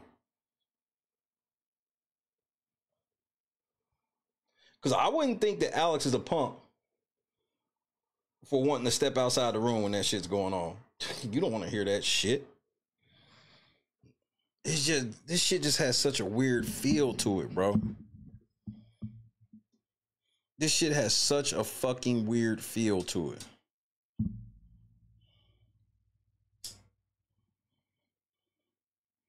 It just ain't right. Bro, y'all know some of y'all, we was going back and forth right before this trial started about this shit. I still, at this point, think that Diddy's not going to go down for sex trafficking. But it's literally, I didn't expect it to be a situation. I thought they were going to at least try to. They didn't even try to frame the trafficking at all this week. And then I never expected the prosecution was humiliating Cassie, asking her shit, and then had her fucking trip herself up. And then the defense gets up there and just fucking. When I saw the first 2 days of the terrible prosecution, what did I tell you? I said, man, the fucking defense is about to destroy her on cross. But Diddy, your reputation is totally shot. You are a confirmed woman beater. You are a confirmed domestic violence abuser. Like, the amount of domestic violence they got that they've testified to, Diddy could be in jail for 10, 15 years. But why don't they want to do this? If Alex knew a lot already, then I definitely think it was a setup, Scott, for sure. And the reason why is,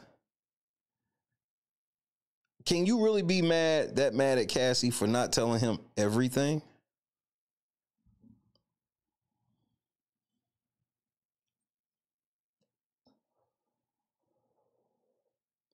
Like, obviously she should be truthful to that nigga and everything, and shouldn't be no surprises, but how do those conversations work?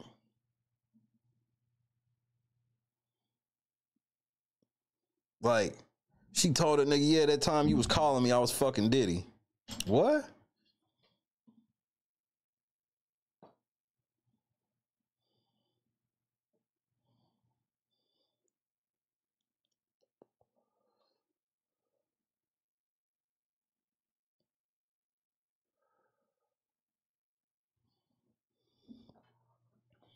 This shit's just weird, bro.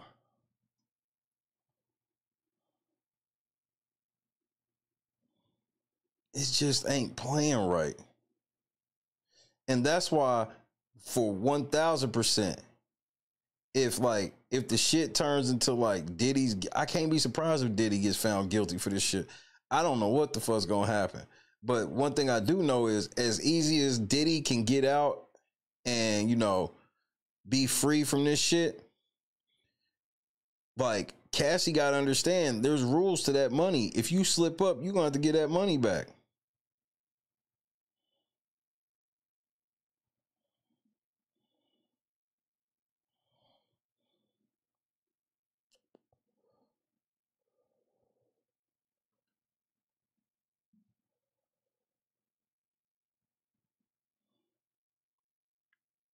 Teron, what's happening?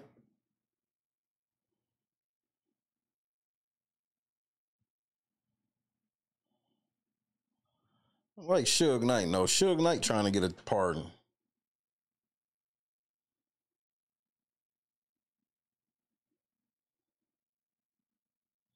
Like, I seen the tape of what Suge Knight did. That seemed like a case of like manslaughter or some shit. He got 28 years. Like he really did that.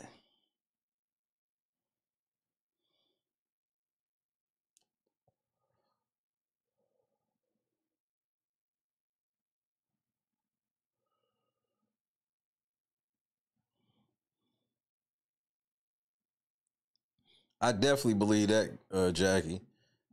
If she slip up one way, they gonna fuck her world up.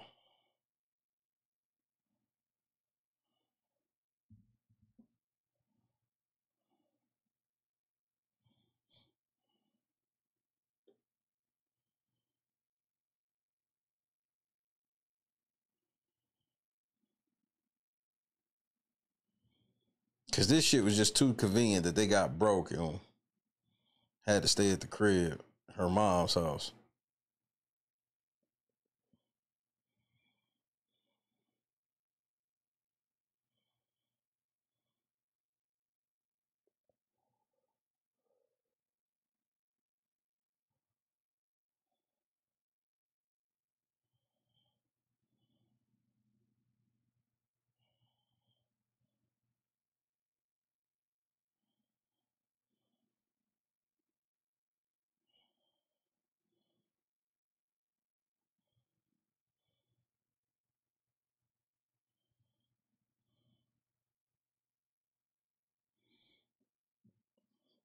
But if y'all niggas is really hurting for some money, y'all niggas can go,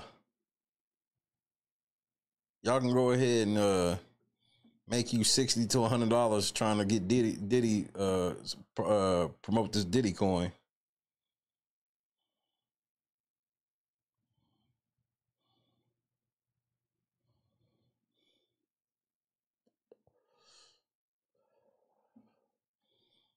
I don't know nothing about that. I ain't never heard of Cassie touring. Now all of a sudden she was getting ready to tour and then canceled it. Which don't make any sense that she would do that shit when this bitch want to convince you that Diddy stunted my growth. Then Diddy gave you $20 million and then you stunted your own growth.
I will say this shit is weird.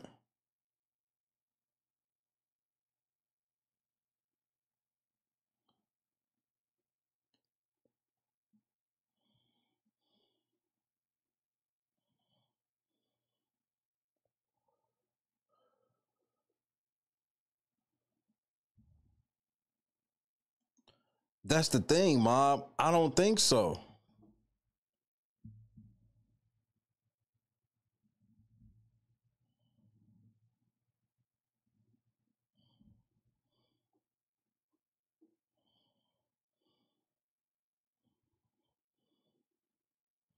Because there's going to be sycophants that will support everything. Because remember, there are some people right now. So like me, even though I feel like Diddy is going to go home, even though I feel like Diddy is not guilty of sex trafficking, I know this nigga's on demon time and guilty of a lot of other shit.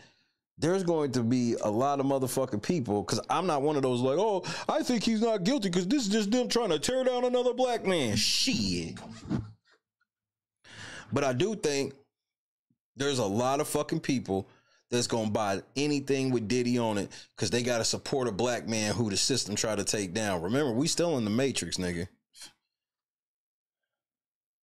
She did a tour for her mixtape, Rockabye Baby, in 2013. She also had an EP called Free Fridays. So she did more than one album, even though those weren't necessarily called albums. Cassie's kids gonna grow up and see this shit on the internet and realize they mama was a mega 304. Agreed, D-Block.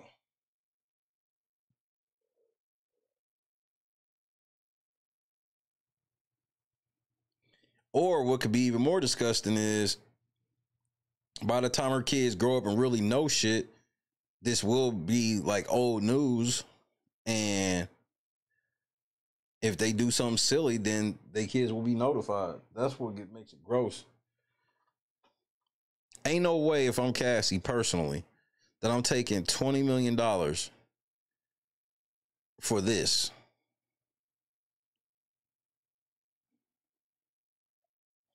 Me too, Wave. I think he'll still be able to be mainstream public because there's going to be a lot of motherfucking, because he'll be able to come out and say on some shit where it's like, he wanted forgiveness, he needed help, he got the help, da-da-da-da-da. I think he can still survive in the industry. What that looks like, I'm not necessarily sure. I'll give you that maybe he's not as big as he once was, but I definitely don't think he falls off.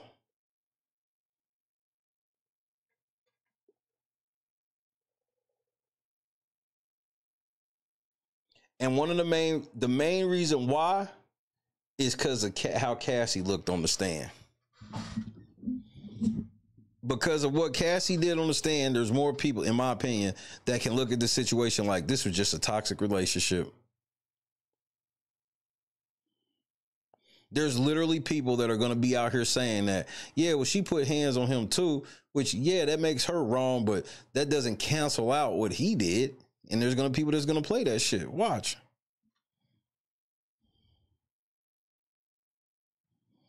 Kawhi, he almost has to.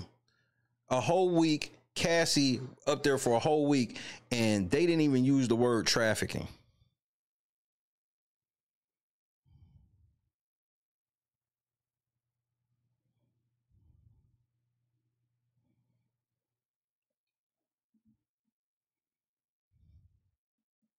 And Diddy can quietly get his shit back, like Revolt and all these other things. Like, there's several things. Like, because maybe Diddy don't even want to be in the poke no more. Because we also got to remember that his fame is still going to be what it is, basically, because Diddy had a couple commercials and shit like that, but Diddy hadn't really done shit in a while that people gave a fuck about. You know, Bad Boy basically been dead. Ain't no fucking artists and hit records really was coming out of there. Them TV shows was over. So he was already on the public decline anyway.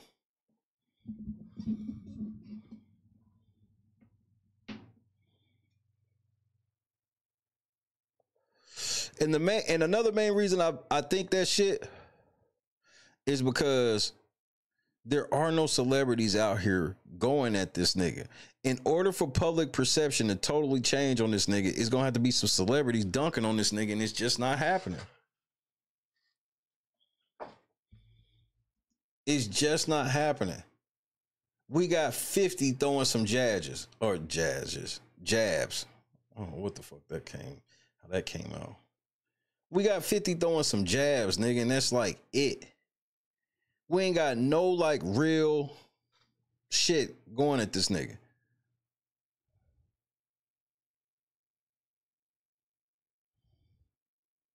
I can give D-Block, I can't really just totally shit on that.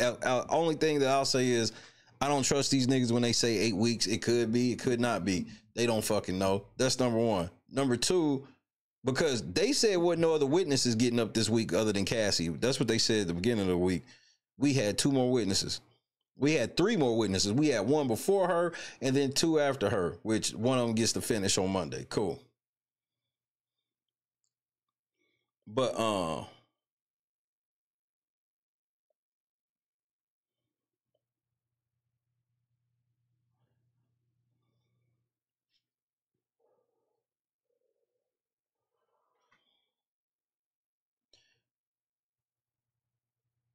like, they already had this cop up there that arrested him and Cassie. And then when I see that now you going to Don Richards, I just don't know what any other witness can have that's going to be stronger than what Cassie said. And then it seems like they're going to have all the witnesses testify that they saw Diddy beat Cassie. I'm like, I'm trying to, where's the fucking trafficking? I thought we was really trying to get this nigga.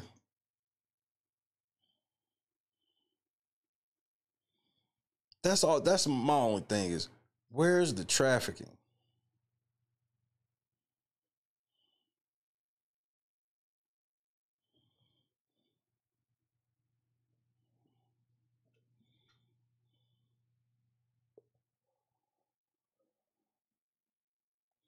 And you're doing it on purpose. The most trafficking language we heard this whole trial was the statement from her husband after she testified.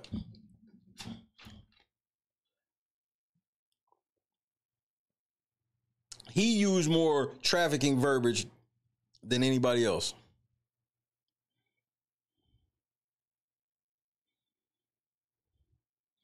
Kawhi is not, I fail to believe, like, I can only do so many coincidences. I fail to believe that is so much a coincidence that right after that key to the city shit was starting to go downhill. The trafficking is in the land of Oz.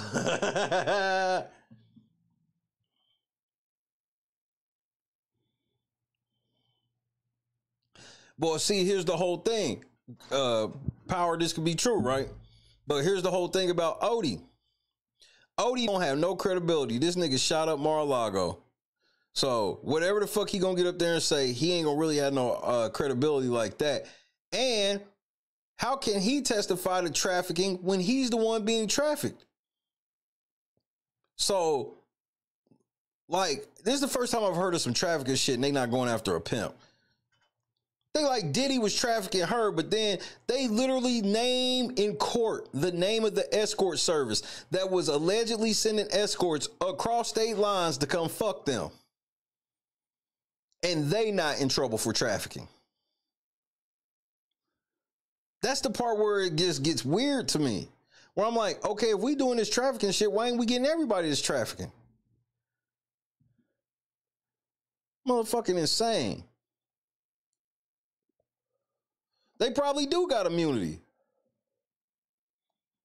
But why would they? But the only reason why I don't think we'll see if anybody from there get tested, if anybody there from them spots get called, this is just weird, this one man Rico shit.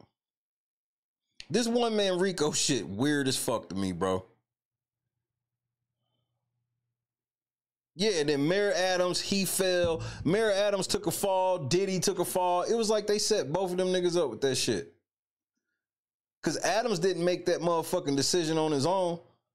He didn't just wake up one day and say, we giving Diddy the key to the city. That was put in his ear somehow. That's the one thing that I you know, this case is intriguing. Just for this trial is intriguing from the fact of we don't even know what the angle is. Only thing that if you know, you see this shit and you just know that something's off about this shit. It don't matter if you believe Diddy guilty, you believe he's not guilty. It don't matter if you believe he's coming home. It don't matter if you believe he ain't coming home. You gotta admit, this shit is off. This shit weird, and this shit ain't playing like you think it should play.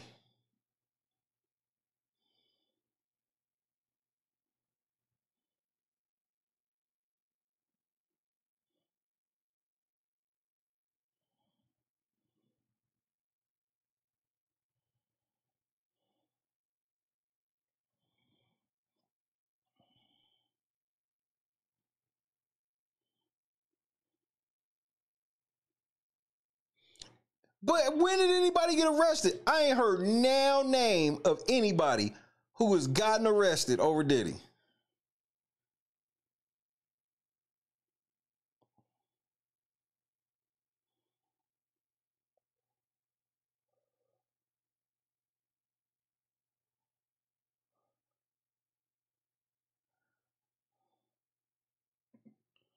Academics, how much you get paid for this? How much academics get paid to promote Baddie Hub?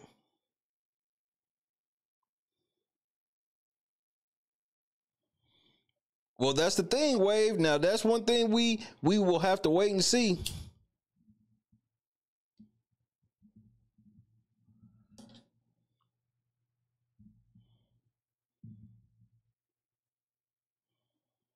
This is something we're going to have to wait and see for sure.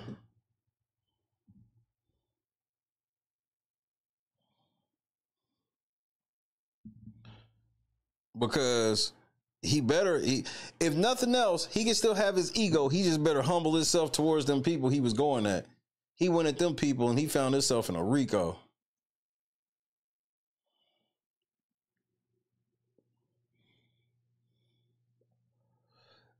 They said Cassie got $10 million from that hotel. But I could have swore they said that hotel is fucking closed.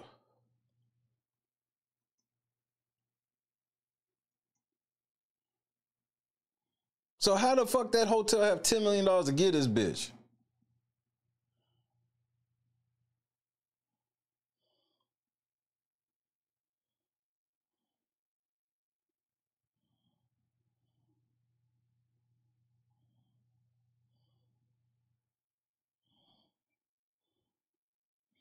They said that hotel was closed, but somehow that fucking hotel got $10 million to get this bitch. That's why I'm like, man, this shit off. It sounded like the powers of V are involved. And now I found out how I said from Jump Street, I always asked how did Cassie have enough money to get that motherfucking lawyer. And now I really want to know because this bitch got all of that motherfucking, she got a lawyer that fucking cold to make Diddy give her $20 million in 24 hours while she was living at her mama's house with her husband and kids.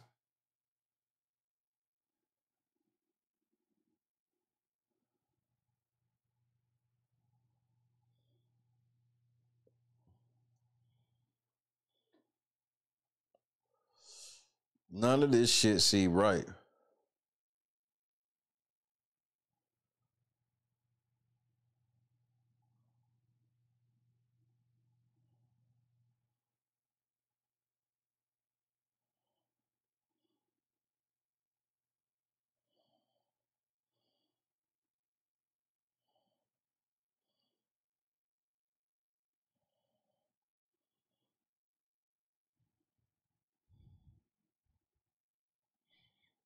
They said from the I don't know if it's an insurance claim. They just said that she got 20 million from Diddy and she got 10 million from the hotel.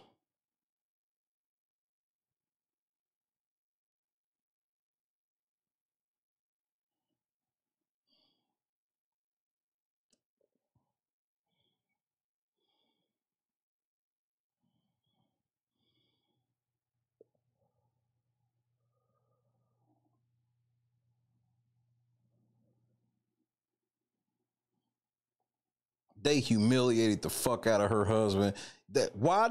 Tell me, why did her testimony have to include, yeah, what about that time? Was it true that your husband was FaceTiming you while you was fucking Diddy? Why would they bring that up? That's so irrelevant to everything.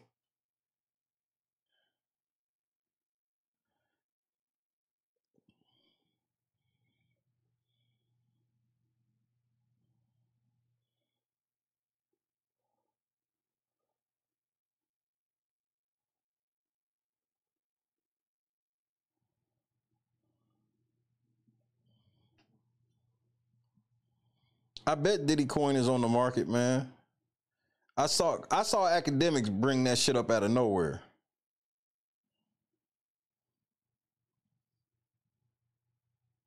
I saw academics sit on his stream and out of nowhere start talking about the Diddy coin. And then now all of a sudden niggas is sitting out front of the motherfucking out front of the fucking courthouse with Diddy coin shirts on. And then there's nobody from Diddy's camp shutting this shit down.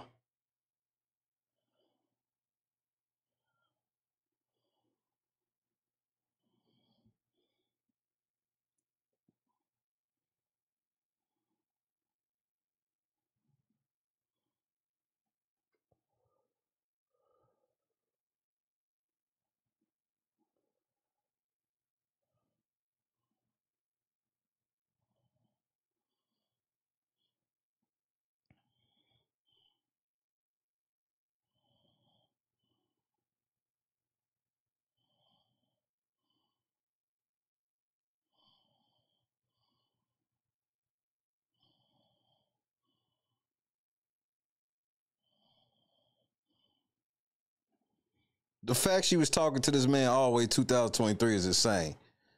Talking about she just went to motherfucking talking about she just went to rehab in 2023, but been with this other nigga for 5 years. And then come to find out that that nigga put a hole in the wall when he found out that she was still fucking Diddy.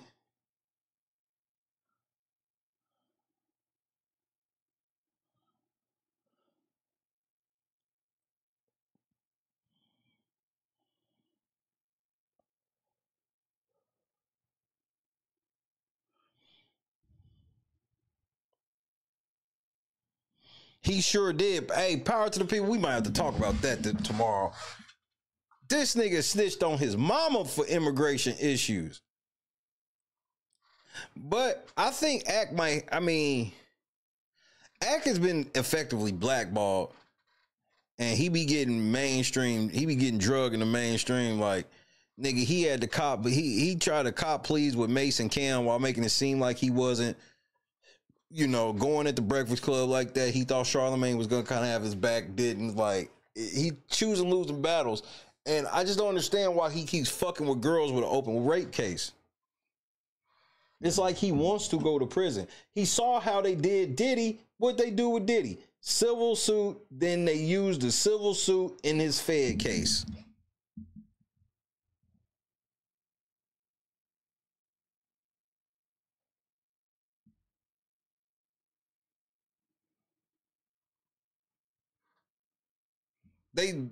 We just seen this with Diddy. Civil suit, then they used the civil suit in the motherfucking Fed case. Academics, they'll do the same to you, bro.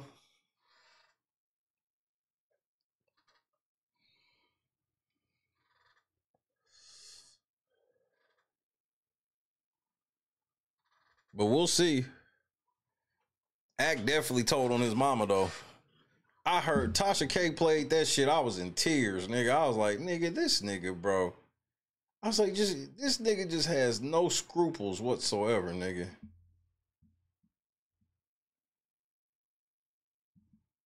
I mean, this nigga has like, I mean, he is the definition of unscrupulous, nigga.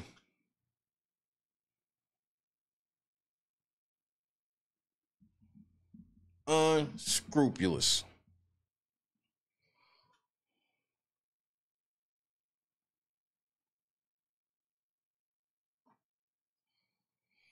I don't think he punked Mace. I totally understand where y'all coming from, right?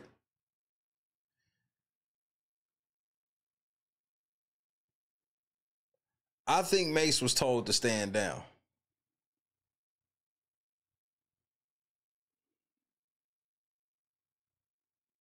But here's the other thing with Ack, where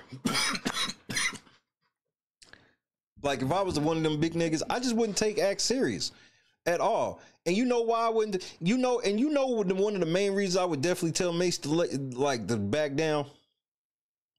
Now, you could say that Mace backing down, letting the nigga tell him to back down could be some punk shit. And I can give you that, right? But if you look at it like this, like on some real shit, like this nigga Academics is never outside. Like never. I am outside. I stream outside more than him. Like he's never anywhere. Ever. The closest we got was him to go to that funky ass studio to do that weak ass podcast he was doing. That's it. We don't ever see him at no industry events. He ain't never at no premiere parties. He ain't never anywhere. Like anywhere. Like this nigga swears that like he is the industry standard in he's the godfather of this shit. We don't see him. Last time we seen him out, he was telling the bitch he's the fucking prize.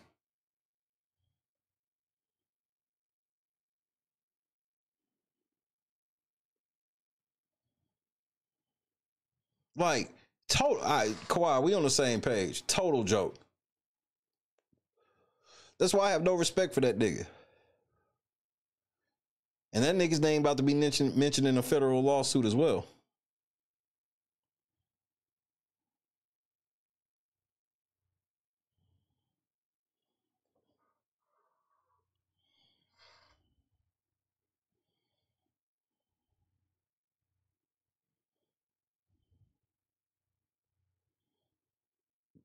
Yeah, like, and I don't even, and for the record, Power, going to no jumper for him, especially when I see that the no jumper shit is him, Whack 100, Trap Lord Ross, and Vlad. I definitely don't count that as going outside, because those are the rest of the niggas I never see outside. I ain't seen Whack 100 outside since he laid out Stitches. And from what we know now, that shit probably was a play.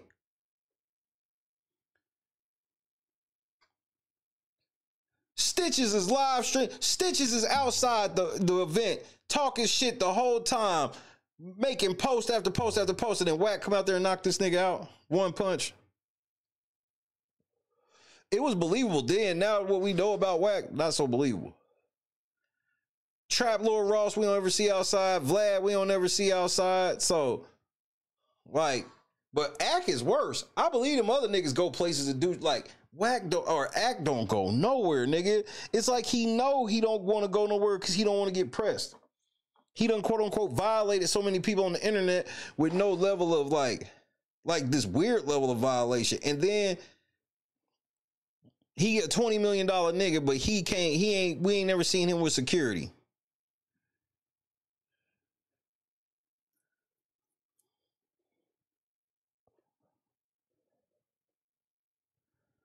Like, this nigga got y'all thinking that his motherfucking, he be making $15-20 million a year streaming. No, the fuck he don't. This nigga got shitty sponsors and he don't ever have a video go viral. What was the last video Academics did that got 1 million views?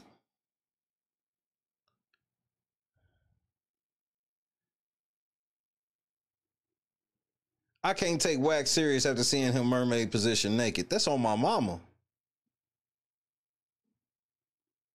Whack 100 the fucking feds, nigga. If you ain't never heard of a channel, Scandalous Los Angeles, I believe it's called, nigga, that nigga be full on exposing Whack. Oh, it's Most Scandalous Los Angeles TV. That nigga be full on exposing Whack, nigga.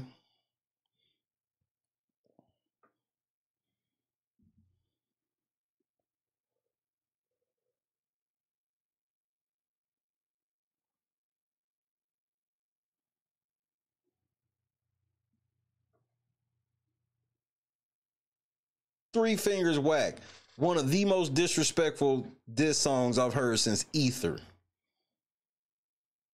There's not too many diss songs I put near Ether. It ain't obviously ain't better than Ether, but it's like on that Ether level, bro. You told her put in 3 fingers and twist? Oh, nigga, shout out to J Diggs, nigga. J Diggs utterly violated that nigga, bro. Utterly.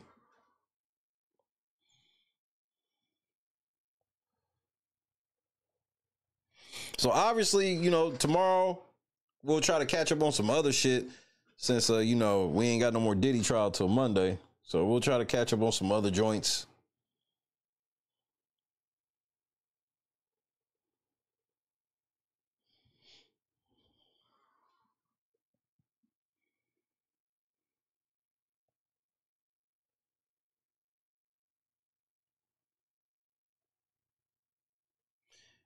And hey, nigga, we got to talk about what the Lakers did tomorrow. I guess I'm going to just say it now and be done since I'm at the end of my last blunt. So the Los Angeles Lakers put out a public job posting for a strength and conditioning coach that can keep the players motivated. Luka, you not only should you not re-sign with these niggas, you should demand a trade immediately. Don't he got one more year he got to play there? Ain't no motherfucker way I'd re-sign with the Lakers. How the bro, y'all niggas is blaming that nigga. Man, LeBron can't take blame for shit, bro. They put bro, ESPN reported on it and said we had to check it multiple times to see if it was real. They put a public job posting for a strength and conditioning coach that can keep the players motivated to stay in shape. Nigga, I was flabbergasted. Flabber fucking gasted.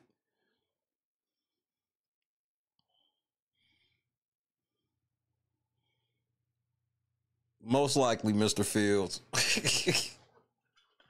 And Asen, you right. That's why I don't understand why Act be trying to start shit with street niggas when you know you ain't no street nigga and you don't know no street niggas. You don't even know how to behave.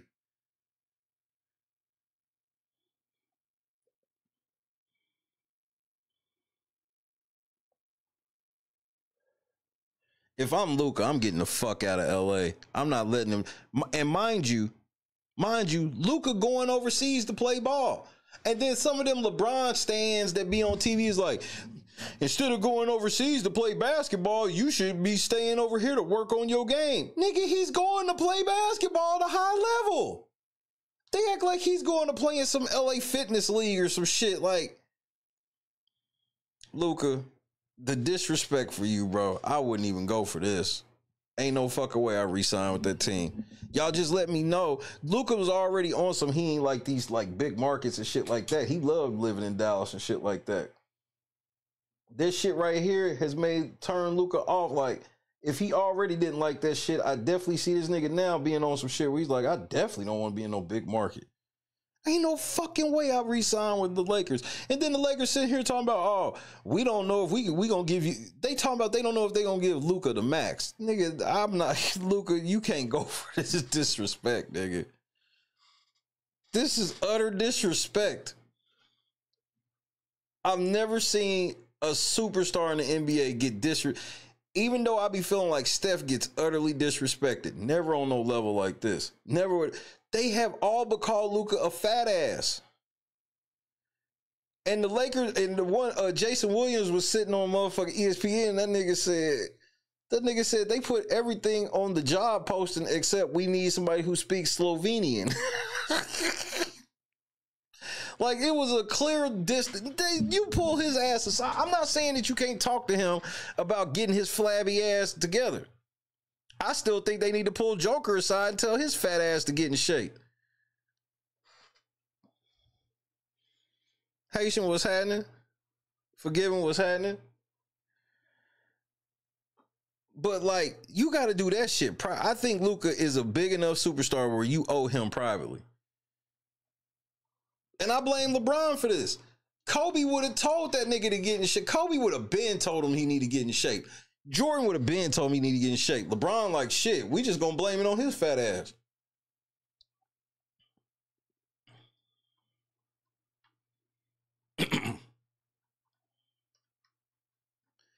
I don't think it's that, Scott. I think it's just because I don't think Luka okay. If Luka getting whatever shape they think he's gonna be in, want him to be in, he still ain't gonna be dunking on niggas, and he still ain't gonna be able to play defense. That's all they're really trying to do. It's the same thing with like Joker. It's like, yeah, Joker could be in more shape, but I don't think that him being in more shape is gonna make him do the things you want him to do. He's not gonna get in shape and start dunking on niggas and being all this. And that's the same shit I see with Luka, where I'm like, this is the type of player he is. Like, oh, well, he looks so slow and shit on defense. When he lose whatever y'all want him to lose, he's still gonna look slow. And people forget that Luka did slim down. They act like he was bigger than, because that was when Luka first came to the league, I ain't believe in the nigga. I was like, yeah, you doing all that international shit, but you ain't gonna be all that because you out of shape. Then he came back, slimmed down that next season and started killing. I was like, okay, I can respect it. Now they act like he's bigger than, he's not even bigger than that. He may be a little bigger than when he slimmed all the way down, but there's niggas in the league. Joker is fat. Like, Joker's more fat than Luka. So just for example, if Joker goes to LA and play with Bron, they gonna say the same shit about him when he lose. There's nobody immune. There's nobody that can play with LeBron when he lose. They gonna blame, bro. They blame Kyrie when he lost in Cleveland. They blame Chris Bosh when he lost in Miami. They blamed Anthony Davis every time them niggas lost with the Lakers, and now they fucking blaming Luka.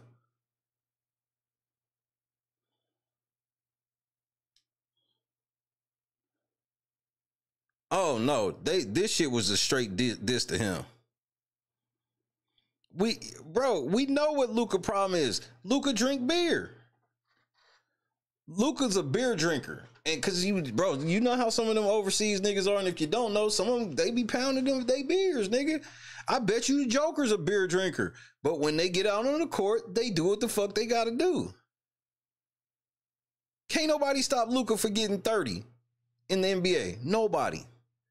As out of shape as he is, but they like, well, if he get in shape, he's gonna average 40. No, he's not. He's still gonna be slow, playing under the rim, and he still ain't gonna be able to guard. But he gonna be able to get you a 30-point triple-double.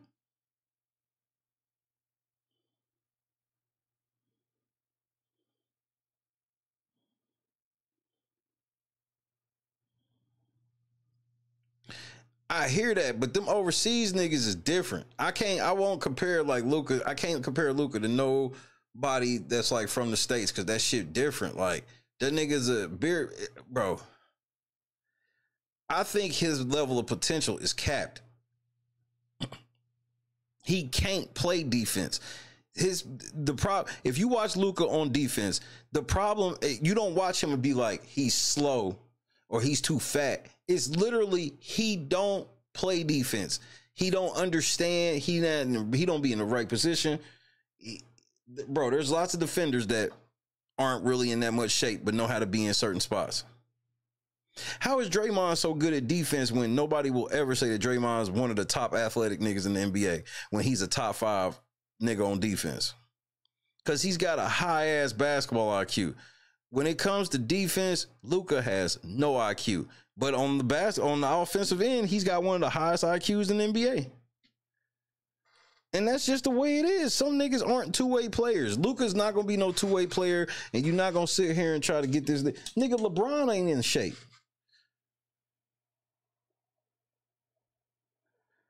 When they made the trade, go back to what I said. I told everybody right then and there, I said, look, they got 2 traffic cones on defense. Did I not tell y'all this? I said, now it's going to really, they're going to get exposed because LeBron don't play no defense and neither does Luka. And what happened? They was giving up points. Julius Randle wasn't doing none of the shit he was doing on motherfucker. Nigga, Rudy Gobert had 27 and 24. Nigga, there was no way he's doing that on Anthony Davis. No way. LeBron barely gets back on defense. LeBron be taking himself out of plays on purpose where he arguing with the refs when he know that nothing fucking happened.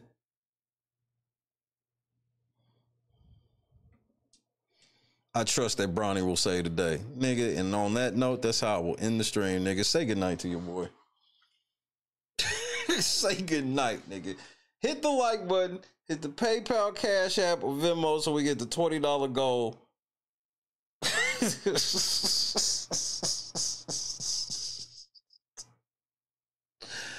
Hey, man, I had fun tonight, bro. I needed it, too. I had such a shitty day. Hey, Kendra, I didn't know you were here. It feels weird that I'm on what's considered my normal time after this week. Yeah, I needed that too. Haitian, I ain't gonna lie, I needed that one. Nigga, they getting ready to trade LeBron and Bronny to Cleveland, nigga. Nick Wright has already started the shit. Hey, LeBron should go back to Cleveland. I'm like, here we fucking go. Cleveland got a squad. Now they can go try to trade out Donovan Mitchell and then blame everybody else. Nigga, no. Nigga, when they started them trade rumors about LeBron coming to the Warriors, nigga, I was like, nigga, y'all better fucking not. Big, Napper, Haitian, J-Rock, Kendra, D-Block, Power to the People, Scott Johnson, Kawhi, Asen, Janice. Janice, we beat Bob, but we got Bob to fuck up out of here, so you owe me a favor. D-Block.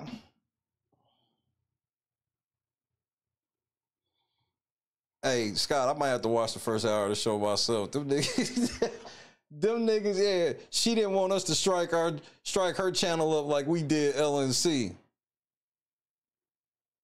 We struck LNC shit? Nah, I don't. Hey, matter of fact, no comment. We don't even need to be talking about that, nigga. Matter of fact, is that Has that case been settled yet? Has that case concluded? Oh yeah, they threw that out.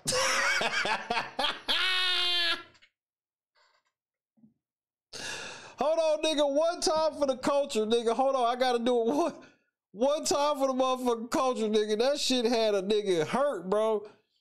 Jed know what it is, nigga. Jed ain't as dumb as y'all niggas think. Jed know when to like ease up on some of the shit he be on. Nah, he didn't go, bro.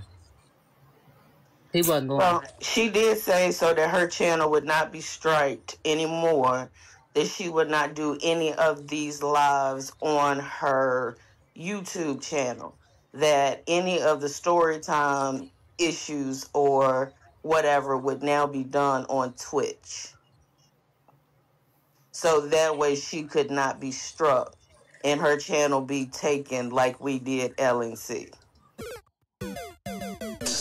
This the kidnappers again. Man, stop saying that shit over the phone. Damn. I can't say shit, can I? Black gossip. Did we take Ellen? Jed, hey Jed, you get props. That nigga Jed try to act like he ain't even hear that shit, nigga. That nigga's like, cause he know. If you ain't never believed shit I've been telling you about this lawsuit, look at this nigga face. Y'all remember how this nigga couldn't wait to, he was on stream talking about fucking my wife? All types of shit. He come in here to do this and that. He put Mary in play. He, all of this shit. This time,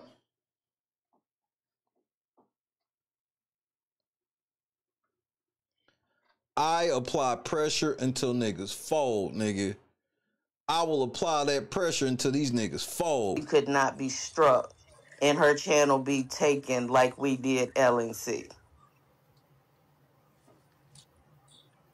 Did we take the LNC channel? Yeah.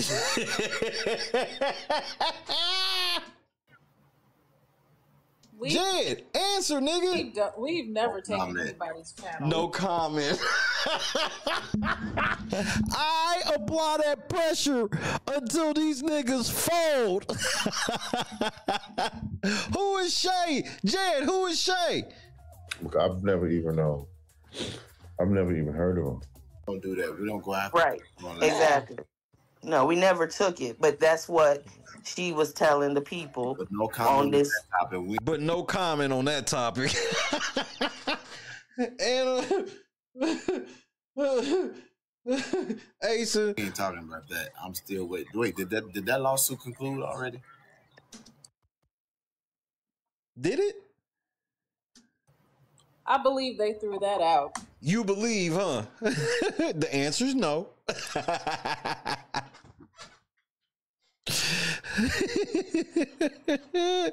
Yeah, Jed had a meeting with Google, San Bruno, California, all of that shit. Now that nigga, no comment. Remember that shit we did to LNC? LNC? Hey, nah, man, no comment. Like, did they finish that lawsuit? Yeah, no comment. We ain't speaking on that. Oh, okay. So yeah, so stay tuned to Twitch for story time. Yeah, change that subject back away from LSC because that nigga played for keeps. I'm going to tell y'all one more time before I get off the air. If you get jammed up, don't mention my name.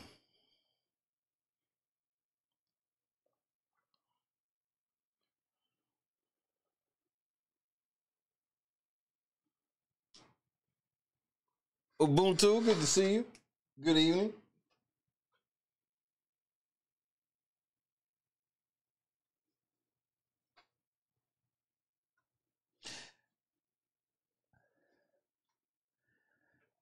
Hey, I'll just put it to you like this, Haitian. Don't be talking about fucking my wife. That's all I'll say. Wait for the amended complaint to drop next week. That'll be a fun time. We'll have a fun stream with that one. We'll have to take a Diddy day off for that one. Hey, Berg, it's just that simple, man. Don't leave my wife out of this shit. She ain't said nothing. I'm the man of the family, and I'm the one that be running my mouth. So you can talk to me. I challenge you to one round with your wife. Nigga, you gay. Allegedly. Yeah. Talking about fucking my wife, put a picture of my house on the internet, gave people my phone number, gave people my address, went after my colleagues, threatened to come here and do shit to my family, threatened me with a former police officer. I mean, the list goes on. Just wait till the amendment drop. But I'm God's son. And I don't scare.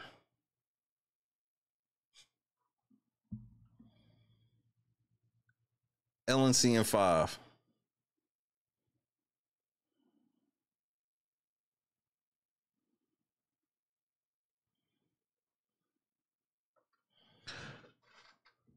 Crown Royal, Royal Crown, Jedediah Brown. LNC and 5.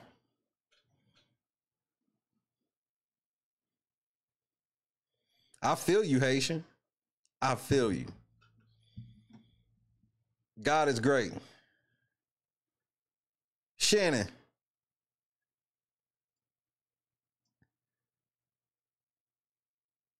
Let's go home. I only heard from 2 teams. Guess what the 2 teams that called me, Ocho, say, what's your phone number? Where you gonna be? Who that?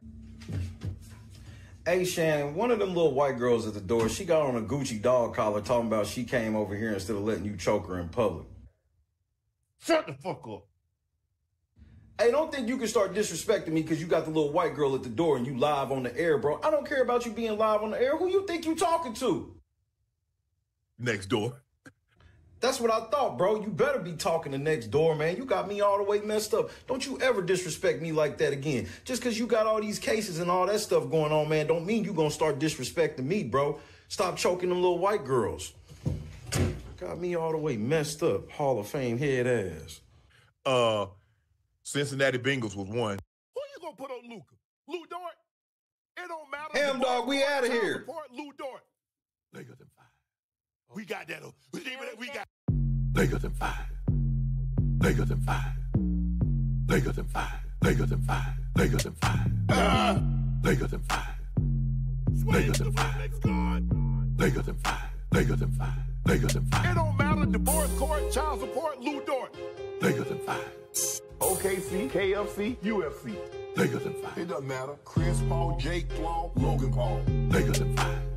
Serge Ibaka, Chewbacca, Waka Flocka. Lakers in 5. Tyler Hero, superhero, guitar hero. Lakers in 5. You can have hard, you can have a part, you can get a garden. Lakers in 5. White side, back side, sunny side. Lakers in 5. Phoenix Sun, Capri Sun, the sun about to set. Lakers in 5. Lakers in 5. Lakers in 5. Lakers in 5. Lakers in 5. Lakers in 5. Lakers in 5. Lakers in 5. Lakers in 5. Lakers in 5. Sophia, we out. Who you gonna put on Luke? Who you gonna put on Luke? Who you gonna put on Luke? Who you gonna put on Luke? Lakers in 5. Lakers in 5. Lakers in 5. Lakers in 5. Lakers in 5. Lakers in 5. Lakers in 5. Lakers in 5. Lakers in 5. If y'all can only see the dancing I be doing to this motherfucker, bro.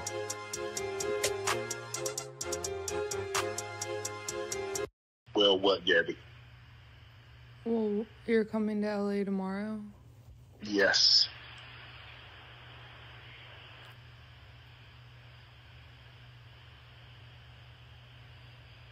Well, I don't know why you want to go out. Don't worry about it, Gabby.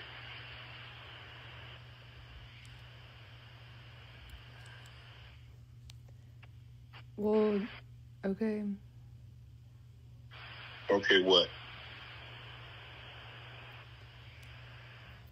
Well, I'm not really interested in getting choked, so I guess we're going. Yeah. I might choke you in public. Sweetie! Sweetie!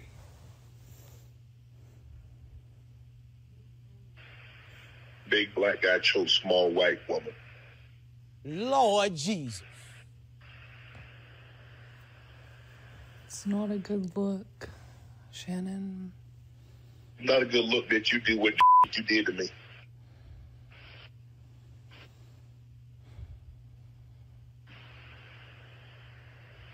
Okay, well... Well, what? To my family, friends, supporters, and colleagues, I want to speak to you directly and from the heart. This is a shakedown. I'm going to be open, transparent, and defend myself because this isn't right. This is all being orchestrated by Tony Busby, who has targeted Jay-Z. Tony Busby targets black men, and I believe he's going to release a 30-second clip of a sex tape that tries to make me look guilty and play into every stereotype you could possibly imagine. That video should actually be 10 minutes or so. Hey, Tony, instead of releasing your edit, put the whole video out. I don't have it, or I would myself. You know what happened, and you're trying to manipulate the media. The encounter in question took place during the day at her invitation, and now that appears to be a deliberate setup, coordinated by Gabby, also known as Carly on OnlyFans. Gabby and Tony Busby want $50 million. What they're getting is sued for defamation and trying to take me down. My career is all about real talk and honesty. I know my family and fans know exactly what this is about. And I'm going to be out there telling you whatever I need to say, just like I always do. I love all Not the thick tonguery. I would never intentionally hit somebody with a baton in the head. It would look intentional. But I wouldn't do nothing like that ever. I would never inflict pain on anybody. I'm not the type of person. I would never do that to nobody. You have to believe me. Why would I do that to somebody? If you look at the footage, you will see that I'm innocent. You know what I'm saying? I'm not that type of... I'm not a monster. I'm not a monster.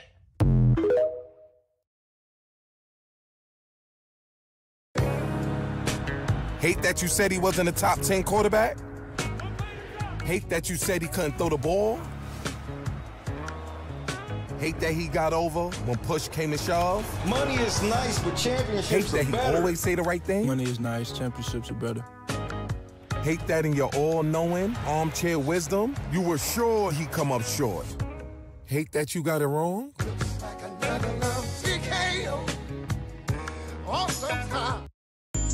Y'all bitches always worried about what they doing, who they fucking, what they got going on. Worry about. I sat there and watched your ass eat a whole meal for $5. You had a fucking box of pizza, a slab of ribs with a side of large fries, but ain't offered me shit though. After I just got you from the hospital last night.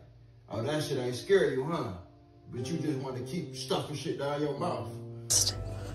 I just want to go back. You want somebody to feel sorry, but you keep eating. Honey buns and shit under your bed. Yeah, I saw you last night trying to sneak them under there. I don't know how you got down, but I saw you. Where? Where? What the fuck you mean where? Oh, your big ass wanna play slow. All right. Tell me what the fuck this is then right here. Honey buns and shit. Oatmeal cream pie. What else you got under this motherfucker? Twinkies and shit. Stop yelling at me. Stop yelling at you. Your kids we in this bitch hungry. They ain't eating shit. And you say, all right. No extra shit up, man. I ain't feeding your big ass no more, dog. Hey, baby. Me and the kids about to go to Burger King. You want something? Y'all see it. Yep. That's what it is. Best hands in the world. Y'all be playing with me. Come taste it yourself. See all that butter? Deliciousness.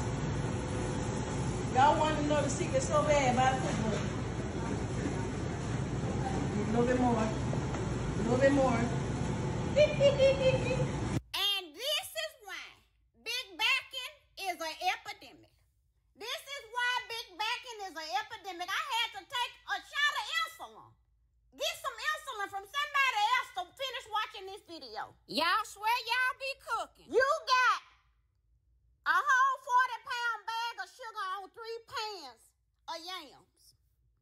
that you see it. We see it. We see diabetes. We see gout, cavities in all teeth, hypertension, headaches, limb amputations,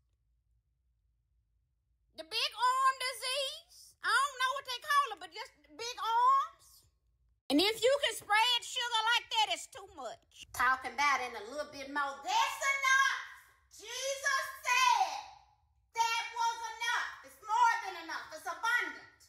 You cooking up disease at this point. I wouldn't eat them yams with somebody else's mouth. We gotta do better. We gotta stop this mess.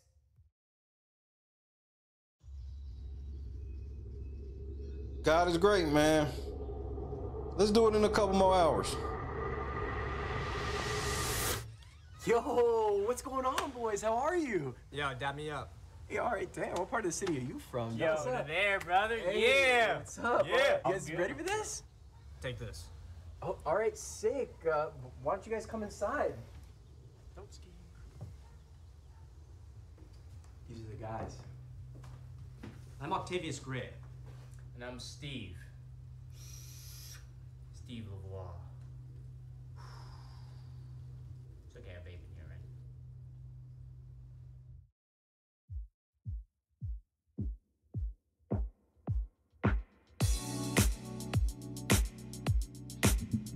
Man, thanks for helping me have a great night, y'all. I had a really bad day.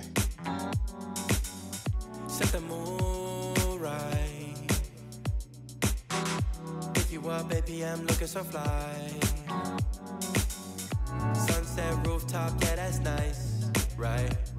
Hop in the G-Class, I know you need that. Heart racing fast like the speed of light. Is this attraction? I swear I be living that shit every day, James.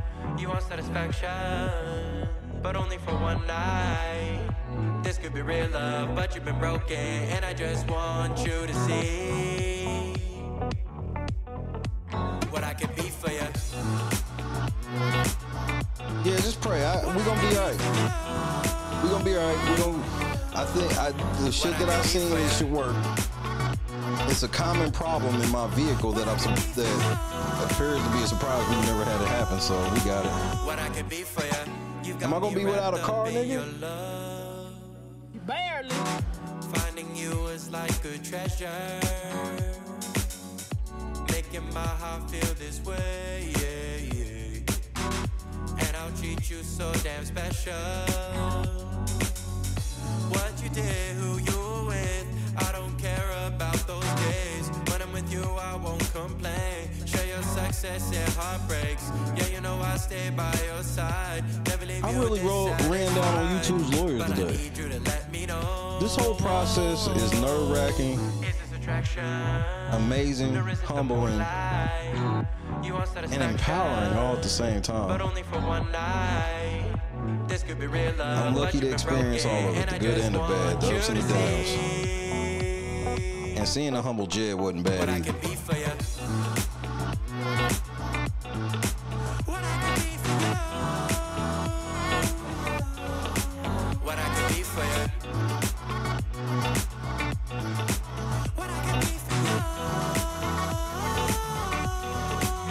I can be for you. I appreciate that, Black Gossip. That's why I love coming to work. I love coming to work fucking with my people, man. I'm truly blessed that I can call this work. Truly blessed. Truly blessed.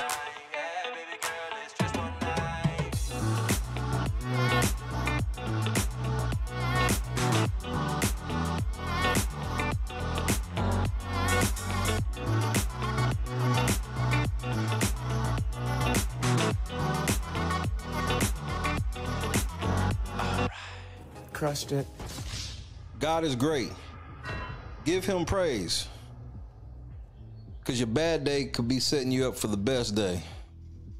Always remember that. Sun shall come out tomorrow.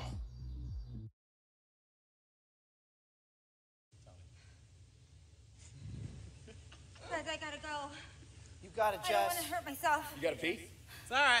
No, you gotta go, girl. Let go. I don't even want to fall. Turn to the side. You're okay. Just You're good. land right on that that booty, girl. Just put your legs out Turn and to the pull on side. your booty.